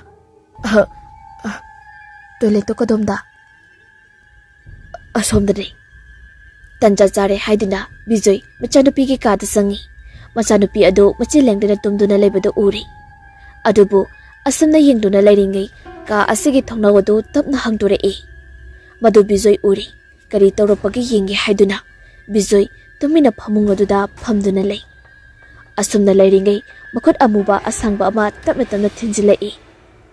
Hingchabibu oiri, huranbabu oiri, butbu oiro haiduna mahaki lukhumda thamba chaitup adu tapna paikhatle. Adubu hek chaitup adu paikhatpaga tungdagi langjumda ing lawba makhut amana tap lawna pairaklaga. Kaidawrage hanglakpa asida Bijoy khangpre khangna chaitup adu makhada thadaki. Aduga hairai. Lata nang phamungsida dum tumlo. Ai ijasiga aigi sopasida tumuragi. Latana kaidawrage pakhaliro engonda. Asumna Latana marau leiba mirok amada noklaga hanglai. Aduina deda. Ai jaga tumdabase tumba yade aduini. Asi haidana masadubu pamkhatli. Aduga ngasai thongnawromda yengi. Matam adudadi karisu udri. Adubu thongnawado hangdokpadi aduma hangdokli. Bijoy angaga dopamduna thokri. Aduga Latadi thongnaw aduda yengduna machinda murum soli. Mathangam sadi aigi sebok aigi khaladine aigi aningba pamada adumaktamakto natrabadine nangi satham tapiroi. Asi haidana thongnawado phatlon sili. Bhagna asumna hariba asi bhagda mafam asida puduna lakiba thawai amakhakni. Lata phapungda amuk sangduna longna hippi. Bhagna hiplingai matamda kangkhaldagi amuba ama lithorai. Aduga phamungduda chap yungna leptuna lei. Lata madu uraga nokjari. Haujikti yum asida mahaki aningba apamba pangthokpa yarani. Mahakna khudum chale haiduna khanjari. ngihak amuba asi yenglamlaga thokri aduga mapa macha anina hipliba ka asidagi thongjinda leptuna lei somdana machathoi mang adu nungaitaba horakli tawriba thabaksing asina mamangda mahaki mama mapa animak asi thabak achauba tawba achau asangi mi oirami mapani haiduna uriba maong adu nupa adudi hauzik oiriba bijoygi sakpam asimandi aduga mamani hairiba asidi mahakna handak toina uba misak amakak mali makoi anina mahakpu khut khatuna kauriba do machathoi uri adubu makoigi akoibada kiraba but kayana leptuna mahakni hek sanglakpada chagadabagi maong tawduna leiribadu uri maduda machathoi upai leitraduna leimaida phamthaduna kapli mahakna astumda phamduna kaplaga leiringai mahaki masada kanano mana soklibadu kanano haiduni yengkhatlui matam aduda mahaki mapa bijoy oiduna leirami adubu bijoy akiba sakpham ama oirakli bijoygi mamai mamittu pungtoi toiri makut masado ina pungtei teiri aduga maya adu kathokduna mangonda sagadabagi ong adu tawrakpada machathoi bakuttu khatuna kapli asengba taibang asidana kamdauri amubadu tapna changsilaktuna machathoibida painaba lamai matam aduda machathoi mangak namagi masa adu nikpa horakpani bijoy mikap tholai aduga machathoibu nomdumduna haudoklingai amuba aduda makut thingjilakpadu ubadagi bijoy khanglawlawraklaga pu hogalai aduga blab adu phat thali matam asida kanam leiramdri makhol adu tahoraba lata su thorai aduga hangai kedaurage bijoy adu kana lauridi hosita sida karino ma ha kaino ne haisiba kaino engon hayo lata khangna khangsinada saduna pukchel phaba amagumna hangsinarami bijoy lata nangi thoramdo yaraga dine hoji ma oirabaso losinaba tawse ayam pendre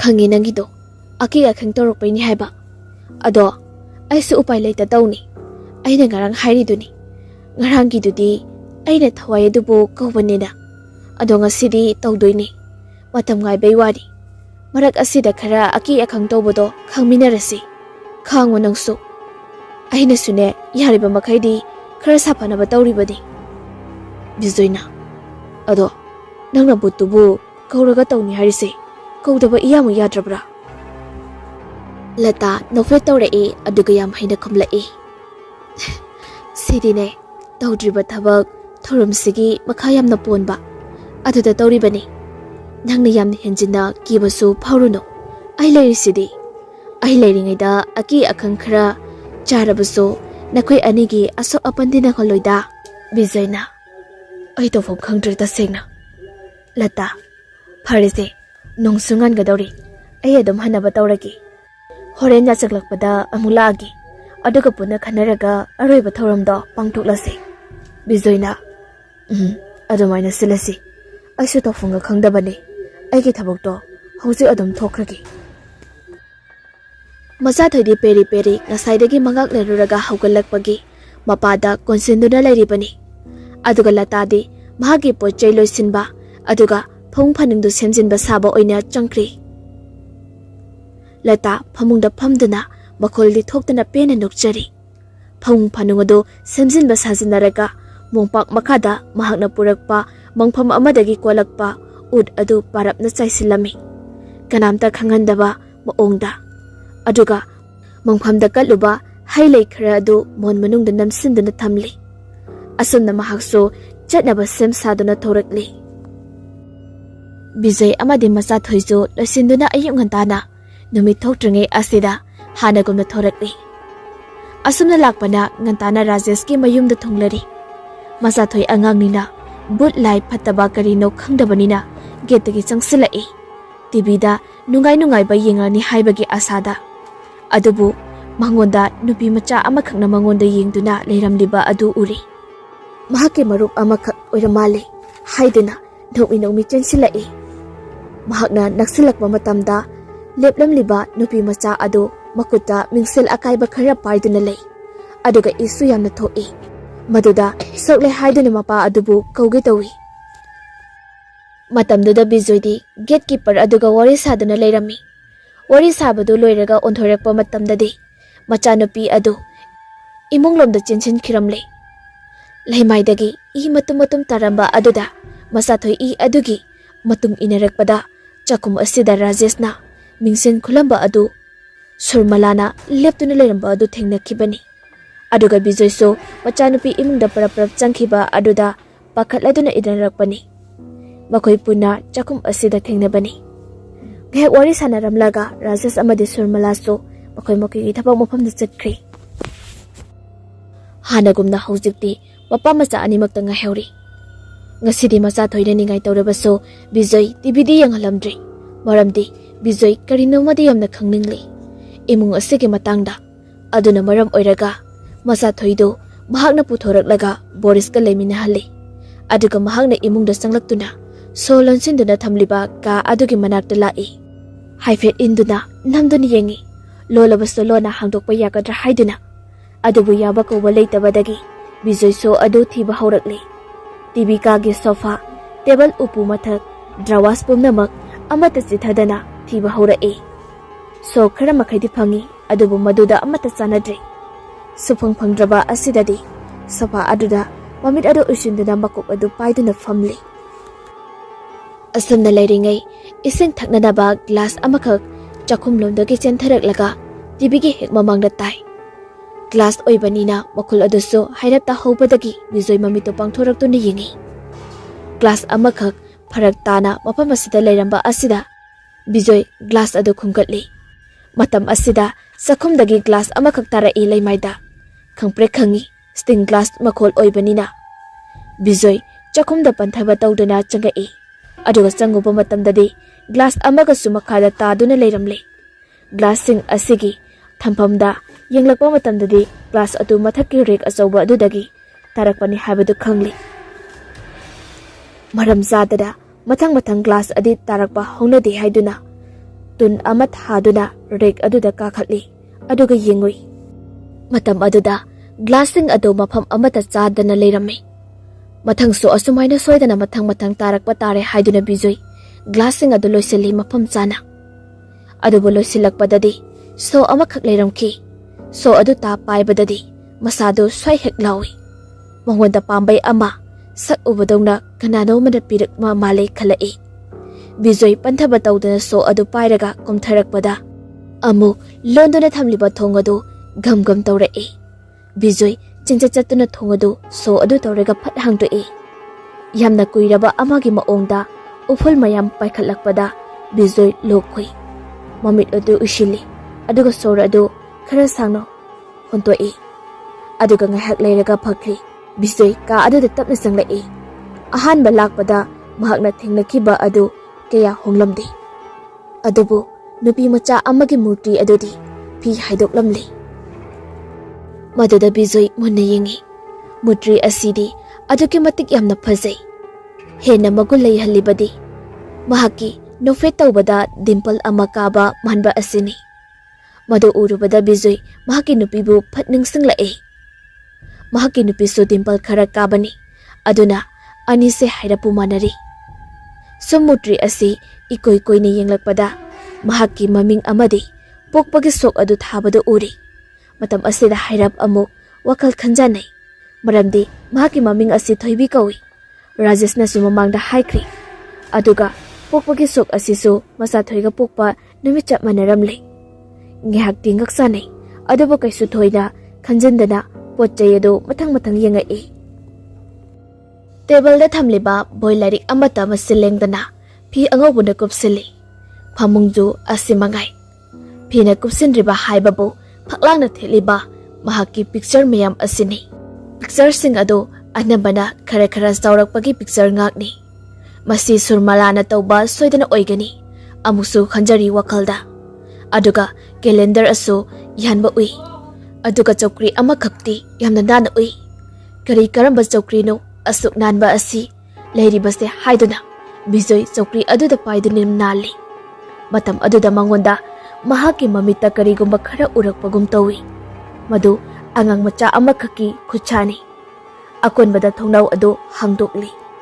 Matam asida ꯌꯦꯡꯊꯣꯔꯛꯄꯗ ꯊꯣꯡꯒꯥꯜ ꯑꯃꯗꯤ ꯁꯨꯃꯥꯡꯁꯨ ꯎꯔꯤ꯫ ꯒꯦꯠꯇ ꯂꯩꯔꯤꯕ ꯃꯆꯥꯊꯣꯏ ꯕꯣꯔꯤꯁꯇ ꯅꯣꯛꯅ ꯅꯣꯛꯂꯒ ꯂꯛꯅꯔꯤꯕ ꯁꯥꯟꯅꯔꯤꯕ ꯑꯗꯨ ꯎꯕꯗ ꯕꯤꯖꯣꯏ ꯅꯣꯛꯐꯦꯠ ꯇꯧꯖꯩ꯫ ꯑꯗꯨꯕꯨ ꯇꯨꯡꯗ ꯕꯤꯖꯣꯏ ꯃꯤ ꯑꯃꯈꯛꯅ ꯁꯝꯂꯒ ꯆꯠꯈꯤꯕꯒꯤ ꯁꯍꯨꯝ ꯐꯪꯕꯗ ꯕꯤꯖꯣꯏ ꯇꯨꯡꯗꯨ ꯐꯠ ꯑꯣꯟꯊꯣꯔꯛꯏ꯫ ꯐꯤꯉꯧꯁꯤꯡ ꯑꯗꯨ ꯁꯍꯨꯝ ꯑꯗꯨꯅ ꯃꯔꯝ ꯑꯣꯏꯕꯒꯤ ꯍꯥꯏ ꯂꯦꯡꯂꯤ ꯂꯦꯡꯂꯤ ꯇꯧꯔꯝꯃꯤ꯫ ꯕꯤꯖꯣꯏ ꯆꯦꯞꯊꯗꯨꯅ ꯀꯩꯗꯧꯔꯕꯅꯣ ꯍꯥꯏꯕꯒꯤ ꯃꯑꯣꯡꯗ ꯌꯦꯡꯉꯤ꯫ ꯑꯗꯨꯒ ꯑꯃꯨꯛꯁꯨ ꯐꯃꯨꯡ ꯃꯈꯥꯗ ꯀꯔꯤꯅꯣꯃ ꯆꯦꯟꯁꯤꯟꯈꯤꯕꯒꯤ ꯁꯍꯨꯝ ꯐꯪꯂꯛꯄꯗ ꯃꯍꯥꯛꯁꯨ ꯆꯪꯁꯤꯟꯗꯨꯅ ꯐꯃꯨꯡ ꯃꯈꯥꯗ ꯌꯦꯡꯉꯤ꯫ ꯑꯗꯨꯕꯨ ꯀꯔꯤꯁꯨ ꯎꯗꯦ꯫ ꯕꯤꯖꯣꯏ ꯑꯗꯨꯗꯒꯤ ꯊꯣꯔꯛꯂꯤ꯫ ꯑꯗꯨꯒ ꯑꯃꯨꯛꯁꯨ ꯑꯉꯥꯡ ꯑꯃꯅ ꯅꯣꯛꯂꯒ ꯃꯍꯥꯛꯀꯤ ꯃꯇꯨꯡꯗ ꯆꯦꯟꯈꯤꯕꯒꯤ ꯁꯍꯨꯝ ꯐꯪꯂꯛꯄꯗ ꯕꯤꯖꯣꯏ ꯈꯪꯄ꯭ꯔꯦꯛ ꯈꯪꯅ ꯑꯣꯟꯊꯣꯛꯇꯨꯅ ꯌꯦꯡꯂꯤ꯫ ꯃꯗꯨꯗꯁꯨ ꯀꯅꯥꯃꯠꯇ ꯂꯩꯔꯝꯗꯦ꯫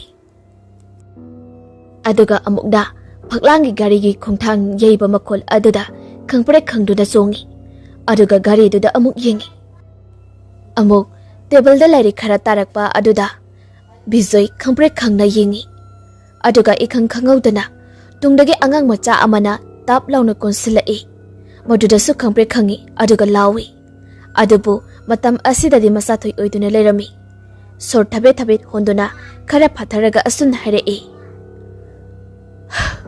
ꯀꯩꯗꯧꯕꯒꯤ ꯈꯪꯍꯜꯂꯛꯏꯅꯣ?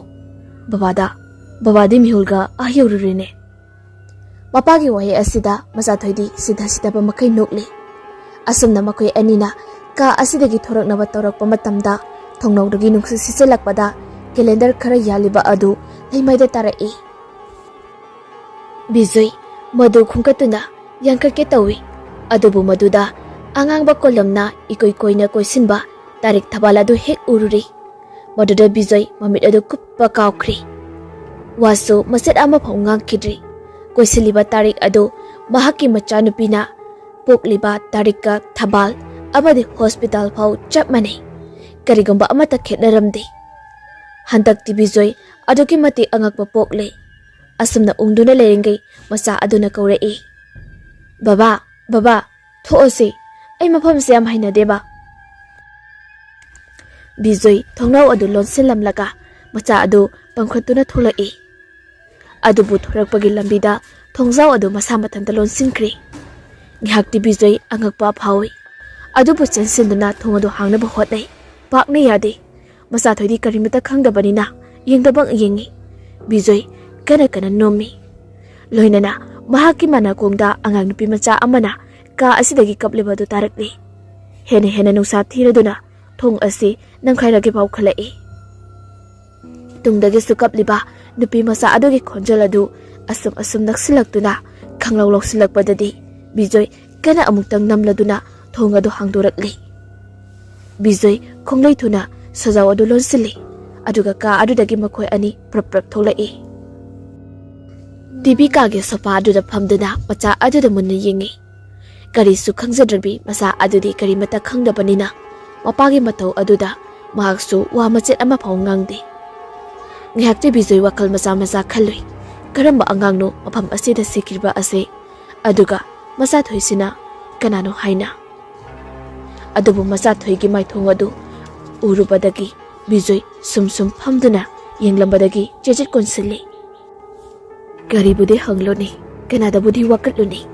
ꯆꯔꯥꯡꯅꯕ ꯀꯌꯥꯒꯤ ꯑꯀꯤ ꯑꯈꯪ ꯀꯌꯥ ꯇꯅ ꯊꯜꯂꯕ ꯑꯁꯤꯗꯗꯤ ꯇꯧꯐꯝ ꯈꯪꯗ꯭ꯔꯕ ꯃꯃꯤꯠꯇ ꯁꯨꯃꯇꯤꯕꯨ ꯅꯤꯡꯁꯤꯡꯂꯨꯏ꯫ ꯃꯄꯤ ꯁꯤꯟꯊꯅ ꯃꯆꯥ ꯑꯗꯨꯕꯨ ꯆꯦꯆꯦꯠ ꯀꯣꯟꯁꯤꯟꯗꯨꯅ ꯁꯣꯐꯥ ꯑꯗꯨꯗ ꯍꯤꯞꯊꯈ꯭ꯔꯤ꯫ ꯉꯥꯏꯍꯥꯛ ꯍꯤꯞꯂꯝꯂꯕ ꯃꯇꯨꯡꯗ ꯃꯄꯥ ꯃꯆꯥ ꯑꯅꯤꯃꯛꯇꯨ ꯇꯨꯝꯊꯈ꯭ꯔꯤ꯫ ꯃꯇꯝꯗꯣ ꯅꯨꯃꯤꯠ ꯆꯞ ꯌꯨꯡꯈꯠꯂꯛꯄꯒꯤ ꯃꯇꯝꯅꯤ꯫ ꯃꯈꯣꯏ ꯑꯅꯤꯃꯛ ꯏꯁꯤꯁꯤꯅ ꯇꯨꯝꯂꯤ꯫ ꯑꯗꯨꯕꯨ ꯃꯆꯥꯊꯣꯏꯒꯤ ꯃꯅꯥꯀꯣꯡꯗꯗꯤ ꯀꯅꯥꯒꯨꯝꯕ ꯑꯃꯅ ꯃꯍꯥꯛꯀꯤ ꯃꯃꯤꯡ ꯀꯧꯕꯗꯨ ꯍꯟꯖꯤꯟ ꯇꯥꯔꯛꯏ꯫ ꯃꯗꯨꯗ ꯃꯆꯥꯊꯣꯏ ꯃꯤꯀꯞ ꯊꯣꯛꯂꯛꯏ꯫ ꯃꯃꯤꯠꯇꯨ ꯁꯨꯔ ꯅꯣꯏꯗꯨꯅ ꯃꯄꯥꯕꯨꯡꯗ ꯌꯦꯡꯂꯝꯂꯒ ꯁꯣꯐꯥꯗꯒꯤ ꯇꯞꯅ ꯀꯨꯝꯊꯔꯛꯏ꯫ ꯃꯍꯥꯛꯀꯤ ꯃꯅꯥꯀꯣꯡꯗ ꯇꯥꯔꯤꯕ ꯑꯁꯤ ꯃꯍꯥꯛꯀ ꯁꯥꯟꯅꯅꯤꯡꯕ ꯀꯅꯥ ꯑꯃꯅ ꯃꯍꯥꯛꯄꯨ ꯀꯧꯔꯤꯕꯅꯤ꯫ ꯃꯆꯥꯊꯣꯏ ꯀꯔꯤꯁꯨ ꯈꯪꯗꯕꯅꯤꯅ ꯑꯁꯨꯝ ꯂꯥꯛꯄꯅ ꯌꯨꯝ ꯑꯁꯤꯒꯤ ꯋꯥꯁꯔꯨꯝ ꯂꯣꯝꯗ ꯆꯪꯁꯤꯜꯂꯛꯏ꯫ ꯃꯈꯣꯜ ꯑꯗꯨꯁꯨ ꯋꯥꯁꯔꯨꯝꯗꯒꯤ ꯇꯥꯔꯛꯂꯤ꯫ ꯂꯣꯏꯅꯅ ꯋꯥꯁꯔꯨꯝꯒꯤ ꯕꯦꯁꯤꯟ ꯑꯗꯨ ꯏꯁꯤꯡ ꯇꯥꯕꯒꯤ ꯃꯈꯣꯜꯁꯨ ꯇꯥꯔꯛꯂꯤ꯫ ꯑꯗꯨꯒ ꯕꯥꯠꯇꯕ ꯑꯗꯨꯗꯁꯨ ꯏꯁꯤꯡꯗ ꯑꯉꯥꯡ ꯑꯃ ꯁꯥꯟꯅꯕꯒꯤ ꯃꯈꯣꯜ ꯇꯥꯔꯛꯏ꯫ ꯃꯗꯨꯗ ꯃꯆꯥꯊꯣꯏ ꯌꯦꯡꯅꯤꯡꯂꯗꯨꯅ ꯋꯥꯁꯔꯨꯝꯒꯤ ꯊꯣꯡ ꯑꯗꯨ ꯇꯞꯅ ꯍꯥꯡꯗꯣꯔꯛꯏ꯫ ꯃꯗꯨꯗꯁꯨ ꯉꯁꯥꯏꯗꯒꯤ ꯇꯥꯔꯤꯕ ꯈꯣꯟꯖꯦꯜ ꯑꯗꯨ ꯑꯗꯨꯃꯛ ꯇꯥꯔꯤ꯫ ꯈꯔ ꯆꯪꯁꯤꯜꯂꯛꯄꯗꯨꯗ ꯎꯔꯦ besin adugi tap adu ising taribado maduda Machathoi haipeti yengami adubu padar marumduda batap manungda angal ama sanabagi mami adu urakpadagi Machathoi tapna tapna sangsilai aduga padar adu fat haidokpadadi kanasu leiramdri Machathoi angang ojarabaso matang asidadi kiraduna thukatkibadagi sor phawba phungkatli aduga wangang basu thokidri matam asida mahaki hek matungda mahak kumlabi nupi macha amakhak tapna likhalai aduga lenjumda tapna paisilai aduga khangin ilai masada matam aduda Machathoi kana laurai mahana kana laurakpadagi Bijoi tumlambadagi phuk haugalai tampakta machanupi leiramdabaduda ngoping machabu kaura kauduna chelai aduga ka khudingi machanupi bu thiba hurai ahanbadadi Bijoi kadomdano ingawngawna machanupi adubu kaura duna koichin cheli adubu masa aduna kapna laurakliba adudi washroom lomdagine haibadu khangblakpade washroom na chinsin ke tawbada thong adu londona leiramle matam aduda Bijoi thong adu kaukhaira sanglai matam asida besindagi ingakta chentherakpa aduga batap adugi padar marumda angang ama kaplibadu uri maduda Bijoi chinsinduna yenglui adubu somnatagi padarda taba mami ama oiramle Bijoi ngakpana khamthengkri adubu macha adubu amusu kaurakpa matamdadi machana khumlakliba adu ka asigi wangmadagini kadomdano karamba kada oidoina khangladuna Bijoi phaklangda manakong adu thangatlaga tari matam asidari khangli washroom asigi awang thangba kadagi lakpa machai khonjelni khangbadagi prap chingthori adubu mahakna chinthorokpa matamdadi ka adu ngasai makoina sojawlon silamba ka adu oiramli maduda Bijoi amoke henengakri marandi sojaw adu machi lengdribani kanana so hangdribani adubu Bijoi chensilakpa matamdadi thongdi makhada kitang hoba jaga aduda mi ama chenbagi mami tarakpadu machanupi adu sodana oiramgani haibado chingnaraduna Bijoi amu so adu lobo chentherakli loruraba matungda fat hangdoi mahakna so adu hangdorokpa matamdadi angakpagi mathakta angakpa amu oiri ngasai phingau ngaktane kupsindana lehauba adu haujikti punglangtuna konungkumna langduna leirami ngihaktangdi mahakso matau asida machagi wakhalga loina kaururi koirei leiduna angakpasinga asi yengduna lei adubu masa aduna amukaso kaptuna kaurokpa asidadi Bijoi kochinjin mahora eka asida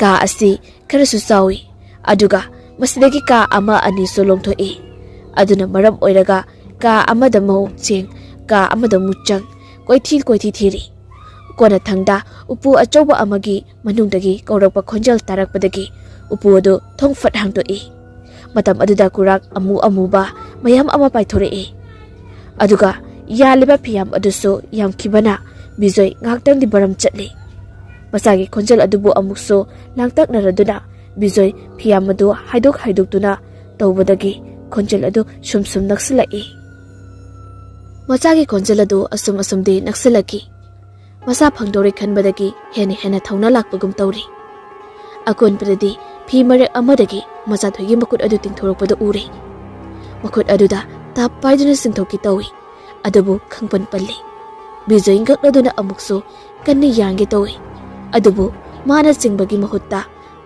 makut aduna oina khangchingjanba horai aduga ngasai makai kaplamba machanupigi khonjal adu akiba khonjal amada onthorakli pariba makut adusu nangdang lauba I chentharakpaga loinana ing laurai matam aduda Bijoi khangli madudi mahak mapam asida khurau thangle haibasi Bijoi kiboi lakpoi upu wanung asidagi thokraknaba hotnai adubu pakna yadri tunglomdagi tapna changsilai phanakana honarabasu yadri adubu ka asida kanagumba ama changlakpagi makholsu Bijoi tarai aduga ngehak leiraga phiyam adu haidoraklaga Borisna singthoktuna Bijoi bu paiduna khangsingi longna makoi animak laimaidor ta sinduna tai matam asida kangka makada Machathoi tumina ta sinduna thak niktuna leiriba du uri Bijoi panthaba tawduna machanupi adubu puthoraktuna makoi ahumdo amuk ka asidagi thorakli sojaw adu lonsilamduna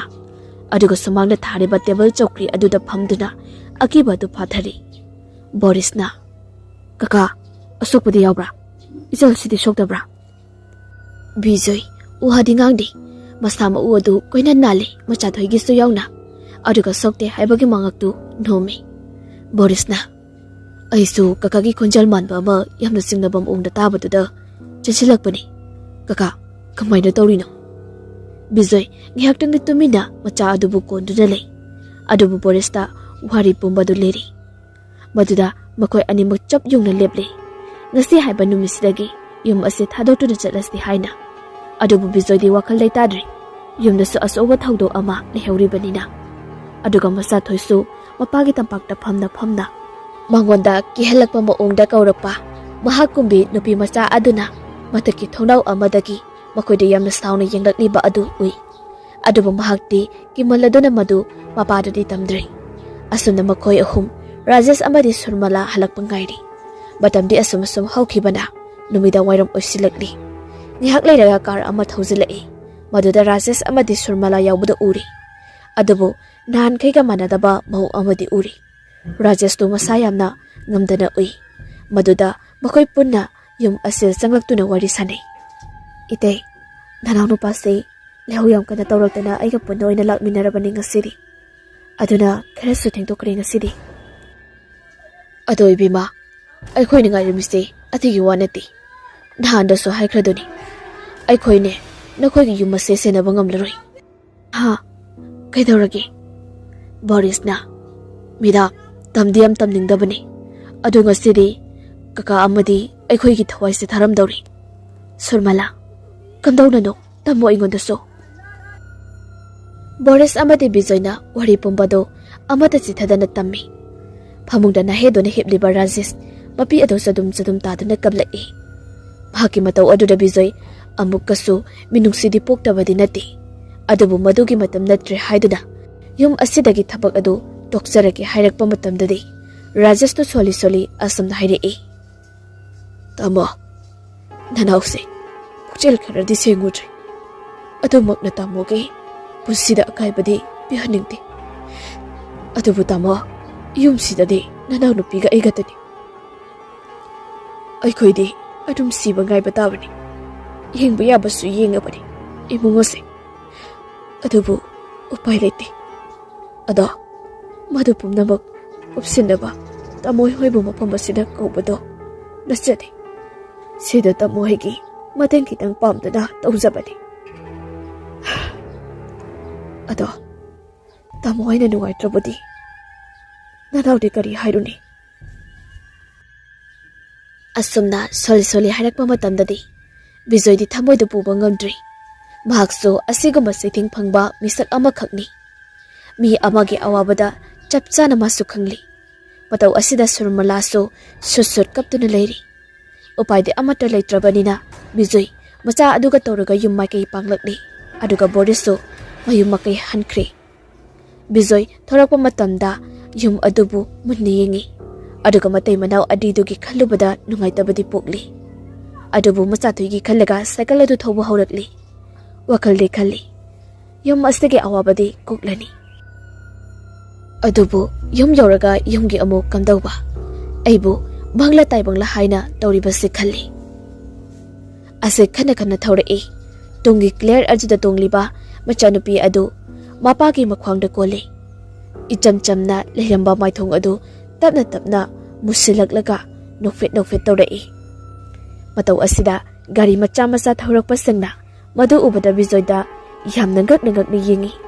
Bijoy su mayamna magonda yenglaiba biyeng asti ubada amukkasu hena angakpa phawali. Adubu yumdangdi yaurage haiduna yum yongnaba cycle adu khara kana hena thaurai.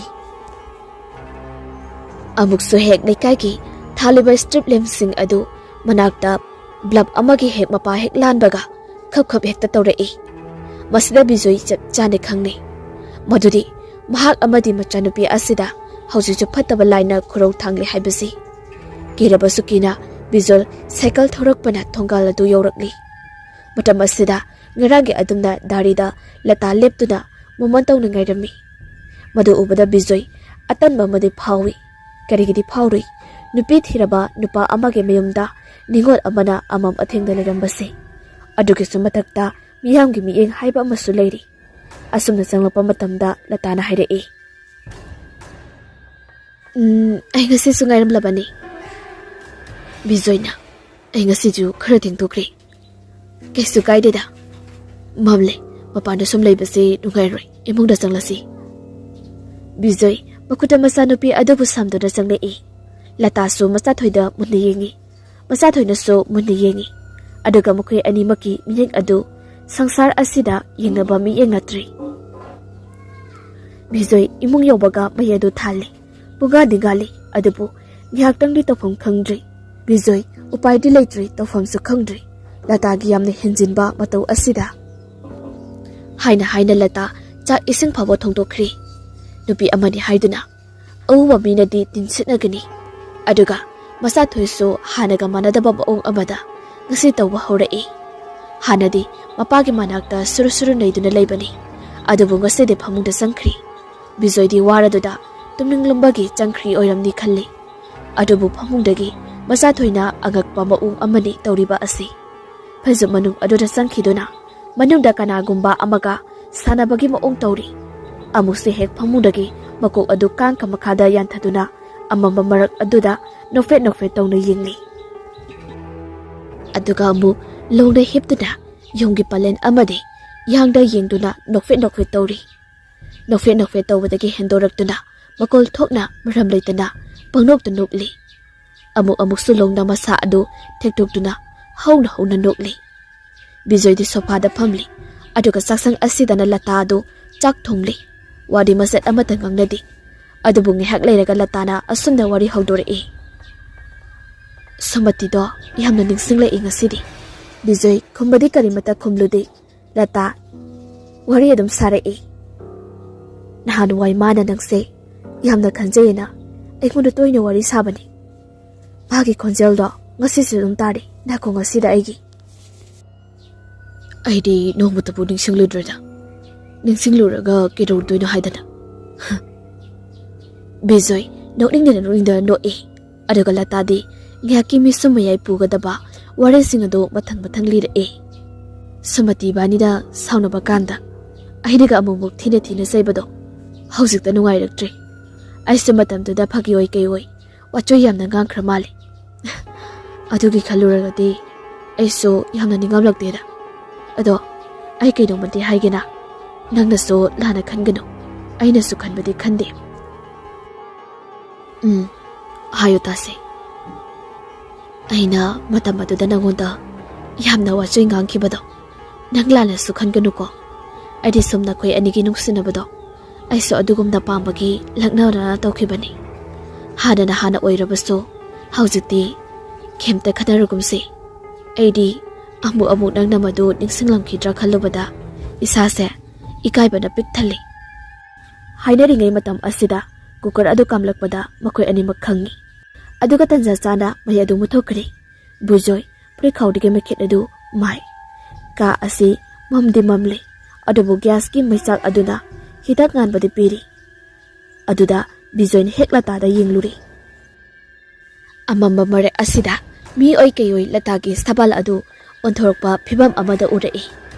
Masamana ipha phaba makai makhut masa adu san sabagi maongda phaki maikaida tapna changsilakpadu lepti. Bijoy madu ubada khangpre khangi. Aduga maikhet adu purikhaudagi yam kanna theri. Aduga kiraba Latagi sakpham adu changsilakpa lepti. Bijoy su purikhaudam maikhet adu thengnari. Adubu thukatpa heman khiduda maikhet adu lokthokpa yadri. Adubu amuktan khangsingbada maikhet upu dudagi maru aduga tongan pungsai saiba makai purikhaudagi paithораklaga leimaida tai. Bijoy panthaba tawdana maikhet maru adu khungatuna maikhet upu aduga khungkatlaga khetnaba laknai. Lata su podrok lawba makai mahaki manakta tabna sangsalai. Asumda atenba matam asida tawriba asi angakpa thongdokni. Hatu tawduna Bijoyna maikhet adu phatkhet padadi Lata adu mikup phadana hanagi phibamda phathanjanki. Adubu Bijoydadi madu chingna hauri. Lata su Bijoyna chingna khiba manba mataw adu haibet khangli. Aduna wa amachet ama phawba ngangda sak adu loisilli. Bijoy maikhet aduna latel aduda thalamlaga machanupi adu khangning ningsinglakpadagi mahaki ka aduda mekhet maru amamam khet tuna changlai aduga machanupi adubu kauri anira ahumlak kawba phau asida khumlakte makeso anira ahumlak sumsum khetli aduga akonbada mahaki phamung hek yawbaga machathoigi makhut anidu tingthoraktuna mapana sukhatuna purakliba mekhet maru adu phat muthatli matam aduda bizoi soilawe aduga asamna haire isa thoibi adumaina tawnu mapanu aiti haina mekhet adu ambu kheluba matamdadi phajak manungda tasindona lebado uri matam asida bizoi wakal kharadi yangi masa asina mangonda laknari boy khalli adubu handakti mekhet asi mutkhraga mathangi sukhalakpa matamdadi machadu chap yungna mangonda yengdona leptuna leiramba asida khangpre khangi adubu karisu tawdaba saduna machanupi adubu pamkhatuna asumna themi babadane adumaina amambada laknaganu ko phatti lao nina chak loihawdorobani charurasi asuna pamdana thokraba matung phamung asida amuba amadi lehawri makhoi ahum sak adu chaminari aduga masa ase tuphalase haiduna tumankri aduga bizoiga latagadi yumjaida ngarangi matawgum phamduna leiri ngasidi maiso laktri aduna laten khakninga liba asi adugi sumatakta bizoi asi lata thajaraktrabani aduga latadi mahaki thaurang adu chapchana pangthoklagani khallubanina wakhal hanthandana bizoiga mafam asida phaminari somda surmala phamungda hipna leiri rajesh ta tapna wari sarai moitama aikhoi ani gi haibase irai bak lei roidra khangdeda aikoina asengmo wari liruda base yamna lamdawa mali lithokibana surmala lithokibana aikhoi ani sirabasu madagi papti kokadawa mali aisu aipamabata khangdre ngasi aini darise makhoi budi lehori haikri adubu asengbagidi aigise seriously surmala aikoina khallubadaba oirakpanaba aduri aina khalloi tamodo aina bapamasida kauduna imung asida thoiba tamnaba kaya asigi solution purakani khallubani adubu madu pungya hekta yaba oiramdri adugi sumathakta phibam asida mari makhong chumna lirurabada thajabi badagi mathakta amukka hena awapamda tagadra khalai asanda wari lina rajesh ke plan khudingmak adu makoi ani wari oina sanare matam aduda makoi ani ki machanupi thoibi haiba asi chahi 9 muk pharakli matam asida yamna kanna naba hauki doctor da test kaya tawruba matungda result amakhakti yamna angakpa oiki makoi gi machane haiduna yogluba asi DNA da test result ta makoi gi DNA duga oiramdi maduda doctor gi maternity ward ta chattuda register phakatuna history yenguba matamdadi thoibi makhoi gi macha oiramdri angang pokpagi matam adu maktada angang adisi soibadagi onthokna khiba haibadi bizoi amadi sumati gi macha oiriba masa thoibi asiga rajesh amadi surmala gi macha oigadoriba macha thoi ani asi onakhi madusu mama ani sigi maming to hairap manakhi duna aduna madam oirega chahi 9 asigi matungda rajesh na bizoi gi khungul lirakhi makhoi gi yumda thabak ama kawi haiduna khabar da phau phongduna bizoi amadi macha thoi ani sibu yum asida puraknaba plan sinki loinena plan asida bizoi ga thabak suminaba bizando hairiba nupa macha asiga su puna thabak asibu pangthok mina khibani adubu thabak asi mai pakpodi ngamdri masi khalobada rajesh thamboi sokna phamung asida anaba adu khangli upai leitraba makoi ani phamung asida anaba asina hiptuna leiraga surmalana phamung asida gathaduna leirambadagi tumthakiba khangaudri thong thonau matik sana lonsilamdaba namaram oiraga nuksina liriri silaki matam asida sojalo liba thong asi khazik nomba haurai aduga adugi matungdagi karum tawba khutsa amakak tingthoroktuna sojau aduda tapna paisili Ngahak paisilaba matungda tabna thadorakpada so adu mathanta hangtorakli. Thong adugi oyet animak hangtorakpa matamda manungdagi angang nupi macha amagi mami adu chapsana tabada laimaida tarami. Matam aduda yum asil thaliba blab khudingba khapa khapa haurai. Surmala so thongnaudagi nungsi sisilakpa aduna inglakpadagi mikap tholai. Rajesh to ningthijana tumduna leramba asida Surmala mapuroibagi famungda phasada sembiramlaga thongnaw adu lonsile. Aduga mahaksu tumdringe asida karino madi charga tumge haiduna kisada changlakli. Ngasidi thoinabu akiba wakhal khalludri.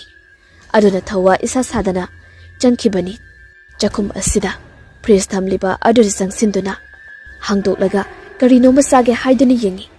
Aduga tunglomda angang amakhak tapna magi maikei tamna changlai. Khara sum changselakpadagi angang adugi makhuttuda pairaki hek tobaga Surmala Priski thongudu fadon sili. Matam asida angang adugi masa adu kari amati yaudaba phibam oma oina leimaida joy launa tai. Surmala madu ubada ngahakti ngaksanai. Matau karamna asida asigo mapi asita doido haina. Makhutuda khungkatlaga sophagi phi oira male haiduna sopha masa aduda thammi. Aduga mahak sopha asang aduda phamthei. Aduga mahakna puthorakliba angur adu chaba haurai. Mahaksu nugaitaba wakhal mayamna puba ngamdraduna mapuroiba naduna famungda lehawi. Hoha athu akaigidamak mahak mapuroibagi manaktagi hendokpa yade haibasi kaururi.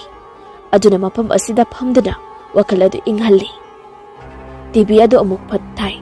Aduga phuri khawdagi churuk machai ama satorei.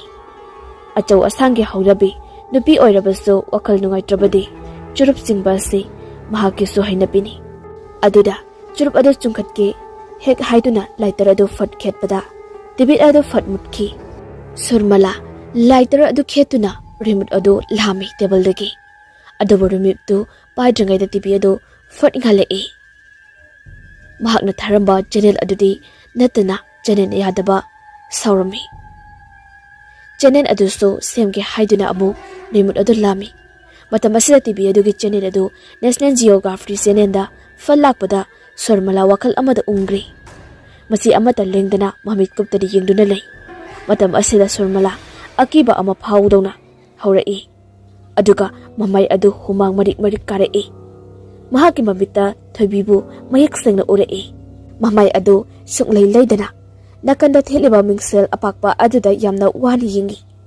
Matam asida uri maseng marang oina mahaki hek nakanda thoibina phamdana TV yengliba adu.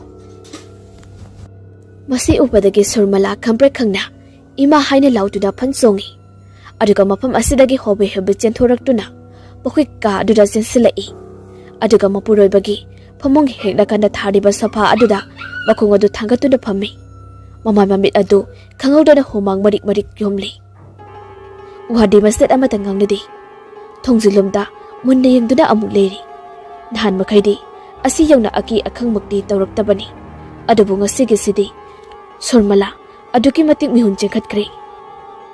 Manakta tumliba mapuroiba sida ma karimata haidri masangamdre haiduna. TV ka aduda thariba channel adu makhoi ka asida so makhol adu tari. Ngihak lerega volume adu khara hauna lekhelai. Surmala di kibuna loiri. Aduga khara sum haugalakpadagi TV adu muthat khara mali makhol amata takhidri. Thangnaba mikupta khongji makhol amuk tarai. Makhol adu makhoi ka tamna lakpagi makholni. Surmala kimanbana hemanbadagi phamungda sangduna phajib adu kupsanduna khangi. Adubu phajib tudi ipapabarina khara du phawduktuda ui. Asum tarambadagi makhol adu sum naksilai. Khara hena naksilakpadagi thongjin mapa chap chana lepadu Surmala mahaki phajib manungdagi uri. Makuta teddy bear amasu paiba mali. Hek tumina leptuna yenglamlaga tabna amuk changlaktuna Rajesh ki phamungi hek mamangda leptuna leikri. Surmala kaidarudoino phattanungda thokladra haiduna so phajib adu tapna haidorei. Adubu matam asida angang adu leiramdri. Ngihaktangdi waisangi akibadu khradi halle.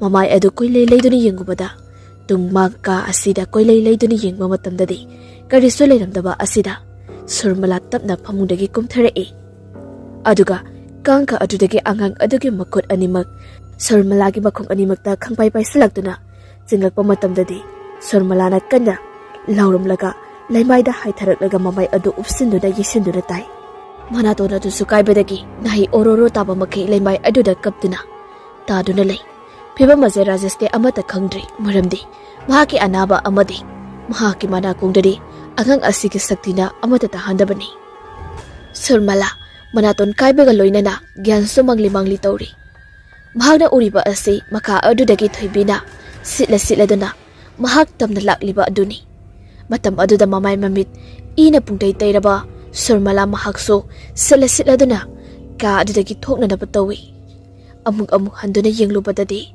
thoibi adu kangkadagi thoraktuna liptuna mangonda yengduna layrami aduga masa adu chapthara tawna mahaki maikai tamna jangsilai Surmala yang wana mahaki mapuroiba adubu kapna kawi adubu rajasti hidaksa khiba kaya adugi reaksana pop taba makai tumthakri aduna kayimasta takhidri mahakna kapna kauriba asi tarabuiningi amu rajesna ya onlakpa asidadi adubu upai laitrabanina Surmala yamna wana thongjin phaudi hentorakli makhung aduna tawduna thongadu chu insinduna masa mathanda lo odu tahangri maduda Surmala sitlaga medical gi kit habliba upu aduda yalaga hungulaklaga first aid kit odu lawthoi aduga mama memit tu chamthoi adubu leifatringai amuka aduda mapuroiba adu awafamda taramlali haiduna Surmala amu ngawping ka adugi thongadu hangnana bahonare adubu pak hek amu hangba yadri Surmala handakti akibadagi hendoktana mapuroibagi damak pakatpa phawrae ngehak akiba amadi anaba ngawbana maram oiraga mapuroibagi bab oirudabani adubu hauziti thongasi kana namduna yenglabaso hangdo uyaraktaba asidadi Surmala araiba makai sakti sidana duna thongadu hangnana bahonare laibak phabadagi thongadu masa mathanda hangturae adubu ka asidadi mai thalamdri Surmala mamai mamit adu phi amana taithokduna mahaki nupabu kouba horae aduga mai aduso phat thanba matamdadi mahaki nupa lairamdri Surmalana amuka hena mi paiba horakle hanjin kauraduna ka adudagi kuhing yengbaso uraktaba aduda kaplau lauba horakle aduba ikhang khagaudana world attest tawduna lairiba upu adugi thongadu nama tapna hangturae Surmala thong hangdorokpa adu yenguba matamdadi manungda karigumba ama leiba malakhe aduna maram oiraga Surmala upudugi manakta sangsinduna thongadu namaga hangdoi adubu rajeski puri khongraw ngaktamak yanduna leirambanina karisu udi asomna munna yengduna leiringai phi marak adudagi phi ngaktana kupsinba mi ama mangonda tapna yengsilakpa aduda Surmala khamprak khangna longna haitharaktuna lukhambadu leimaida yesinduna gyan mangkhri somdadi kari thabak nobu khangdri bijoyna tawriyasi lata sobada makut adunga tharaga mamit ushinduna tumli aduga mahaki manak adwaidana phaktuda bijoy phamduna latana tumlibadu yengli ngehaki mamangda lata mahaki thoram asi tawdrabani aduna makoi ani punna pungpham amangai se hainaramlaga latadi yamna thajadana safada nga thaduna uiduna tumbu tumthokrabani bijoy karimata haidi tumina phamduna leiri wakaldadi sumatina toina hairamba wado manakongda sonthangnana yaiduna tari tama latado mohomai tawi ko hanaga iman manadi handaktine mahagi mama duga aina mamatamda oriso dum sanaraga leirami aina salubado adunani mana aigi imanabini hairasu mana haibawa mana tawba thabakta kaya thajarunu ko waising asi tana bijoy latada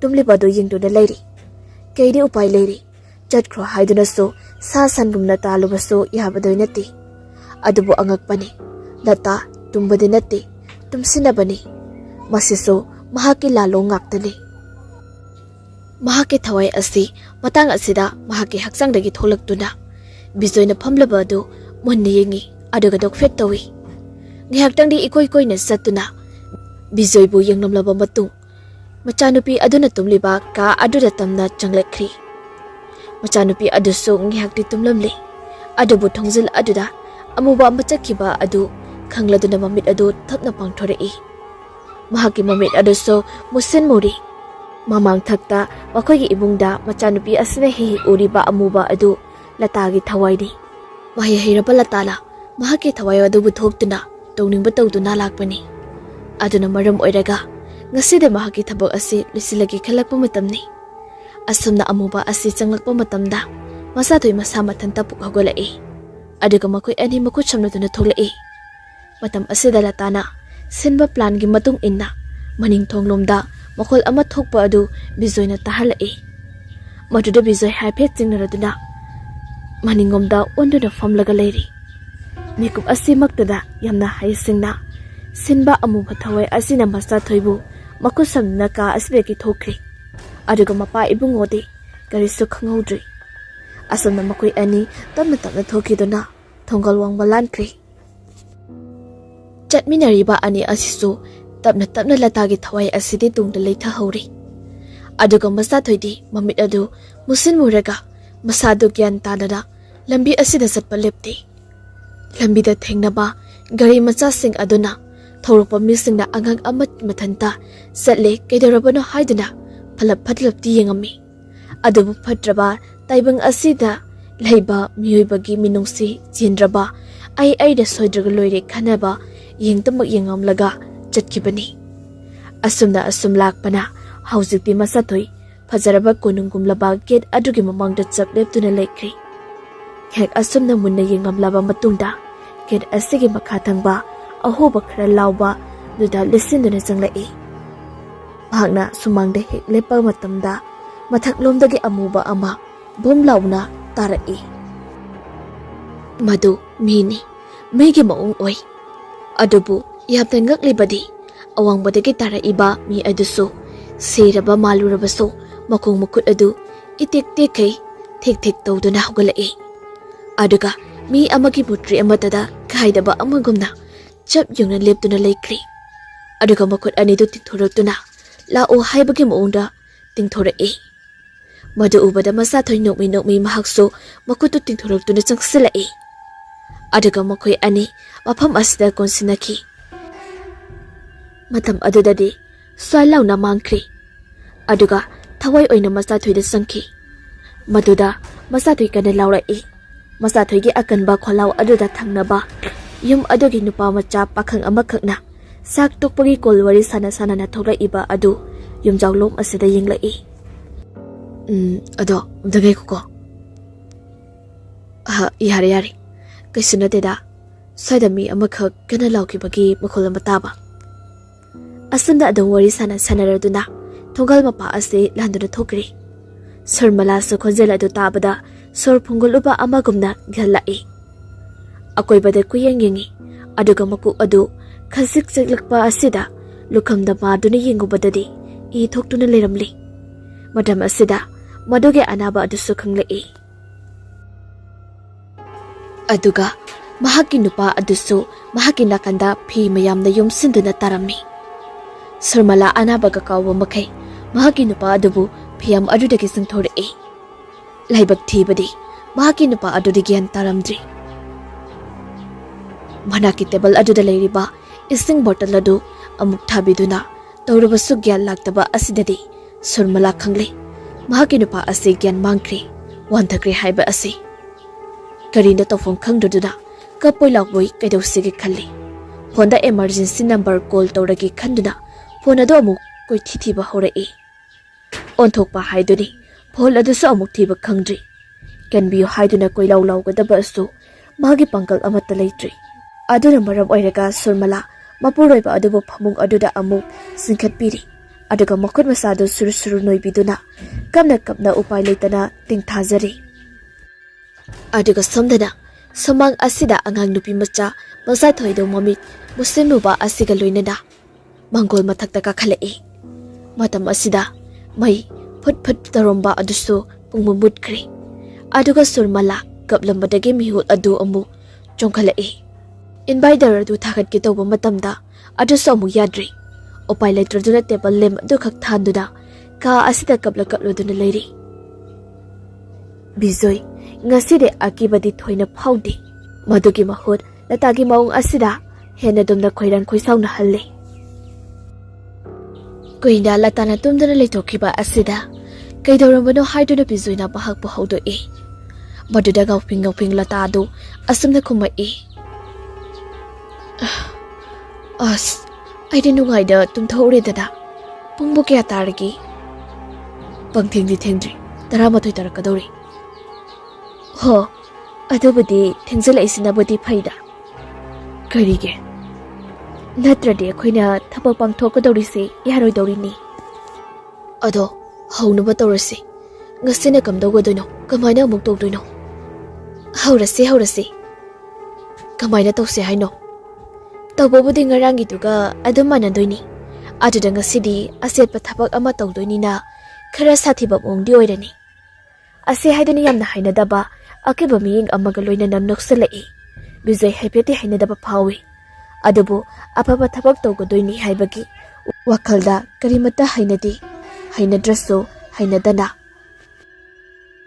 ꯄꯣꯠꯂꯣꯏ ꯁꯦꯠꯄꯤꯅ ꯌꯦꯇꯨꯝ ꯑꯗꯨꯅ ꯄꯣꯠꯂꯣꯏ ꯑꯗꯨ ꯃꯈ꯭ꯋꯥꯡꯒꯤ ꯑꯀꯣꯏꯕꯗ ꯀꯨꯏꯅ ꯐꯣꯠꯆꯤꯜꯂꯛꯄꯗ ꯀꯩꯅꯥꯒꯤ ꯃꯕꯨꯛꯇꯁꯨ ꯂꯦꯡꯁꯤꯟꯕ ꯑꯗꯨꯗ ꯀꯩꯅꯥ ꯑꯗꯨꯗꯤ ꯈꯪꯖꯗꯕꯅꯤꯅ ꯍꯧꯅꯕꯤ ꯑꯣꯏꯔ ꯃꯥꯜꯂꯦ ꯈꯟꯗꯨꯅ ꯀꯔꯤꯃꯠꯇ ꯍꯥꯏꯗꯅ ꯑꯗꯨꯃꯛ ꯃꯈꯥ ꯇꯥꯅ ꯐꯣꯠꯆꯤꯟꯕꯗꯨ ꯎꯟꯁꯥ ꯂꯣꯏꯅ ꯌꯥꯎꯏ ꯍꯥꯏꯕꯒꯤ ꯃꯇꯥꯒꯨꯝ ꯉꯁꯤ ꯕꯤꯖꯣꯏꯅ ꯇꯧꯔꯤꯕ ꯑꯁꯤ ꯃꯍꯥꯛꯀꯤ ꯊꯣꯏꯅ ꯈꯪꯖꯕ ꯅꯠꯇꯦ ꯐꯕꯨ ꯐꯔꯕꯗꯤ ꯈꯟꯗꯨꯅ ꯂꯇꯥꯅ ꯇꯧꯕ ꯈꯨꯗꯤꯡꯃꯛ ꯌꯥꯔꯤꯕꯅꯤ ꯑꯗꯨꯕꯨ ꯉꯁꯤꯗꯤ ꯃꯑꯣꯡ ꯈꯔ ꯍꯣꯡꯁꯦ ꯍꯥꯏꯗꯨꯅ ꯂꯇꯥꯅ ꯍꯥꯏꯕꯒꯤ ꯃꯇꯨꯡ ꯏꯟꯅ ꯕꯤꯖꯣꯏ ꯆꯥꯛꯈꯨꯝꯗꯒꯤ ꯊꯥꯡ ꯁꯣꯔꯤꯗꯨ ꯄꯨꯗꯨꯅ ꯌꯨꯝꯌꯥꯏ ꯑꯁꯤꯗ ꯂꯥꯛꯂꯤ ꯂꯇꯥ ꯀꯗꯣꯝꯗꯒꯤꯅꯣ ꯈꯪꯍꯧꯗꯦ ꯃꯍꯥꯛꯀꯤ ꯄꯨꯛꯆꯦꯞꯇꯒꯤ ꯆꯝꯄ꯭ꯔꯥ ꯑꯃꯒ ꯌꯦꯇꯨꯝ ꯈꯔꯒ ꯄꯨꯊꯣꯔꯛꯏ ꯑꯗꯨꯒ ꯃꯈꯥ ꯇꯥꯅ ꯍꯥꯏꯔꯛꯏ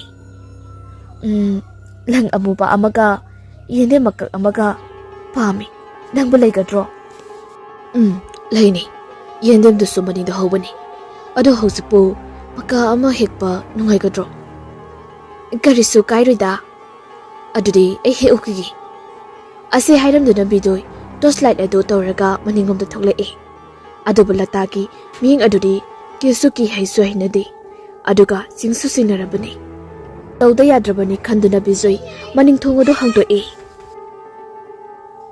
ꯑꯏꯪꯕ ꯅꯨꯡꯁꯤꯠꯅ ꯁꯤꯖꯤꯜꯂꯛꯄꯗ ꯕꯤꯖꯣꯏ ꯃꯁꯥꯗꯨ ꯏꯪ ꯂꯥꯎꯏ ꯃꯁꯥꯗꯨ ꯅꯨꯡꯉꯥꯏ ꯌꯦꯟꯗꯦꯝ ꯍꯧꯕ ꯃꯔꯤꯛ ꯑꯁꯤꯗ ꯆꯪꯉꯛꯏ ꯑꯗꯨꯒ ꯄꯥꯛꯊꯗꯨꯅ ꯍꯦꯛꯀꯦ ꯇꯧꯔꯤꯉꯩ ꯇꯨꯡꯂꯣꯝꯗ ꯀꯅꯥꯅꯣꯃ ꯁꯝꯗꯨꯅ ꯆꯠꯈꯤꯕ ꯃꯥꯟꯕ ꯑꯗꯨꯗ ꯕꯤꯖꯣꯏ ꯅꯣꯡꯈꯠꯂꯛꯇꯨꯅ ꯇꯣꯔꯆ ꯂꯥꯏꯠ ꯑꯗꯨ ꯀꯥꯞꯇꯨꯅ ꯑꯀꯣꯏꯕꯗꯨ ꯌꯦꯡꯉꯤ ꯑꯗꯨꯕꯨ ꯀꯔꯤꯁꯨ ꯎꯗꯦ ꯚꯥꯞꯅ ꯑꯣꯏꯔ ꯃꯥꯜꯂꯦ ꯍꯥꯏꯗꯨꯅ ꯌꯦꯟꯗꯦꯝ ꯃꯀꯥꯗꯨ ꯍꯦꯛꯇꯨꯅ ꯆꯪꯂꯛꯂꯤ ꯑꯗꯨꯒ ꯊꯣꯡꯒꯤ ꯄꯣꯅꯥ ꯑꯗꯨ ꯆꯦꯖꯦꯠ ꯂꯣꯟꯁꯤꯜꯂꯝꯂꯒ ꯆꯪꯉꯛꯏ ꯃꯍꯥꯛꯅ ꯆꯪꯂꯛꯄꯗ ꯂꯇꯥ ꯃꯍꯥꯛꯀꯤ ꯃꯈꯨꯠꯇ ꯄꯥꯏꯔꯤꯕ ꯆꯝꯄ꯭ꯔꯥ ꯑꯗꯨ ꯌꯦꯇꯨꯝ ꯑꯗꯨꯅ ꯊꯤꯜꯂꯒ ꯂꯪ ꯑꯃꯨꯕꯗꯨꯒ ꯇꯧꯔꯒ ꯁꯦꯝꯂꯤꯕ ꯑꯗꯨ ꯎꯕꯗ ꯕꯤꯖꯣꯏ ꯍꯥꯏꯐꯦꯠꯇꯤ ꯆꯤꯡꯂꯤ ꯃꯑꯣꯡ ꯑꯗꯨ ꯃꯤ ꯑꯃꯒꯤ ꯁꯛꯇꯝ ꯁꯦꯝꯃꯛꯀꯗꯕ ꯃꯥꯜꯂꯤ ꯆꯝꯄ꯭ꯔꯥ ꯑꯗꯨꯒꯤ ꯑꯀꯣꯏꯕꯗ ꯁꯝ ꯍꯧꯍꯟꯕ ꯑꯃꯒꯤ ꯃꯑꯣꯡꯗ ꯌꯦꯇꯨꯝꯒꯤ ꯂꯪ ꯑꯗꯨ ꯂꯦꯡꯂꯒ ꯁꯦꯝꯂꯤ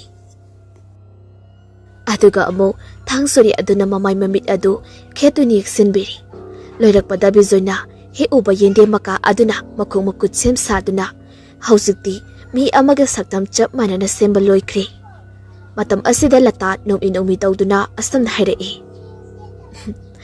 ꯀꯩ ꯃꯥꯜꯂꯤꯁꯦ ꯕꯤꯖꯣꯏ ꯀꯔꯤꯃꯠꯇ ꯈꯨꯝꯗꯦ ꯑꯗꯨꯕꯨ ꯂꯇꯥꯗꯤ ꯋꯥ ꯃꯈꯥ ꯑꯗꯨꯝ ꯇꯥꯔꯛꯏ ꯁꯤ ꯃꯤ ꯑꯃꯒꯤ ꯍꯛꯆꯥꯡꯅꯤ ꯃꯁꯤꯗ ꯑꯩꯅ ꯅꯪꯒꯤ ꯏꯃꯨꯡꯁꯤꯗ ꯅꯍꯥꯟ ꯃꯈꯩ ꯌꯦꯠꯇꯨꯅ ꯂꯩꯔꯤꯕ ꯊꯋꯥꯏ ꯑꯗꯨ ꯀꯧꯗꯣꯏꯅꯤ ꯑꯗꯨꯒ ꯍꯛꯆꯥꯡ ꯑꯁꯤꯗ ꯆꯪꯍꯟꯈ꯭ꯔꯕ ꯃꯇꯨꯡꯗ ꯑꯩꯅ ꯃꯊꯧ ꯃꯉꯝ ꯄꯥꯡꯊꯣꯛꯄ ꯑꯃꯒꯨꯝꯅ ꯇꯧꯗꯨꯅ ꯄꯣꯠꯂꯣꯏꯒꯗꯣꯏꯅꯤ ꯃꯇꯝꯗꯨꯗ ꯅꯪꯒꯤ ꯅꯨꯡꯉꯥꯏꯇꯕ ꯄꯨꯝꯕꯗꯣ ꯀꯣꯛꯂꯗꯣꯏꯅꯤꯗ ꯋꯥꯍꯩꯁꯦ ꯍꯥꯏꯖꯔꯕꯁꯨ ꯕꯤꯖꯣꯏꯗꯤ ꯀꯌꯥ ꯊꯥꯖꯗ꯭ꯔꯤꯕꯅꯤ ꯃꯔꯝꯗꯤ ꯆꯤꯡꯅꯕ ꯑꯁꯤ ꯑꯁꯨꯝ ꯍꯦꯟꯒꯠꯂꯛꯂꯤꯕꯅ ꯑꯗꯨꯕꯨ ꯇꯧꯔꯤꯕ ꯊꯧꯔꯝ ꯑꯁꯤꯗꯤ ꯃꯈꯥ ꯑꯁꯨꯝ ꯆꯠꯊꯔꯛꯏ ꯂꯇꯥ ꯂꯩꯕꯥꯛ ꯃꯈꯥꯗ ꯃꯨꯇ꯭ꯔꯤ ꯑꯃ ꯊꯝꯃꯤ ꯑꯗꯨꯒ ꯑꯀꯣꯏꯕꯗ ꯂꯩꯏ ꯈꯔ ꯆꯤꯡꯂꯤ ꯑꯗꯨꯒ ꯑꯃꯨꯛ ꯄꯨꯛꯆꯦꯞꯇꯒꯤ ꯑꯃꯨꯛꯀꯁꯨ ꯃꯤꯀꯨꯞ ꯈꯔ ꯂꯧꯊꯣꯔꯛꯏ ꯑꯗꯨꯒ ꯑꯀꯣꯏꯕꯗ ꯊꯥꯗꯨꯅ ꯃꯩꯈꯨ ꯈꯨꯕ ꯍꯧꯔꯛꯏ Maikho adu asum kuruktuna hausati ka asi maikho tanangai silakli.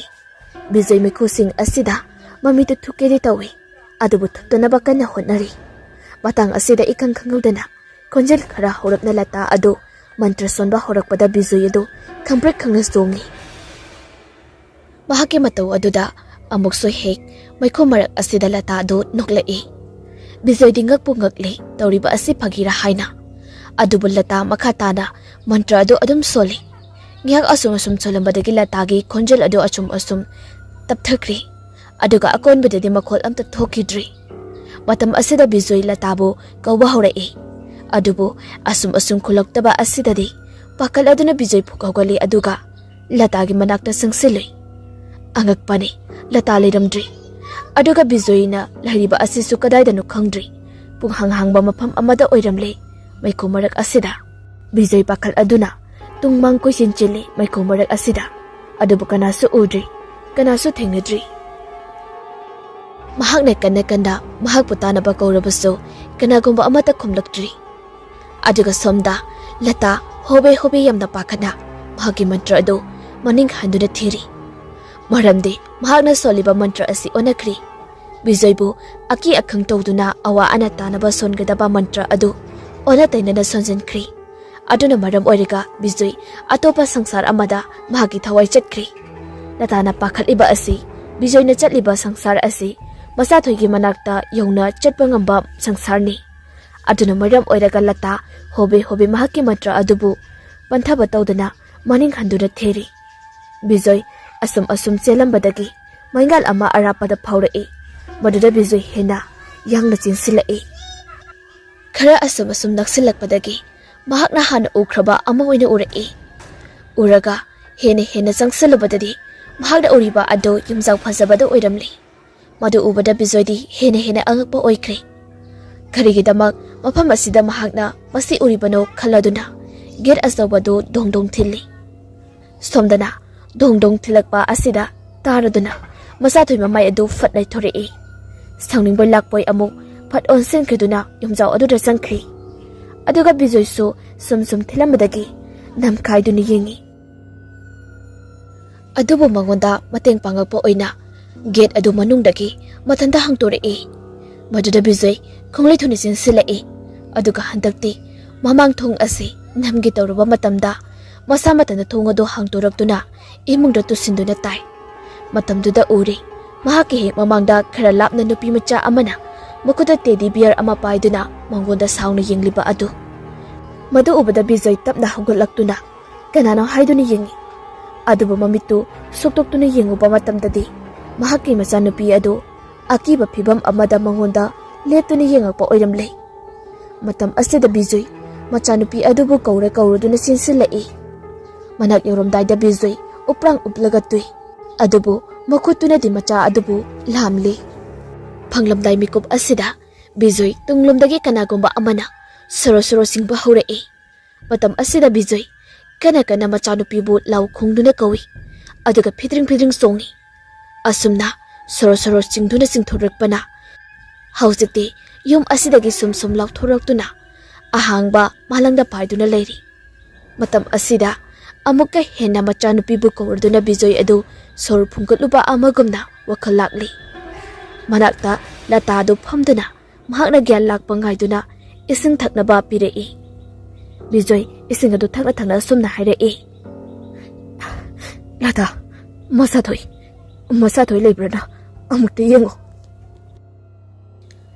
Lata wakaldadi khalle machanupi yumda leitre haibasi khanglabaso khangdaba saduna pakhasadana ka adu jansilai makhuyani. Adubu leiramdaba asidadi bijoy mihul chekhatkri.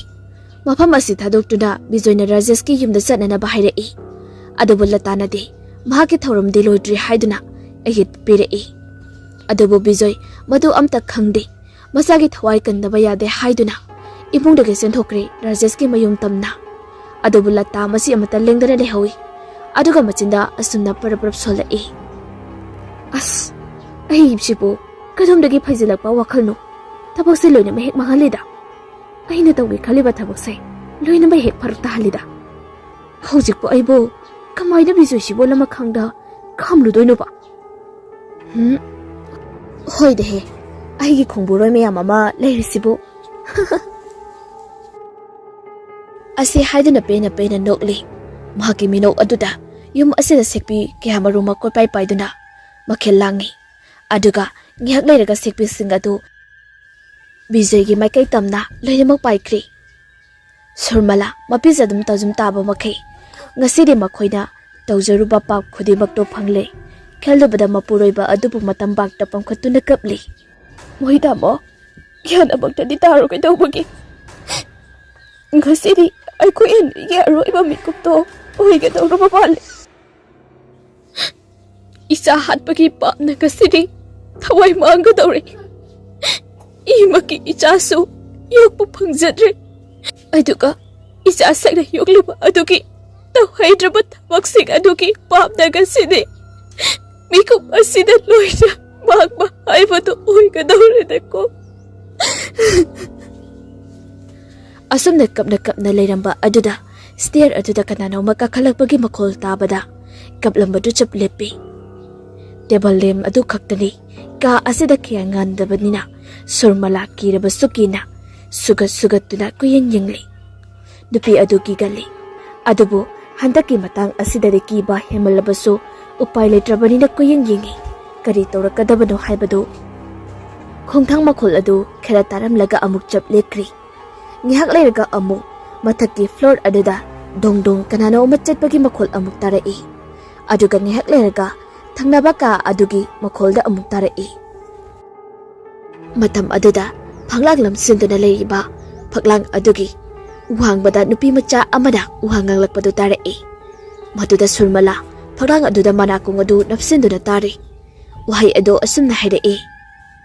Ima ai kaurabo.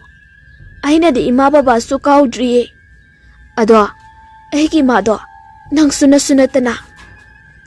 Asana khanglaw laga phaklangda phalawna chungkhalaktuna thomjilakpada surmala khangprak khangna chungkhali. Phangna asuna chungkhlakpa aduda Rajesh tu mamit adu pangthoktuna leiramli. Madu ubada surmala sangsilaktuna hangai. Tamo gyan tarabo. Si aingonda samo mafamsidagi ibani thokrasi. Ha kaidawragi. Rajesh de gyan phajana amta tadrabani. Aduna khangdraduna hanglaklini. Adubu surmala di pakhatna ka asne thoknaba hairaga kana mapureba bu puthoknaba hotnari. Aduga Rajesh mahaki nupigi makoktagi senthaira iba I adu hek thingnaruri. Maduda singdana hangai. Kaidawragi kadagi inuse. Se aduga lairi amukta thoknaba tawse. Asana namdura surmala mahaki nupa adubu samduna ka adudagi thoklai. Adubu handakti ka asde pumamamli. Bijoy amamba marak asida chatli. Tamthiraba matam amagi matawgum tamna nungso mangsilakpa horakli. Loinana nungsisu khaga wanga sitpa horai. Matam asida lambida chatlamba mipum khudingsu magi thongal mapada chinsin kiduna lambi ase itak silakli. Bijoy thoinadi akiba poklamdabani. Adubu tawrakliba phibam asi atanba akiba amasu hekpuklai. Adubu machagi nungsi maina ngawrba heman khibana akiba kaya asibu tungkoina duna hausik so lambi asida selai. Tungda laptakna pairakliba sekpi khara sinasu Bijoy gi kokthak mapa lana paikibada khonjal thokna khonglakpa asida Bijoy nongthakta yingkhatloi.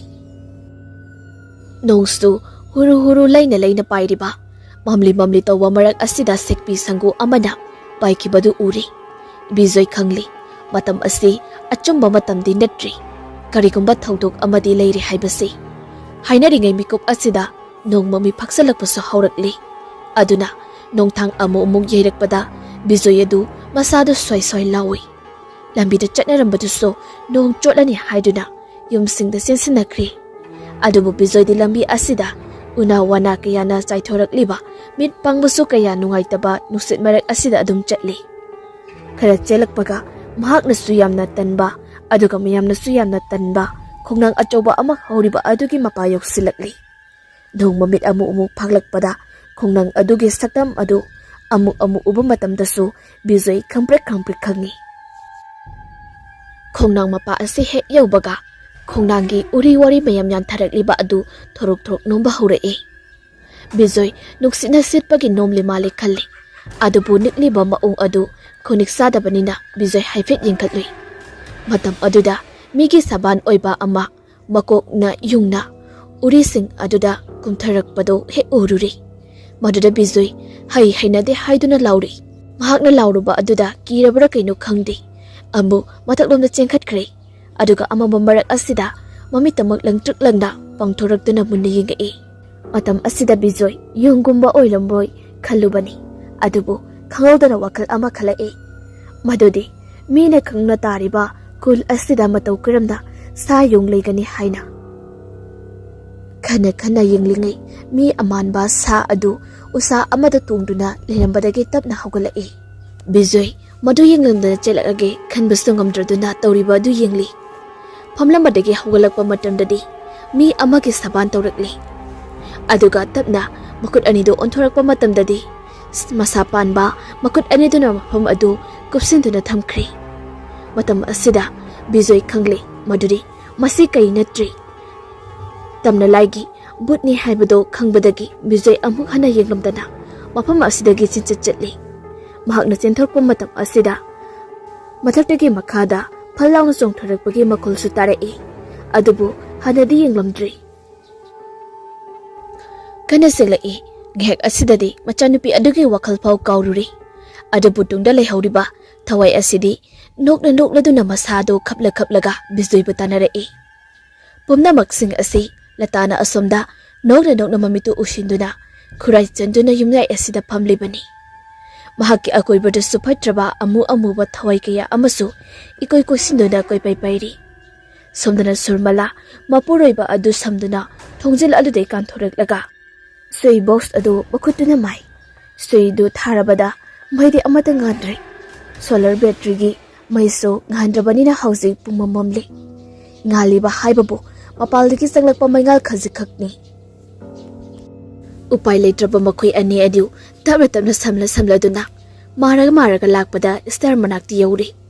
Adubu luribadi phajana sumna phau thangba kamtraba makhoi ani adu kamdongna mafam asida kumtharakadoino haibisini.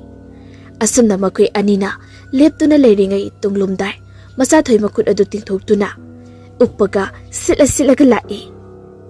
Makul adu khara tarakpadagi surmalaso tung onthoktunna yengluba matamda amamba marak asidagi makut ani tingthoklaglaga surmalagi khujeng animak taplangna paire.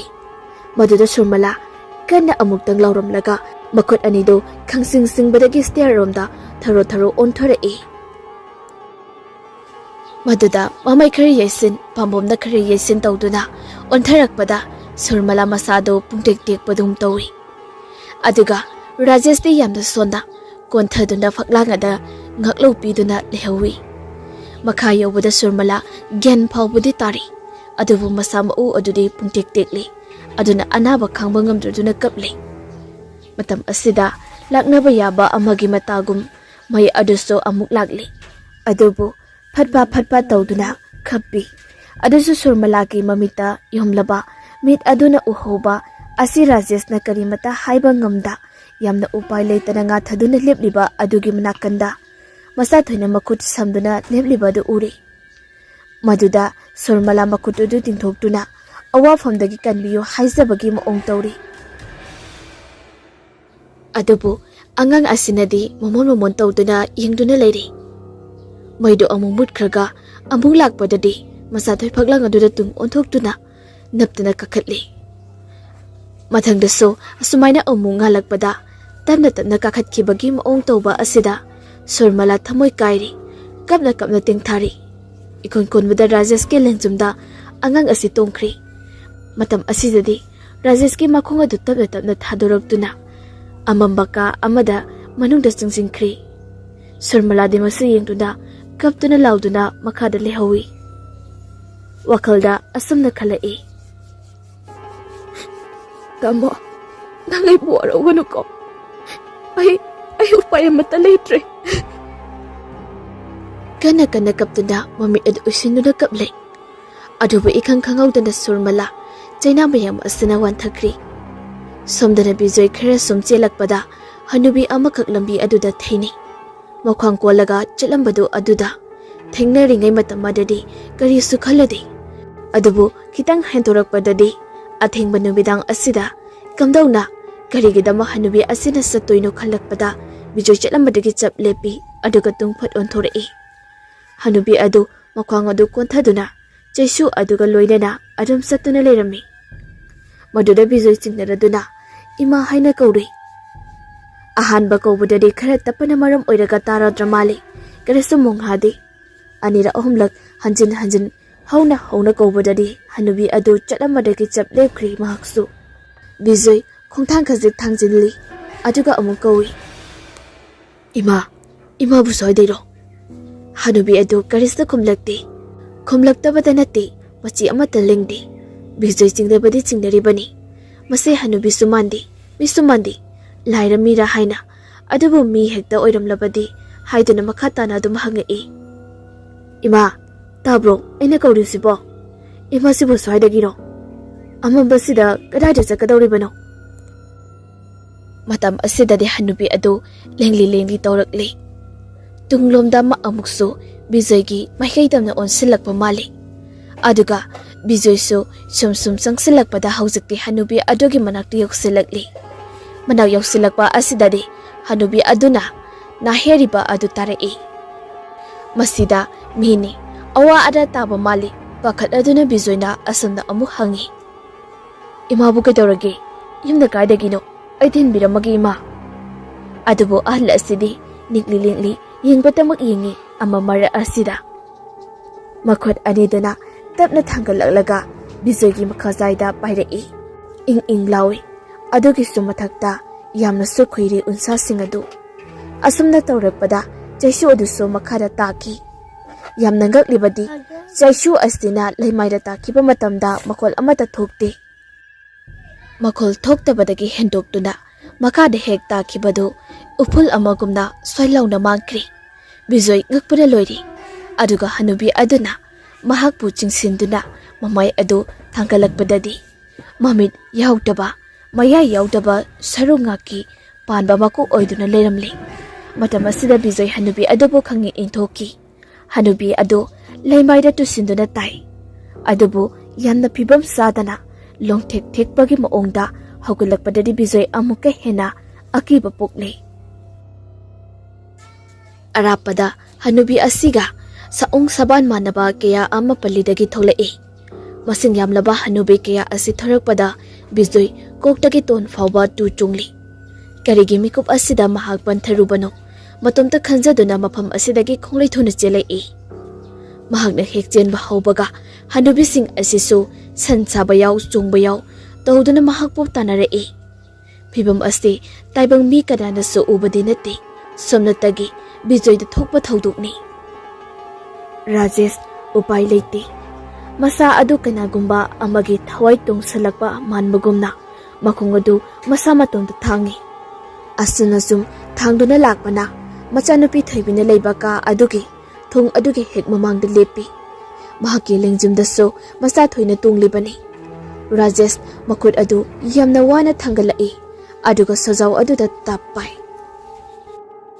Kan khraba sojaw adu karisu yaudaba makhut aduna singduna yoli adu thadanaba honarakpada. Makhut adu so ina pungangangi. Rajesh yamna wana kapli. Adubu akonbada so adu thadali. Makhut adu so tatli tawre. Aduga ka asida sanglai. Maduda thoibi adu phamungda phamduna lerami.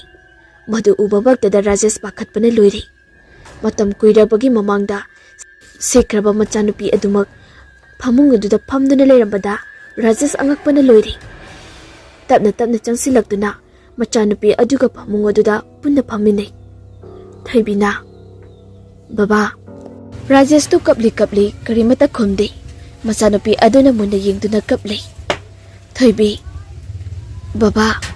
Baba bu udaba aidi yamna kuiri. Ngasi ka karigi aigi nakta sangai ino. Isa Thoibi. Rajesh hatakti khamba ngamlaktraduna kamna macha asibu kawi. Adubu macha asinadi karimata khumlakti aduga mahaki pendaba adu oina phungdorai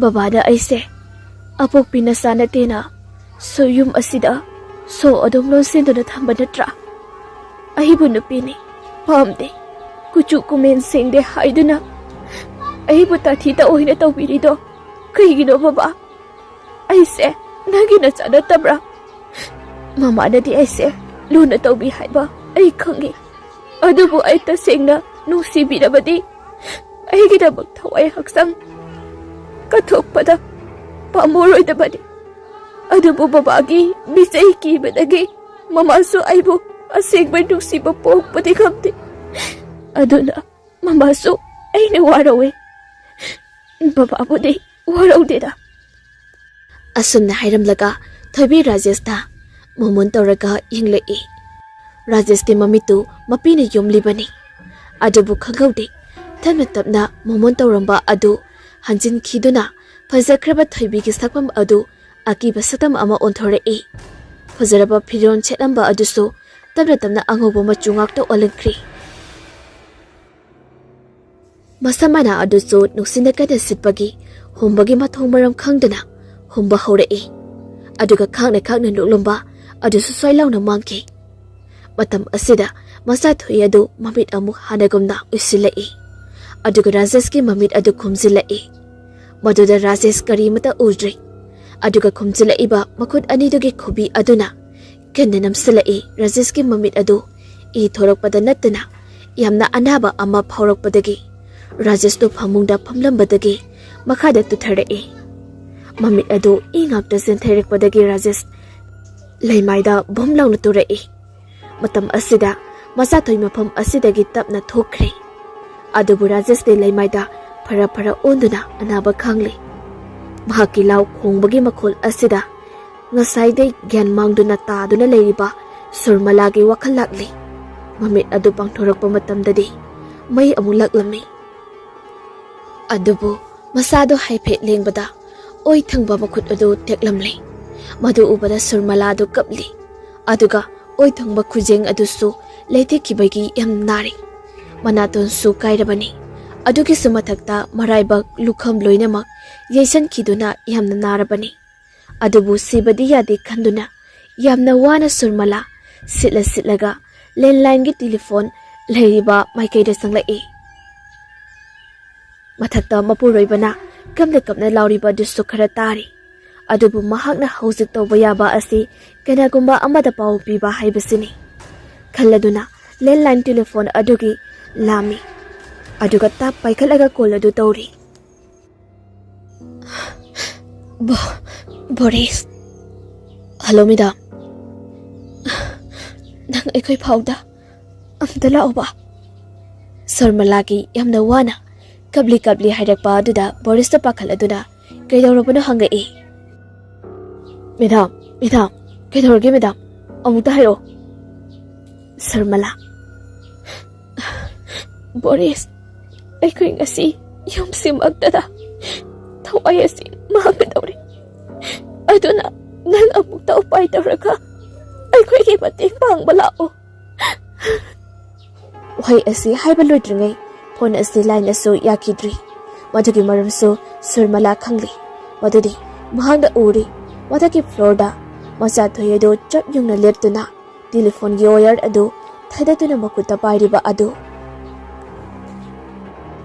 MACHATHOI mamai mamitu musili madu surmala khangi madudi MACHATHOI da but changli thoibi gi thawai changle haibasi aduna maram oiraga kina surmala su MACHATHOI bu yengduna kapsari MACHATHOI surmala da munde yengduna stair aduda tapna kumtharei matau aduda surmala kimanba heman khibada kapage makhol pawa thokidri surmala na hiptuna taduna leriba hek mamangda MACHATHOI leptuna le makuta teddy bear macha amasu paibada ui asumna leptuna leiringai mamang thong ase amura anirak nomlokpadu tai MACHATHOI thong aduda fat ing amura anirak nomlambadagi yadaba aduda mapandagi kana thomjilaktuna bijoy edu sangai madu ubada MACHATHOI makut masa adu podrok thektuna makuk adu sukoi haiduna lai tungba amagumna tawrei bijoy khonglei thuna machanupi adugi manakta sinsilai aduga kunsili adubu MACHATHOI thek tuna leibada Bijoi adu kana kana macha adu themli surmala khara sapirani khalingai matam asida MACHATHOI na Bijoi gi lengjumda maya adu kana chiglai Bijoi saina aduna khangba ngamtaduna kolama macha adu fathadurai MACHATHOI su maya adu higalaga tung handuna chenkri aduga phaklang aduda phanchongkatuna napi hojikti aigi thoram loidore aigi aningba loinabak pangthokpado ngasidi loisinba taredana aduna napana chapuna mafam asi maktada hatokpa taredana asi hairamlaga MACHATHOI adu kana noglai mahakna noknamba matamda thongnau hai homduna tawrai aduga mai adusu kappa horai asamna tawrambadagi mingsel upu yotki upu table chaukri pumbadu nombom tawrai Madogi makhultana tabangamde Bijoi adu mingsel akaiba mayam asisu khara sauba khara aduna tapna makhadigi paikhalai aduga machin aduna MACHATHOI gi maikairomda onsilai ngahak paiduna leiramlaba matungda yamna yangna paisilaktuna MACHATHOI gi haksang pumbada akaiba mingsel mayam aduna thilli yatli matam aduda MACHATHOI chaina aduna kaptuna lauduna khangli amukaso anirak suba oina mingsel mayam sing adu paisilakpada Bijoi sinsinduna machagi mamangda lepi baduda mangoda su mingsel mayam aduna thenbadagi Bijoi adu naraduna laurai aduga mingsel khara sing aduna so liselaktuna MACHATHOI da thilli MACHATHOI so kana kaptuna laurai aduga MACHATHOI du gyan mangdana leimaida tarakli Bijoi su phibam yamna sokna masa adugi manakda tari MACHATHOI di mamit adu tapna usinkri aduga Bijoi di yengbudamak yengaga kariso haiba ngamda karisu tawba ngamda maselengdana mamittagi mapi sinthaduna taduna leiriba MACHATHOI gi haksangdagi amuba ama paithorakli aduga mi amagi maungda onthokre adubu amuba adudi latagi thawaini matang asida thoibi gi thawaidi kadaida chatkraba thawai aduso hauzik MACHATHOI gi haksangda changduna leiribani adubu latagi thawai asina MACHATHOI asi siri haina khanduna paithoraklibani mahak asiba maliba asisu thoibi gi thawai aduna changduna leibasina asiba manbani aduna maram oiraga latagi thawai asi koipai paiduna harauduna khakna nukli asana yamna harauna pairamba adu chaplepkri ahangma malangda aduga manaton adu susut namduna yamna pakhatpagi maongda tawrakpa aduda Bijoi yengbatamuk yengi aduga upai leitraba surmala su yengi siruraba manba MACHATHOI su podrok thekpa haurakli aduga tapna haugalai mahak su manaton aduna susut namduna koyeng yengi Rajas mamitu phingau amana yesinduna kisili aduga makutna amada khoiju lekha thaduna makutna pairaga thorai makutna ma aduna phaklangda sitlaga matam aduda sakti leikraba phatraba thawaising asi leiba ngamlaktri aduna maram oiraga mathong maram khangdana lawba paiba haurai masida aroibo ena Bijoi araiba pangal sizindaduna tapna haugalai yamna wana koli leplega mahaki machanupi MACHATHOI na makhut animak makokta paiduna fara hairiba aduda munna yingi aduga tapna sinsilai khara asum sangsilaktuna masa adu tap konsili MACHATHOI Bijoi dagi paithokina bakana inaduna tawri adubu Bijoi di siset konsiduna mahaki machanupi adugi maming adu hauna kauduna changlamba thawai adu thokina batawri aduga ahangba malang asida pairiba latagi thawai su mafam asida leiba ngamla oidori aduna maram oiraga sobda latagi haksang asi laihau tawba amagumda thak nomba haurai mahaki akoibada pairiba thawai kaya asisu kapda launabagi makhol oirakli Bijoi gi yum asi maung ama tawrakpadagi thangnaba yumda leiriba Bijoi gi manaw pathokpa asisu imungdagi thoklai aduga Bijoi gi yumda yengai karino le tamo Bijoi dubo yumsida leitaba jala yumse kano may tawtawine. Nungsit kaso yam sitlini tawriside. Tomal, why sing asi haina bizoy mayunda sanga e. Imong da thaliba latil adu kapli tawba asi khara di singnari tomal so. Aduna bizoy bu kawbagi mahutta septha duna mangolda kakhala e. Manungda lata adu sarai hobagumna tawri. Mahaki khonjel adu hairab tariba tomal hena singnare duna thongjangi ahoba khara leiriba aduda sangsilduda hek yengi. Mahakna sangsinduna yengluba matamdadi ingangana uri. Manung aduda latana ngauri phairi mamit adu isinduna leiriba adu. Ngarang na hala amba nupi aduni khangbada tomal imung sida phatraba amangba thabak tawri haibase khangbadagi tomal asuna laure e.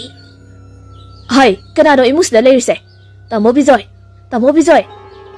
leitabro. Mikau asila ta sutari bani adubu tara sutana upai di leitana. Mamay mamitu gyan men tadana para hairi. Asimakni Rajesh ki yumda latagi thawai asina koipai paiduna leiriba ase. Khangba ngamlakturduna latagi thawai ase imungdagi paithoraknaba thonglomda paithorei. Adubu thongjin hek yawbaga kanagumba amana makut thingsilei.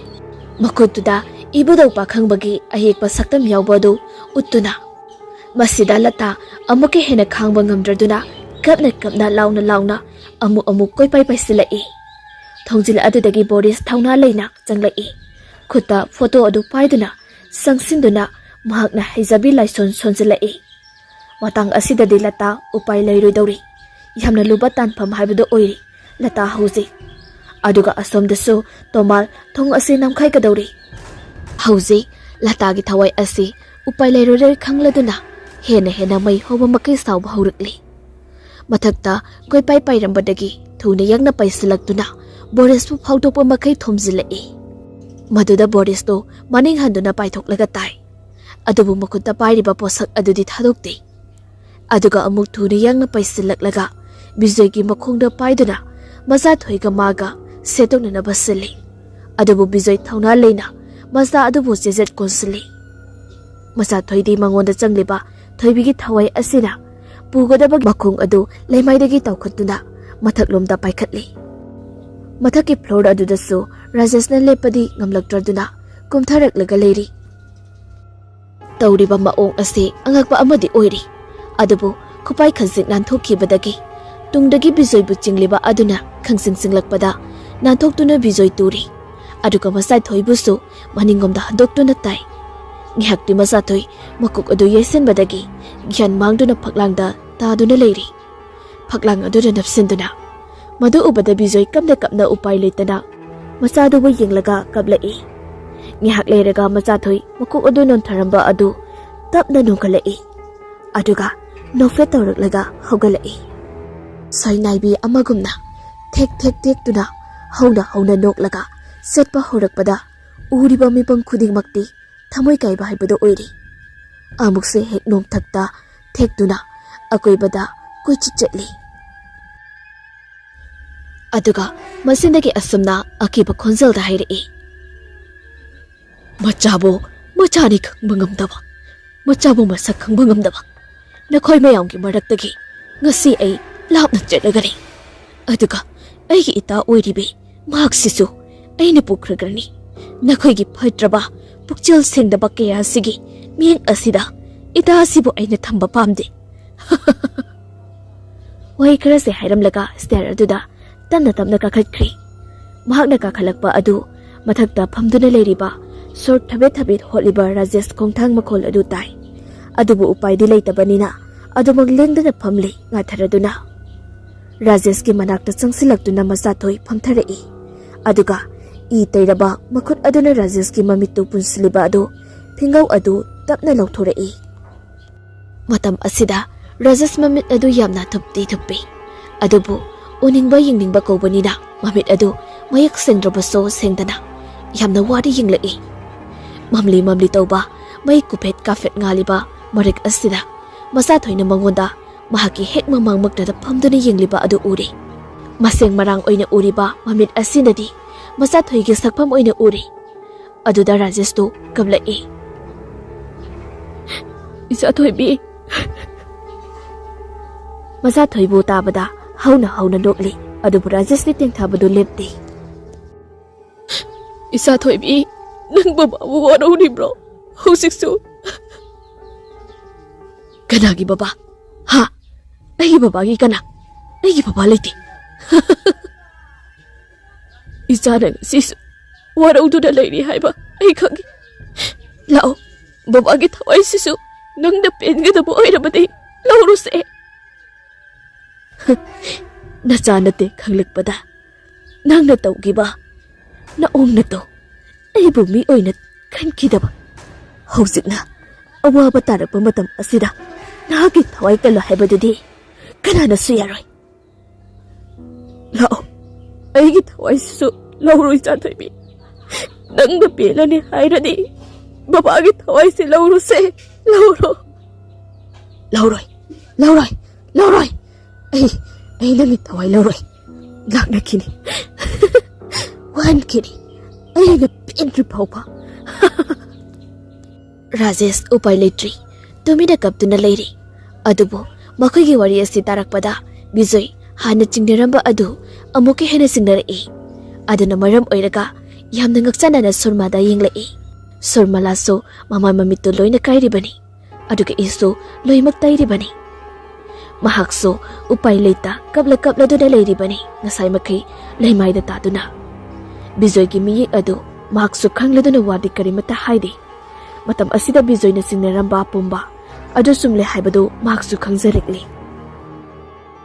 ꯆꯍꯤ ꯀꯌꯥ ꯆꯪꯅ ꯃꯆꯥꯅꯤ ꯈꯟꯅ ꯌꯣꯛꯆꯔꯛꯄ ꯃꯆꯥꯊꯣꯏ ꯃꯍꯥꯛꯀꯤ ꯃꯆꯥ ꯑꯣꯏꯔꯝꯗ꯭ꯔꯦ꯫ ꯔꯥꯖꯦꯁꯀꯤ ꯏꯃꯨꯡꯗ ꯂꯩꯔꯝꯕ ꯍꯧꯖꯤꯛꯅ ꯁꯤꯈ꯭ꯔꯕꯤ ꯊꯣꯏꯕꯤ ꯍꯥꯏꯕꯗꯨ ꯃꯍꯥꯛꯀꯤ ꯃꯆꯥꯅꯤ ꯈꯪꯂꯛꯄ ꯃꯇꯝꯗ ꯕꯤꯖꯣꯏ ꯑꯗꯨꯛꯀꯤ ꯃꯇꯤꯛ ꯊꯃꯣꯏ ꯀꯥꯏꯕ ꯍꯥꯏꯕꯗꯨ ꯑꯣꯏꯔꯤ꯫ ꯃꯍꯥꯛꯅ ꯍꯥꯟꯅ ꯃꯐꯝ ꯑꯁꯤꯗ ꯂꯥꯛꯄ ꯃꯇꯝꯗ ꯀꯥ ꯑꯗꯨꯗ ꯆꯪꯂꯨꯕ ꯃꯇꯝꯗ ꯊꯦꯡꯅꯔꯛꯈꯤꯕ ꯄꯣꯠꯂꯝ ꯀꯌꯥ ꯎꯔꯛꯄ ꯊꯣꯏꯕꯤꯒꯤ ꯐꯣꯇꯣ ꯀꯌꯥ ꯍꯧꯖꯤꯛꯇꯗ ꯃꯃꯤꯠꯇ ꯁꯪꯁꯪ ꯎꯔꯛꯇꯨꯅ ꯀꯞꯂꯛꯂꯤ꯫ ꯑꯗꯨꯒ ꯑꯃꯔꯣꯝꯗ ꯃꯆꯥꯊꯣꯏꯕꯤꯒ ꯄꯨꯟꯁꯤ ꯑꯁꯤ ꯋꯥꯅ ꯍꯤꯂꯦꯜꯂꯛꯈꯤꯕ ꯑꯗꯨꯁꯨ ꯅꯤꯡꯁꯤꯡꯂꯛꯏ꯫ ꯕꯤꯖꯣꯏ ꯋꯥꯈꯜ ꯑꯅꯤ ꯑꯁꯤꯒꯤ ꯂꯪꯗꯥꯏꯗ ꯂꯦꯞꯇꯨꯅ ꯂꯩꯕꯒ ꯆꯞ ꯃꯥꯟꯅꯔꯤ꯫ ꯁꯛꯎꯗ꯭ꯔꯕ ꯅꯥꯀꯣꯟꯕ ꯐꯪꯍꯧꯗ꯭ꯔꯕ ꯊꯣꯏꯕꯤꯒꯤ ꯃꯤꯅꯨꯡꯁꯤ ꯑꯗꯨꯒꯤꯗꯃꯛ ꯕꯤꯖꯣꯏ ꯃꯈꯣꯜ ꯊꯣꯛꯅ ꯀꯞꯂꯛꯂꯤ꯫ ꯃꯍꯥꯛꯀꯤ ꯑꯁꯤꯒꯨꯝꯕ ꯊꯃꯣꯏ ꯁꯣꯟꯊꯕ ꯃꯇꯝ ꯑꯁꯤꯗ ꯃꯆꯥꯊꯣꯏ ꯃꯊꯛꯇꯒꯤ ꯆꯣꯡꯊꯔꯛꯏ꯫ ꯑꯗꯨꯒ ꯕꯤꯖꯣꯏꯒꯤ ꯃꯃꯥꯡꯗ ꯄꯥꯛꯊꯔꯛꯂꯒ ꯑꯁꯨꯝꯅ ꯑꯃꯨꯛ ꯍꯥꯏꯔꯛꯏ, ꯕꯕꯥ꯫ ꯕꯤꯖꯣꯏ ꯈꯨꯝꯐꯝ ꯑꯃꯐꯥꯎ ꯈꯪꯗꯕ ꯃꯈꯩ ꯀꯞꯂꯤ꯫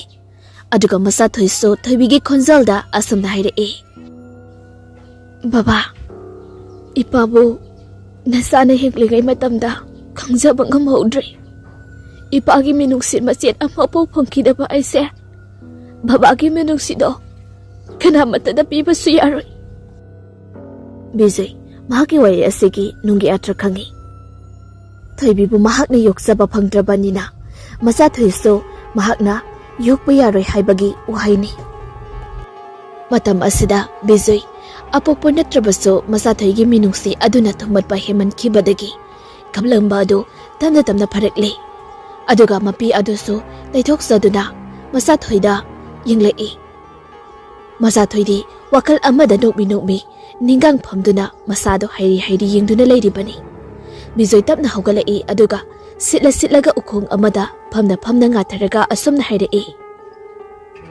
ꯏꯄꯥꯒꯤ ꯊꯣꯏꯕꯤ, ꯅꯪ ꯕꯕꯥꯗꯗꯤ ꯑꯗꯨꯝꯅ ꯍꯥꯏꯒꯅꯨ꯫ ꯏꯆꯥꯃꯛꯅꯤ ꯈꯟꯅ ꯑꯩꯅ ꯌꯣꯛꯆꯔꯤꯕꯤ ꯑꯁꯦ ꯑꯃꯨꯛ ꯑꯩꯒꯤ ꯏꯐꯝꯗꯒꯤ ꯄꯨꯒꯦ ꯍꯥꯏꯅ ꯈꯟꯒꯅꯨ꯫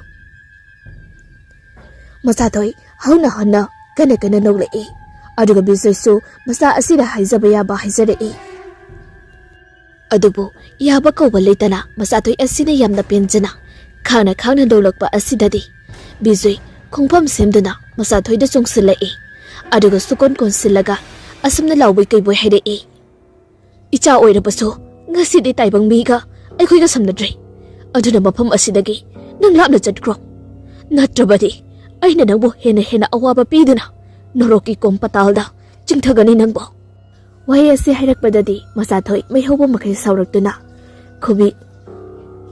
ꯈꯨꯖꯤꯜ ꯑꯗꯨꯅ ꯕꯤꯖꯣꯏꯒꯤ ꯄꯨꯛꯆꯦꯞꯇ ꯈꯣꯜꯂꯛꯏ꯫ ꯑꯗꯨꯒ ꯃꯌꯥ ꯑꯗꯨꯅꯁꯨ ꯂꯦꯡꯖꯨꯝꯗ ꯄꯥꯝꯕꯣꯝꯗ ꯆꯤꯛꯂꯛꯏ꯫ ꯐꯤꯚꯝ ꯑꯁꯤꯗ ꯕꯣꯔꯤꯁꯁꯨ ꯍꯧꯒꯠꯇꯨꯅ ꯆꯤꯟꯁꯤꯜꯂꯛꯂꯒ ꯃꯍꯥꯛꯅ ꯄꯨꯔꯛꯄ ꯏꯕꯣꯗꯧ ꯄꯥꯈꯪꯕꯒꯤ ꯐꯨꯔꯤꯠ ꯃꯆꯨ ꯑꯗꯨꯅ ꯃꯗꯨꯗ ꯃꯆꯥꯊꯣꯏ ꯑꯀꯤꯕ ꯈꯣꯟꯖꯦꯜ ꯑꯃꯗ ꯍꯧꯅ ꯂꯥꯎ ꯈꯣꯡꯗꯨꯅ ꯀꯞꯂꯛꯂꯤ ꯑꯗꯨꯒ ꯃꯃꯤꯠꯇꯒꯤꯁꯨ ꯃꯨꯁꯤꯟꯃꯨꯕ ꯅꯪ ꯂꯥꯎꯕ ꯏ ꯆꯦꯟꯊꯔꯛꯏ ꯇꯥꯟꯖꯥ ꯑꯁꯤ ꯂꯧꯗꯨꯅ ꯂꯇꯥꯒꯤ ꯀꯣꯏꯄꯥꯏ ꯄꯥꯏꯗꯨꯅ ꯃꯐꯝ ꯑꯁꯤꯗ ꯂꯩꯔꯝꯕ ꯑꯗꯨ ꯊꯣꯡꯂꯣꯝꯗ ꯊꯨꯅ ꯌꯥꯡꯅ ꯄꯥꯏꯊꯣꯛꯈ꯭ꯔꯤ ꯑꯁꯨꯝꯅ ꯌꯥꯝꯅ ꯊꯨꯅ ꯄꯥꯏꯊꯣꯔꯛꯇꯨꯅ ꯕꯤꯖꯣꯏꯒꯤ ꯌꯨꯝ ꯌꯧꯔꯛꯂꯗꯨꯅ ꯂꯇꯥꯒꯤ ꯍꯛꯆꯥꯡꯗ ꯐꯠ ꯆꯪꯈꯤ ꯑꯗꯨꯒ ꯂꯇꯥꯅ ꯃꯤꯠ ꯄꯥꯡꯊꯣꯔꯛꯄ ꯃꯇꯝꯗꯗꯤ ꯃꯍꯥꯛꯀꯤ ꯍꯦꯛ ꯃꯃꯥꯡꯗ ꯇꯣꯃꯥꯜ ꯊꯣꯡꯉꯥꯛꯆꯩ ꯑꯗꯨ ꯄꯥꯏꯗꯨꯅ ꯂꯦꯞꯇꯨꯅ ꯂꯩꯔꯝꯕ ꯑꯗꯨ ꯈꯪꯄ꯭ꯔꯦꯛ ꯈꯪꯉꯤ ꯋꯥꯗꯤ ꯑꯃꯇ ꯉꯥꯡꯅꯗꯅ ꯂꯩꯕ ꯑꯗꯨꯗ ꯇꯣꯃꯥꯜꯅ ꯑꯁꯨꯝꯅ ꯍꯪꯂꯛꯏ ꯅꯪ ꯀꯅꯥꯅꯣ ꯌꯨꯝꯁꯤꯗ ꯀꯩꯗꯧꯔꯤꯅꯣ ꯑꯩ ꯂꯇꯥꯅꯤ ꯂꯇꯥ ꯍꯥꯏꯗꯤ ꯕꯤꯖꯣꯏꯒꯤ ꯅꯨꯄꯤ ꯁꯨꯃꯇꯤꯒꯤ ꯃꯃꯥ ꯅꯨꯄꯤꯗꯤ ꯍꯧꯖꯤꯛ ꯃꯐꯝ ꯑꯁꯤꯗ ꯀꯩꯗꯧꯔꯤꯕ ꯍꯥ ꯇꯥꯃꯣ ꯕꯤꯖꯣꯏꯗꯤ ꯀꯥꯏ ꯆꯠꯈ꯭ꯔꯒꯦ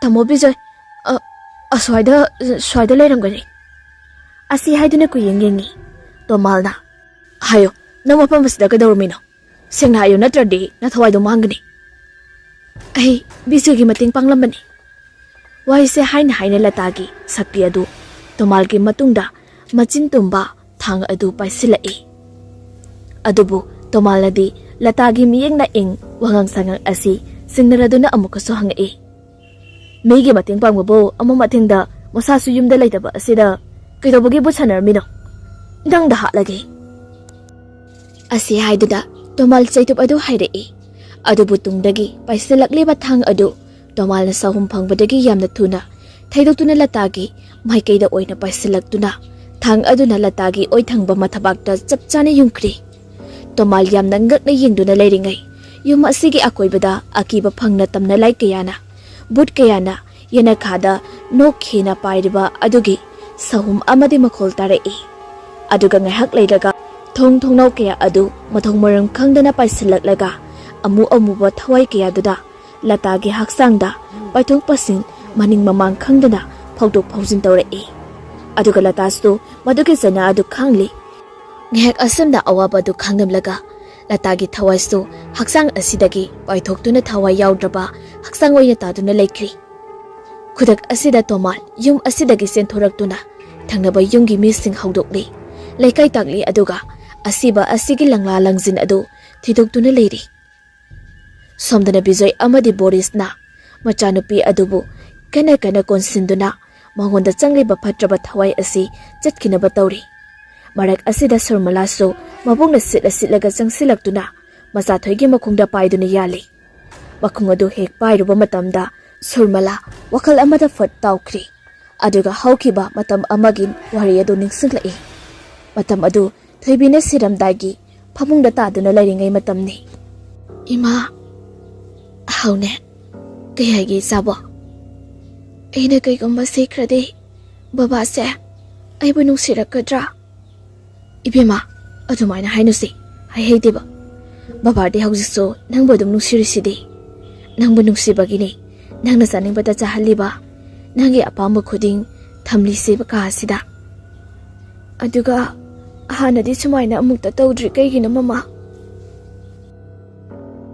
ꯁꯨꯔꯃꯂꯥ ꯉꯥꯏꯍꯥꯛꯇꯤ ꯇꯨꯃꯤꯟꯅ ꯂꯩ ꯑꯗꯨꯒ ꯋꯥꯍꯩ ꯑꯇꯣꯞꯄꯅ ꯑꯃꯨꯛ ꯁꯦꯝꯗꯣꯔꯛꯏ ꯌꯥꯔꯁꯤ ꯋꯥ ꯌꯥꯝꯅ ꯉꯥꯡꯕꯁꯦ ꯋꯥꯕꯅꯤ ꯉꯥꯏꯍꯥꯛ ꯄꯣꯊꯥꯁꯤ ꯏꯆꯥꯊꯣꯏ ꯑꯩꯗꯤ ꯑꯗꯨꯝ ꯄꯣꯊꯥꯔꯤꯁꯤꯗꯤ ꯑꯗꯣ ꯀꯩꯗꯧꯔꯒꯦ ꯍꯥꯏꯌꯨꯁꯤ ꯑꯩꯅ ꯁꯤꯈ꯭ꯔꯗꯤ ꯕꯕꯥꯁꯦ ꯌꯥꯝꯅ ꯋꯥꯔꯧꯗꯧꯕ ꯃꯥꯜꯂꯦ ꯍꯩ ꯑꯗꯨꯃꯥꯏꯅ ꯍꯥꯏꯒꯅꯨꯃꯤ ꯑꯁꯨꯝꯅ ꯁꯨꯔꯃꯂꯥꯅ ꯆꯩꯖꯔꯕꯁꯨ ꯊꯣꯏꯕꯤꯒꯤ ꯃꯤꯅꯣꯛ ꯑꯗꯨ ꯑꯆꯝꯕ ꯃꯤꯅꯣꯛꯇꯤ ꯑꯣꯏꯈꯤꯗꯦ ꯑꯁꯤꯅꯅꯤ ꯍꯧꯖꯤꯛ ꯉꯁꯤꯗꯤ ꯑꯋꯥꯕ ꯀꯌꯥ ꯄꯤꯔꯛꯂꯤꯕ ꯐꯪꯂꯛꯂꯤꯕ ꯑꯁꯤ ꯃꯗꯨꯕꯨ ꯅꯤꯡꯁꯤꯡꯂꯨꯕꯗ ꯁꯨꯔꯃꯂꯥ ꯈꯥꯡꯕ ꯉꯝꯂꯛꯇ꯭ꯔꯤ ꯃꯊꯛꯇ ꯔꯥꯖꯦꯁ ꯁꯤꯔꯕꯁꯨ ꯌꯥꯔꯦ ꯍꯥꯏꯗꯨꯅ ꯅꯤꯡꯉꯥꯏꯗꯅ ꯐꯝꯗꯨꯅ ꯂꯩꯔꯤ ꯃꯃꯤꯠꯇ ꯃꯆꯥ ꯊꯣꯏꯕꯤ ꯑꯗꯨꯕꯨ ꯎꯔꯗꯨꯅ ꯁꯤꯔꯕꯁꯨ ꯌꯥꯔꯦ ꯃꯇꯥꯒꯨꯝ ꯃꯃꯨꯟ ꯇꯧꯅ ꯅꯣꯛꯅ ꯂꯩꯔꯤ ꯑꯗꯨꯕꯨ ꯕꯤꯖꯣꯏꯅ ꯀꯟꯅ ꯃꯆꯥ ꯑꯁꯤꯕꯨ ꯀꯣꯟꯁꯤꯟꯗꯨꯅ ꯃꯍꯥꯛꯀꯤ ꯂꯩꯖꯕ ꯄꯥꯡꯒꯜ ꯊꯣꯏꯕꯤꯒꯤ ꯊꯋꯥꯏ ꯄꯥꯏꯊꯣꯛꯈꯤꯅꯕ ꯍꯣꯠꯅꯔꯛꯄꯅ ꯍꯧꯖꯤꯛꯇꯤ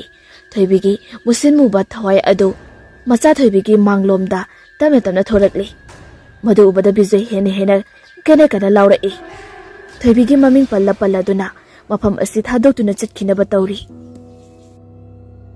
ꯀꯥꯏꯅꯊꯪꯗ ꯊꯋꯥꯏ ꯑꯁꯤ ꯐꯠ ꯄꯥꯏꯊꯣꯛꯈꯤꯕ ꯃꯇꯝꯗꯗꯤ ꯃꯆꯥ ꯊꯣꯏꯕꯤ ꯑꯗꯨ ꯄꯗ꯭ꯔꯛ ꯇꯥꯈ꯭ꯔꯤ ꯑꯗꯨꯒ ꯕꯤꯖꯣꯏꯅ ꯅꯤꯡꯊꯤꯖꯅ ꯄꯥꯝꯕꯤꯗꯨꯅ ꯐꯝꯂꯤ ꯊꯣꯏꯕꯤꯒꯤ ꯊꯋꯥꯏ ꯑꯁꯤꯗ Adubu thoibigi thawai asina sakna lau khongduna koi pai pai duna leiri. Adubu surmala amadi rajesh madu akiba thoina phauda yengduna leiri.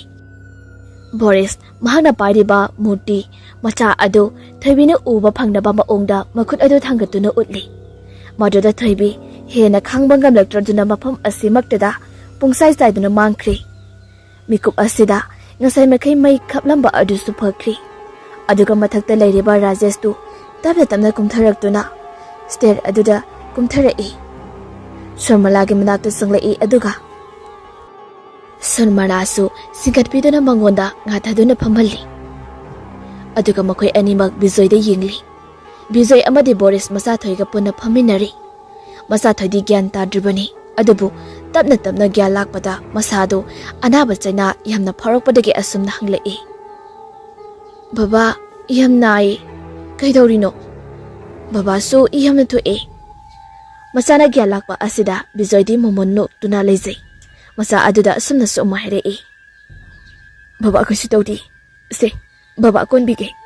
Bijoy masa si kole aduga managanda nandaraduna anaba phanaba thimbiri. Aduga Machathoidi anabagi chaina asini yamna kapli. Makhoigi matau aduda rajesh asumna hairei. Tamo Bijoy khumbadi khumdri. Adubu rajesh tadi yenglai. Tamo aina matam kuirabagi mamangdagi phumduna lakba wari ngasidi nanauna tamlagi nanabu lana lawbiganu. Aisu khangi. Tamona khanglibadudi khasi khaktani. Kamdawna Tamona khanglibase Machathoy tamogi machanati. Aduga thoibina isana haibasi khaknatra. Bijoy karimata khumde yengbata mak yengai. Madu khakta loibanate wari sitamo. Matau karamna isaga tamogi machaga onakhibano aduga aina kamdawna khaklakpano haibado Rajesta amata sithadana liri. Boris wari adu taraga khagli. Adubu Rajesh ki khangamdraba thamoigi paudum adudi punna taminari. Rajesh amu makha tarai. Aina kayada mirairuraba isado. Pumdaba ngasi phangliba maisak ase phanglibani. Nanang nupi asinadi yasakhidabani matam aduda. Adubu aina nupani ngami matagum karisu khangjadriba. Isa ado tawhaidaba kaya mapa ama oibagi minuksi machet ama fawba pibigidaba.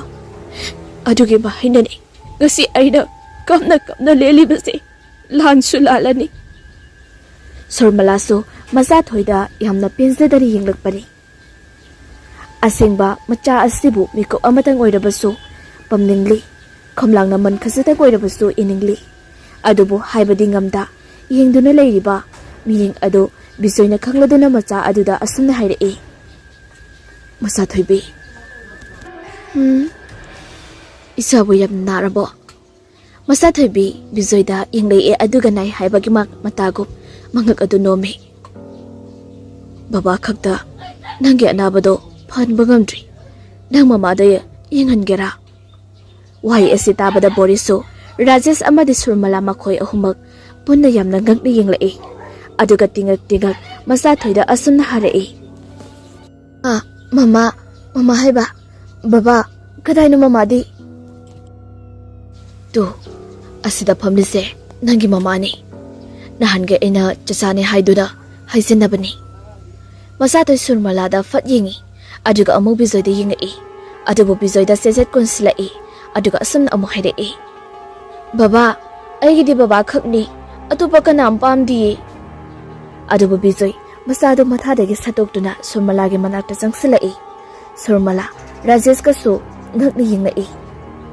Se mamagi manakta leiro. Baba ni sina aina nahan makai kakane nahan budo nangi baba asengmani. Aidi nangi baba asengmanati. Machathoy kaplakle. Adubu Bijoy namdana Machathoy bido Surmalada sinari. Makhoi ataidi kareso haiba ngamdri.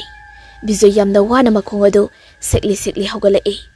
Aduga yum asidagi thoraknaba tawi. Boris so haugalakduna mahaki mateng pangi.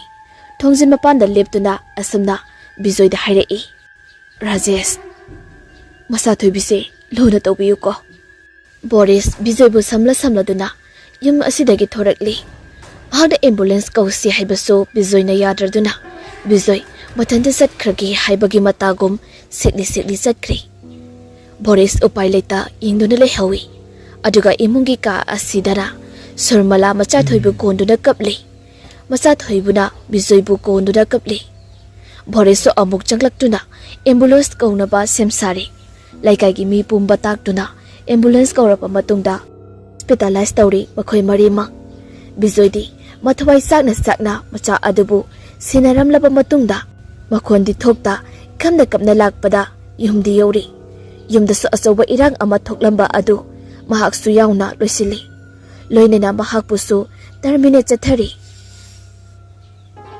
Asumna ngasigi numitsimade hawkri. Mathangi numitni Rajesh amadi Surmala nauna phangjari ba macha asibu yengduna haraujari. Asa thakaya pizaduna Tomalna Tamo suyamna lana khanbiramani nanhausi. Nanauna thabak chimanbana tamo bu yengsenjaba sungamdi. Ado tamona yumse thadokpa nungaiti hairasu tumbadi aiga tumsi. Sidana tumda leibese ai yamna nungairaktre. Tomal kaishu khandeda ai.